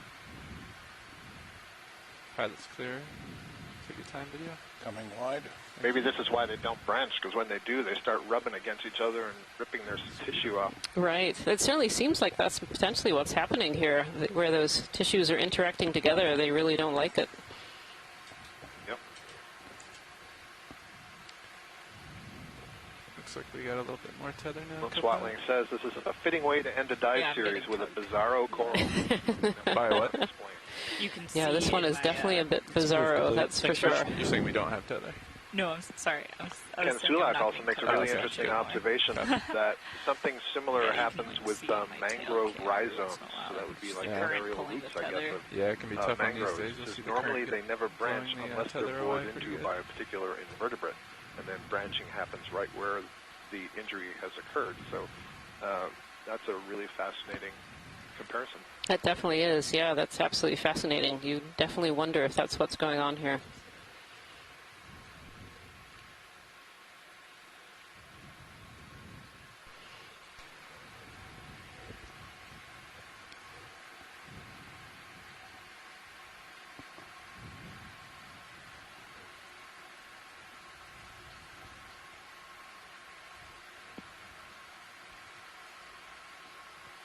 Is that a hemicorallium we're going over there on the left?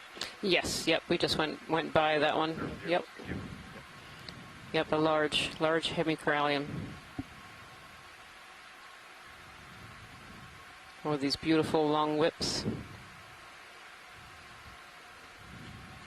I'm definitely kind of moving into a slightly different topography and zone here. It's more sedimented. I see some sediment waves. Some pebbles, some outcrops, and still seeing a lot of the large fauna and any hard bottom that's there. But yeah. What's your sense of how close we are to the top? So it looks like we still have about another 20 meters, 30 meters or so, 30 meters before we would reach the top. Vertical, you mean? Yeah, vertical. So we're actually really quite close to the very top of this cone feature.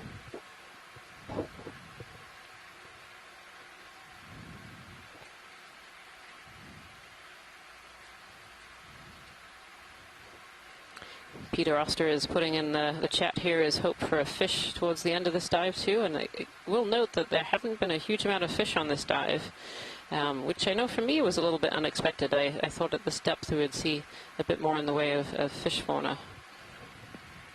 That bamboo coral appears to be holding out a flower to the ROV. Yes, a little crinoid flower.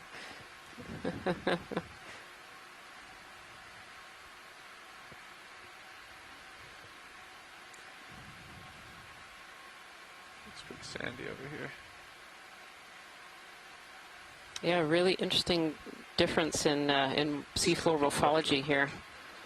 Moving away from the hard bottom and now into little outcrops that are poking through the sediment. 20 meters this time, or? And we reached an area similar to this a little bit further down the line. I know yesterday they suggested if we were going to reach the if top, you wanted a good visual representation of how important the bottom is to the community, we have 36 minutes left on bottom. Do you think that'll line up? 140 meters. Sorry, by that I mean, yeah, we can probably keep moving straight at it. The organisms living on the bottom, how drastically it changes. Or we can move slightly diagonal. Exposed rock to the more sedimented area here. Yes, absolutely. Yeah, and where we see these outcrops, we're still seeing that Acanthogorgia, some of these Paramercia, and these long bamboo whip corals, and then in between. We're not seeing any of that larger fauna. It's just too mobile a surface. So all these really long-lived and slow-growing corals, and so instead we see smaller organisms in fauna that are actually living inside the sediments instead. So just because we see these areas without these large corals doesn't mean that there isn't anything living there. It's actually incredibly important organisms living in the sediment, turning them over, bringing carbon down and oxygenating sediments. And so these can be small things like sea stars and brittle stars, but also even smaller organisms, microscopic worms and small crustaceans. Lots of organisms live in these sediments, even if we're not seeing the larger megafauna, those larger corals living in these areas. Now, a little bit further downslope, we did see some cup corals living in the sediments, which was really fun to see. And so I wonder if we might see some of those as we reach this patch again. There are certain species of cup coral that do live in more sedimented areas, but even though they're living in sedimented areas, their larvae do still tend to settle on small little tiny pebbles, and then eventually the coral kind of outgrows that pebble, or even the pebble grows into the bottom of the coral, and the coral appears to be sitting in the sediment itself.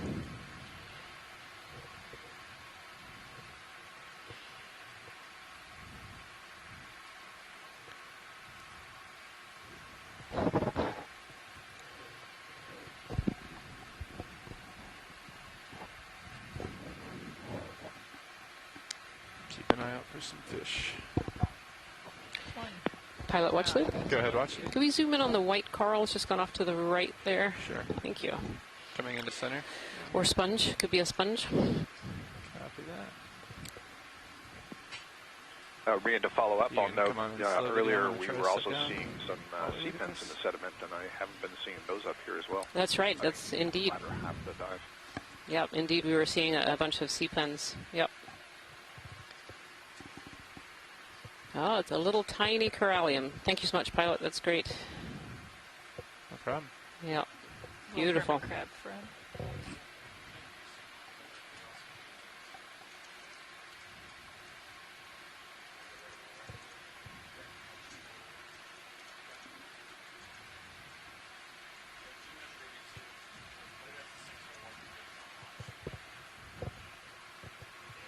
I'm scanning this area to look for those sea pens and those cup corals in case there are any, like there were a little bit further downslope. That was really fun to see those cup corals. Most of the corals that we've seen today have been octocorals or black corals. And these are types of soft corals where the skeleton grows on the inside and the tissue is on the outside. And the cup corals and hard corals, these are ones where the skeleton is on the outside and the tissue is actually primarily found on the inside. It can kind of retract into its skeleton. And the cup corals are solitary, so it's a single polyp, whereas if you've noticed when we've zoomed into all of these corals, there's lots of polyps all living together, and these are clonal, so all the polyps are genetically identical to one another, whereas the solitary corals are genetically distinct. Water column there. Oh, he's a fast guy. Pilot watch lead? Go ahead, watch lead. So coming into center on a pebble, there's potentially a cup coral. Kind of in between these two bottle rush corals on the right-hand side. Copy that. Bottom of the screen there. I think I see those little whitish guys. Yeah. Yeah. It might be little sponges, or again, little hemicorallium like that last little one was. Get just a little closer here, get some lights on it.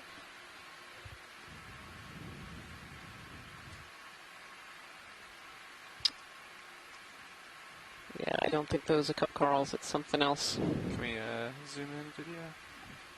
I'll take a quick peek.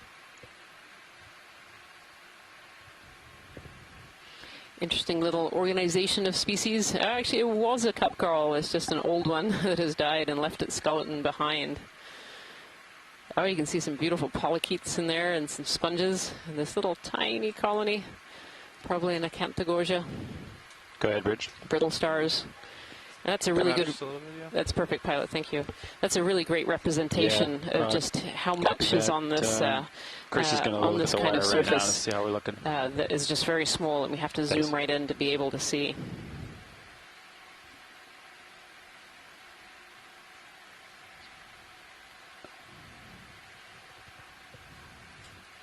Oh, and it looks like we're coming up to another rocky area.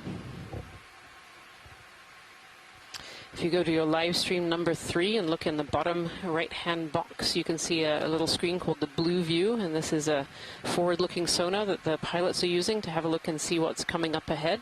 And very bright returns are hard bottom, things sticking up, and you can really see this rock formation. It's really nice to compare what you can see out of D2 on live stream 1 and then what you can see out of that Blue View sonar. It's really great to compare the two. That's a great tool. Really beautiful.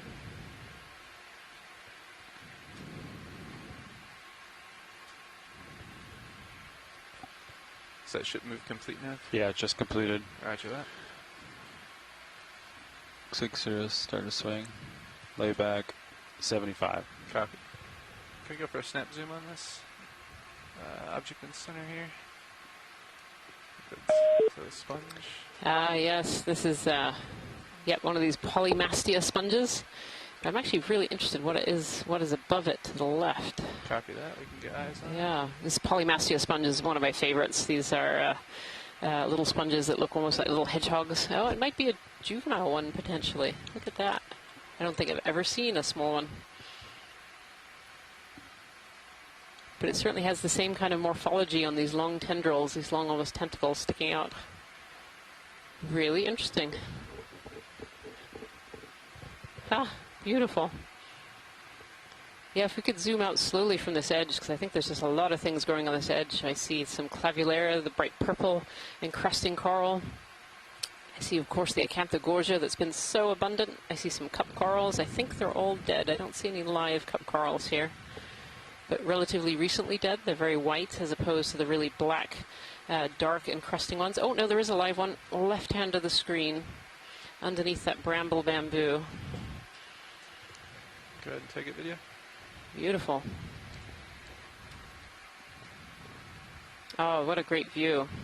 Yeah, so this is one of those cup corals. So throughout this expedition, we've seen these really large stands of dead fossilized cup corals that are all blackened and covered over with that ferromanganese patina. And here is a live one. We haven't seen many live ones, but we've seen a few so far on this particular dive on Retriever Seamount. Just beautiful. You can see that hard outer skeleton, that white, and those bright red tentacles. Copy that. Waving in the current, waiting for particles of food to go by. Thank you so much, pilot. No problem. Beautiful. One of these bramble form bamboos here. And all kinds of acanthogorgia, just lots of things growing on these rock faces. Just beautiful. Full wide. And these scleractinian hard corals can be really important. When they're alive, they form important habitat. They have very hard structure and often grow groups. That one is solitary, but often they grow together. But when they die, they actually can form really important paleo records. So collecting fossil corals can be really important. Some of those fossil corals date back 10, 20,000 years, or even up to 250,000 years, I believe, is one of the oldest that's been collected so far. And that will tell you, you know, the skeleton's made of calcium carbonate, which absorbs different markers of what the water is like that they grew in. And so by looking at these fossil corals and coral skeletons, you can have a look at what the water masses in this region were like 10, 20,000, or even 250,000 years ago. So they just form really important recorders of climate. Beautiful.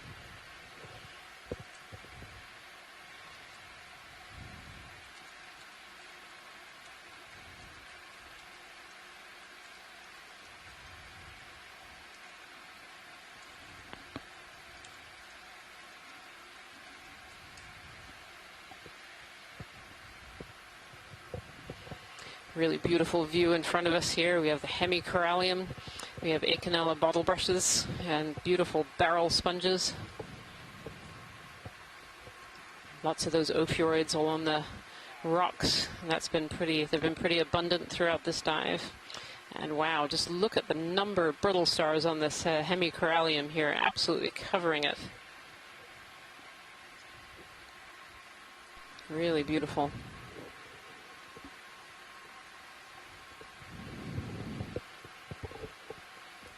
Curious about that. Watch this, you got 25 minutes left on bottom.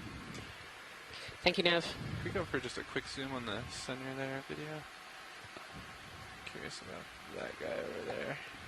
Pilot, I have you at 50. Thank you. 50. I saw one of these earlier. These are cool, aren't they? Yeah. Like the dark beautiful, red and like Actinurus anemone. These are really beautiful. The outer is white and the tentacles are red, and the way that they contract in kind of creates these ripples. That central area is their mouth. You can see it's all puckered up.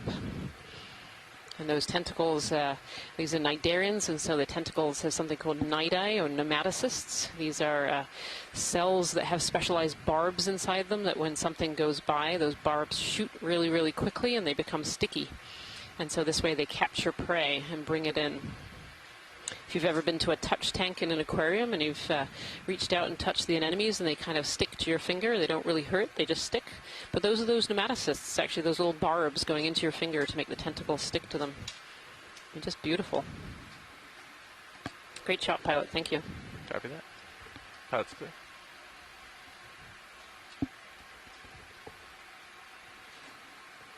Thanks for the zoom. Oh, more cup corals. They're alive. Over to the right-hand side of the underhang. I think there's actually a group of them. Copy that. Go ahead and come on in video.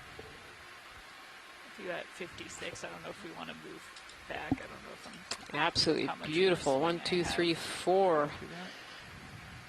Stand by. Actually, he come out just partial. And these, I believe, are the Desmophyllum dianthus, which are really abundant in this area as fossils and a little bit rare as live.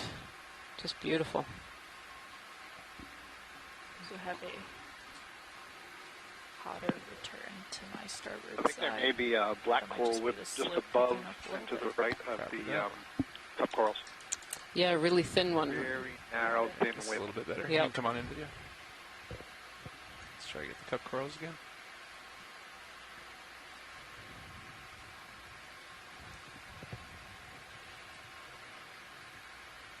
Yeah, just beautiful, big, long tentacles, a little grouping. Now, if you saw some of our earlier dives, you would have seen mass groupings of these all growing with one another, forming massive walls. There's actually some juveniles there too, I think. 1, 2, 3. Yeah, so there's been a recruitment event here relatively recently, over several different recruitment events. One for these larger ones that we're seeing, and then one for those 1, 2, 3, 4 juveniles on that rock as well that are very, very small. Oh, and that's cute. You can see 2 little claws sticking out from underneath the rock. Of a little squat lobster sticking out the bottom. Watch, we need to move here, I think. That's okay. Perfect. Thank you so much. You've satisfied my need for cup corals. Copy that. You can always look at more. We're certainly starting to see more as we're moving up, and I wonder if that's down to the morphology a little bit. There's more of these caves, and very often these Desmophyllum dianthus cup corals like to live kind of on underhangs of caves. Like as we go by here, I can see several on the underhangs as we're going by here as well. Coming up, co-pilot. Coming up with you. Thank you.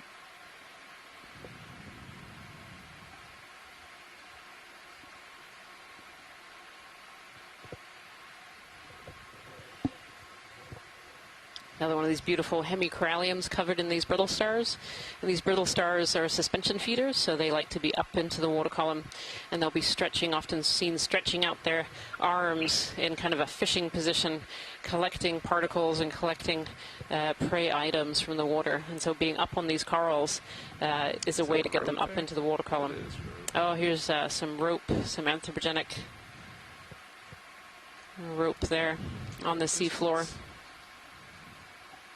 We may have already passed by it, but it looks like there might have been a fish in one of those corals just back a bit. Or it looks like there was an eye there. Interesting. Unfortunately, I think we might have passed it. Yeah, we just passed a little bit of fishing gear as well, Brittany. Mm-hmm. Yeah. Yeah, it's amazing how interconnected, whether it's coming from rivers and runoff or just through activities in the ocean, how prolific the human fingerprint is on these deep sea environments. Yeah, absolutely, absolutely. I think it's something definitely to remember that, the ocean is all connected together. Anything on the surface ocean has the potential to end up in the deep ocean. And we were seeing that in our earlier dives with that sargassum. We were seeing masses of sargassum around the ship. And when we dove, particularly on Gosnold Seamount a few days ago, we were seeing masses of sargassum down at, 3,000 meters. So everything is all connected together. Absolutely. You guys want to turn to starboard a little bit and line up with it, or looks like according to Sirius sonar, it's a little bit to starboard Beautiful now. Black corals here. Uphill. 245 or so. Yeah. I think I'm getting back out in front of co-pilot here, just a little bit.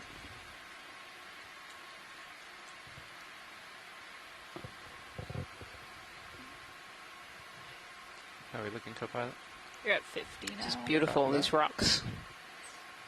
Kind of come into an area with more, looks like a lot of downslope transport of rocks. Smaller and larger pieces as well, as we're coming up towards the top of this feature, just like 10, 20 meters away from the very top here. Yeah, like, 250 or something like that. It has to be when I can't take the video or the good rocks come along. I know, I'm sorry, Jason. So Jason is having problems with his video. I'm just going to look up real quick. I think 250 sounds great. Back on oh, Cape is it a Cod. huge colony? Looks like it. That's okay, Jason, because a massive black coral colony just came into view. It'd be great to get some lasers on that. Please, pilot. Pivot around this whip coral here. Why don't you take some pictures of the top for me so I can look at them? Don't you worry, we're taking pictures. Oh my goodness, this black coral is enormous. Could we have some lasers, please, pilot? No problem. Thank you. It's a telopathes. I've never seen one that big before. So I can't even see the lasers. Where are they? Yeah, we'll get a zoom in just a second. There they are. So if you look and see two red dots, these are harmless lasers. They're spaced 10 centimeters apart. And they help us get a sense of scale of things that are living on the seafloor. And you can see the scale of this massive telopathes. I mean, this is at least 1.5 meters, if not more. Gorgeous. That's a big colony. Absolutely gorgeous. And you hear me call it black coral, but of course this coral that we're looking at is orange. I haven't gone crazy. It does in fact have a black coral skeleton, and that's where the black corals get their name from their skeleton, which is very dark, deep jet black. You can just about see those two laser scales in the middle there, 10 centimeters. This must be one of the largest black corals I think I've ever seen. Absolutely beautiful. Curious how big the base is. Yeah, and Scott France is mentioning that, you know, this particular telopathes does get large, but it may be the largest one that he has ever seen as well. Look at the size of that I mean, look base. at it like next to D2. You can see in the middle there empty branch that's covered in what looks like barnacles. I think once we do a sweep here, we'll maybe have a couple of quick zooms in. Just beautiful. Zoom out. No, you can have video can zoom in on your camera too, Anya. Yeah. Watch Lee, would you like a particular zoom on anything? The base, perhaps? The base would be good. Could we zoom in on the white associates kind of in the middle, which might get us a view of the polyps at the same time? We'll start with Thank that. you. Come on in, video. Video. Oh. Just beautiful. He can zoom right after this for you. Yeah, these look like little barnacles that are growing. Barnacles are crustaceans. When they settle as larvae, they actually stick their heads onto sticks, so they're actually head down and butt up. And they're sticking their legs out, so those features that you can see there that kind of fan are actually their legs, their feeding legs, and they're also capturing particles out of the water column too. So they like to be up into the water column and have attached to this this part of the skeleton that's missing its polyps. And you can really see the black there as well. That's the black skeleton that black corals get their name out of. So another feature of the black corals that always, at least keeps my eye, you know, makes me confirm that it's a black coral, these big long drippy tentacles, and you can see that they have these long drippy tentacles here being moved in the current. Just beautiful.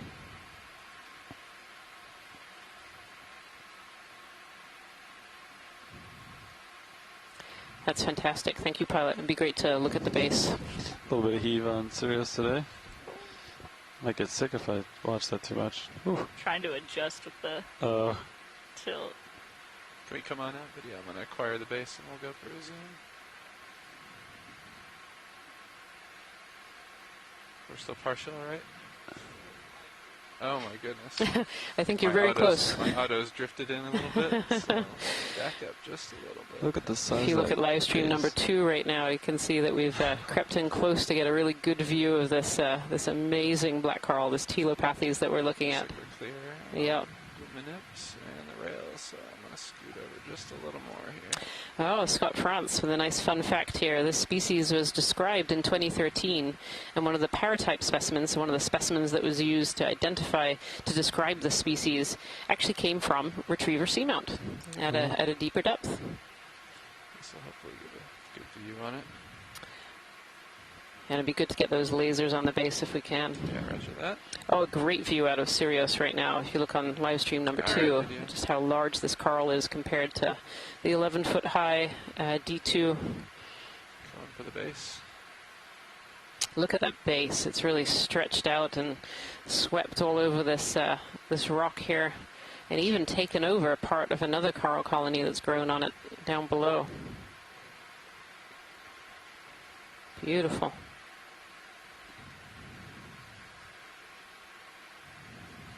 And there are the lasers on that base. So those lasers, again, they're 10 centimeters apart. They're harmless lasers used to help us identify the size of different seafloor features and organisms living on the seafloor. Really beautiful. One of the interesting things I'm seeing here on the whole test is that you can see that it can put up, I think, new stalks. I think that's what I'm interpreting. It's either new stalks or it's grown over something. Yes, it's hard to know which of those two it is. Yep. Exactly. Yep. That's why you heard a bit of hesitation in my voice there. Do I really want to say this? That's great. Thank you so much, pilots. That's wonderful. Yep. Absolutely stunning. What a great find in the last 10 minutes of this dive. That was Telopathes magna. And you can really see where the name magna comes from. I'm going to go for maybe one more. And we're stationary, correct? Yeah. Copy that. May I call one more in or stay here? I think we can get another one in. Okay. What range do you want? What are you comfortable with, co-pilot? Another 15 or 20 meters? 15 or 20 is fine. Yeah. Let's go for 20. What bearing? What's your heading? I think we're doing 50. 250 degrees. Speed decimal 2. Stand by 1. Bridge, this is ROV nav. Yeah, we'd like one more move, please. 20 meters. That's 20 meters. Bearing 250 degrees. Speed decimal 2.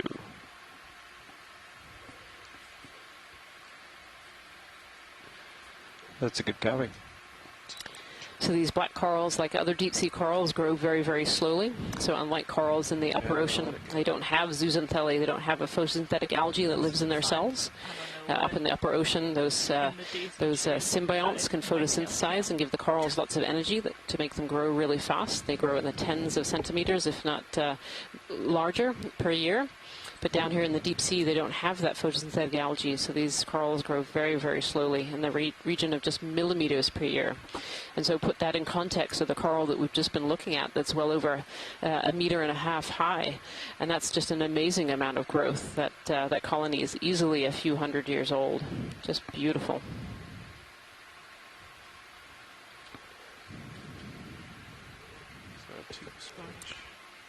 Yeah, Hertwiggia yellow sponge, and then another type of sponge, kind of looks a bit like an elkhorn. We were fortunate. Little fish here. Oh, a little fish. Yeah, there we go. Go for a zoom here. That would be great. I think this is another little coffin fish. Oh, hey, buddy. I don't know if it was trying to catch something or whether it's... He's running faster than I can track. There we go. Beautiful, and these are related to the anglerfish. They have a little angler on the front of their head. And swim out of view. That's the second one that we've seen today. Camera shy. He was not ready for school picture day.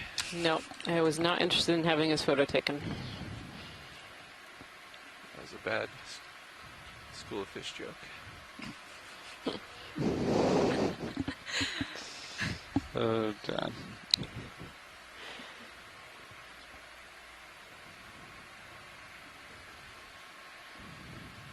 That was a good shot of that black coral, John. Which, yeah. The big one, yeah. That was definitely the largest black coral I've ever seen. Massive, yeah. Lucky find. It was beautiful.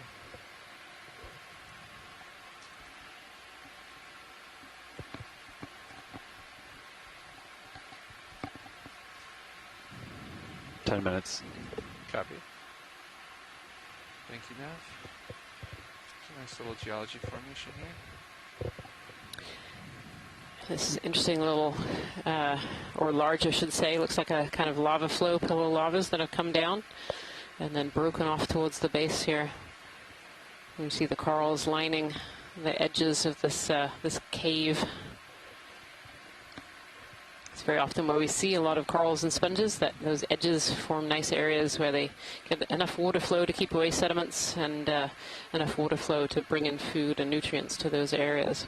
Though we're certainly not seeing any lack of corals that are living on top of these rocks as well today. The Okeanos in the top right-hand corner, we can see those beautiful drippy roots. We've seen a few of those today. You can see them just edging their way downhill. Beautiful. Would you like a zoom or are you okay? A quick zoom would be great. Just a little snap. Copy that. Go for zoom. So, these little guys still seeing lava morphology this shallow on the seamount. What is there, like 10 meters left? That's right. That, to the summit, that you definitely know that it was where we are would be the source of those lavas. That's a move complete. Thank you, Bridge. So often when we're on the seamounts, we don't get to see, kind of where things came from, just because they're so big and we're looking at such a small piece. It's hard to kind of get a sense of where things came from. So just kind of cool that we're like right where it came from. Yeah, we're definitely. Stage, oh, is that another big one? What is that? Oh, wow. Might be out of our reach. So as we're coming to the top of this feature, we're definitely starting to see much larger, older colonies. We saw that giant Paragorgia earlier, the bubblegum coral, and then we came across a giant Telepathes black coral. And as it comes into view here, I'm really intrigued as to what this particular giant colony is as well. It's like the land of the giants up here on the top of this pinnacle. How much tether do we have to apply it? Still got some slack. Hard to tell with the current pushing. Yeah. Beautiful. Just inch forward. Let me know if you feel pull. Ooh. I'm feeling pull regardless, but I'll keep an eye and see if it starts getting taut on your end. Yeah, sounds good. So far on my list, throughout these dives, I keep a little running total of coral species that I see during a dive, as well as sponges and other species. I'm actually up to 28 species of coral that I've seen so far in this dive, with just a few minutes left of our dive now. There was some and that's just an amazingly high diversity. Geology up ahead. Yeah, that's a great number. Boy, what a wonderful spot we saved for last for the last bottom dive. I think that that large colony may be similar to the one we sampled earlier, the Plexaurid or Acanthogorgia. Copy that. Yeah, we'll give it just a second to settle from the ship move. Yeah, it's a really great number, Scott. It's definitely been a very high diversity coral garden environment for much of the dive today.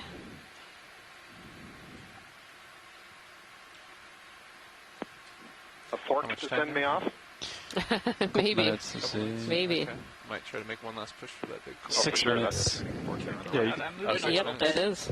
6 minutes, yeah. So yeah, and as we, climb up this feature and we're starting to see these larger forms, this could be a factor of there being less material being down transported, so less rocks coming down from above disturbing colonies. We saw a lot of those coral branches that had either just been broken or had been broken some time ago. And so being higher up on this pinnacle, being more towards the top, means there's less chance of something coming down and knocking you off your perch or breaking your branches. And so this could be why that we're seeing these larger forms as we get towards the top of this pinnacle.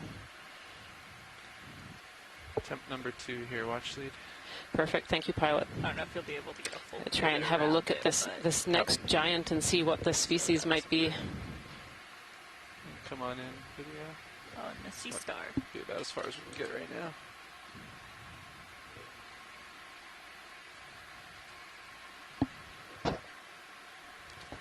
now. This is an interesting one. Yeah, I think my colleague Les Watling here called it from a distance. He suggested this was going to be a J-clade bamboo coral, and I believe he's correct. Wow, a J-clade bamboo that's this large. Yeah, so Jasonisis type. Yeah, another giant. First of the day.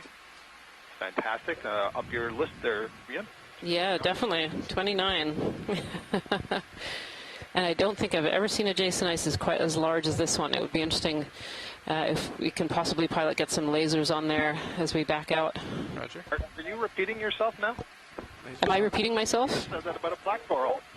Did I say? It's the largest one. It's the land of the giants here, is my point. Yes. Yes, it is.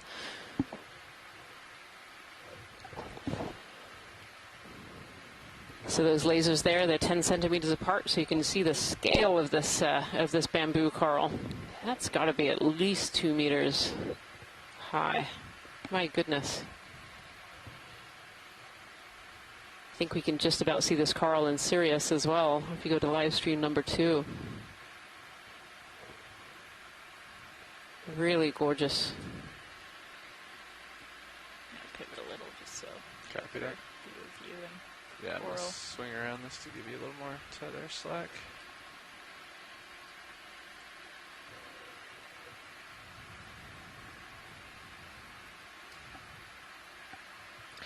The size of that holdfast. The main branch coming up that forms this colony is incredibly thick.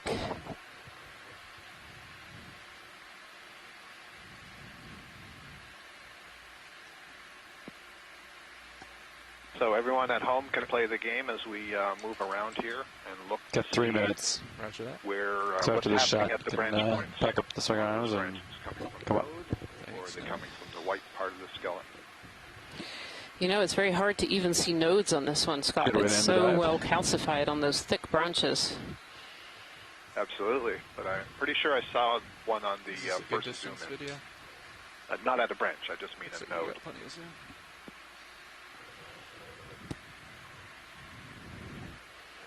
Yep, I see some nodes. Can't quite see if they're branching. Yeah, I think they're... Branch point. I'm looking just below the lasers, between and below the lasers. That Maybe looks a like an branch there. internodal branch. Yep, I would agree.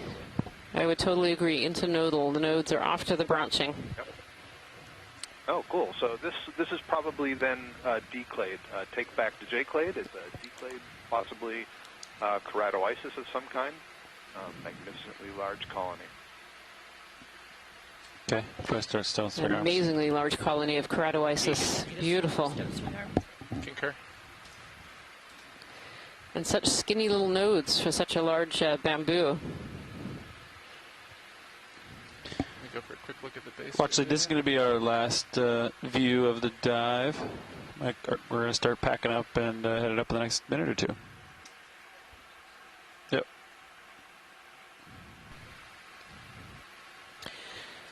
Look how thick that base is. Just absolutely covered in polyps as well. Yeah, it's a stunner. It's so thick that the polyps look like, you know, they're in miniature. Yeah, and Les Watling's actually mentioned on the chat room too that we saw this large skeleton that I couldn't Look quite at figure that out what base. it was, and he suggested it was maybe a dead skeleton of this. Unbelievable. Yeah, it's got to be 6-7 centimeters thick at the base there. That is an incredibly old bamboo skeleton. And what an amazing sight for our last little view of the top of Retriever Seamount. I'm afraid that we have to end our dive now. We've had such a great time visiting this really special area within the Northeast Canyons and Seamounts Marine National Monument, and this giant bamboo to send us off on our way. So I want to say thank you so much for joining us today on Dive 19 of the NOAA Ocean Exploration Expedition North Atlantic Stepping Stones, and thank you for joining us in this exploration of Retriever. I want to say a big thank you to the crew and pilots for keeping us in the water today, and also to all the scientists working from home in the scientific chat room and helping us to identify seafloor features and organisms on today's dive. This is the last benthic dive of this expedition. Tomorrow's dive will be a midwater dive, so please be sure to join us then. Thank you so much. See you tomorrow. F5. Thank you, everybody at sea. Thank everybody at sea for making this really exciting dive possible. Yes, thank you everyone for adding to our understanding of this marine monument and helping Almost lined up with the share ship. the beauty of it to everyone who's out there. Let's go ahead and come up a little bit. Good copy, coming up. 1926. Push out just a little bit. Coming up with you. Bridge is RV nav. Just letting you know we're coming off bottom right now. Laterally into your view. Trying to keep up with you. Trying to spin to you. It's not very happy about that. The current is stronger. Yeah, roger that. I'll come to you.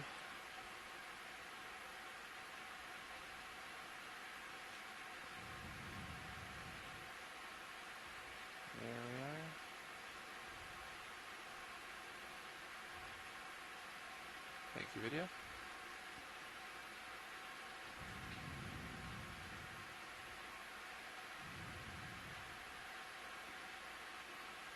Tether's looking good.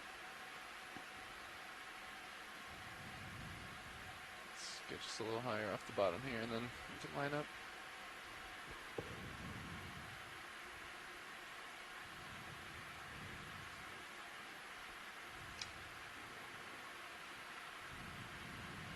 Alright. If you want to keep going and get a delta Z of about 20, this will be fine.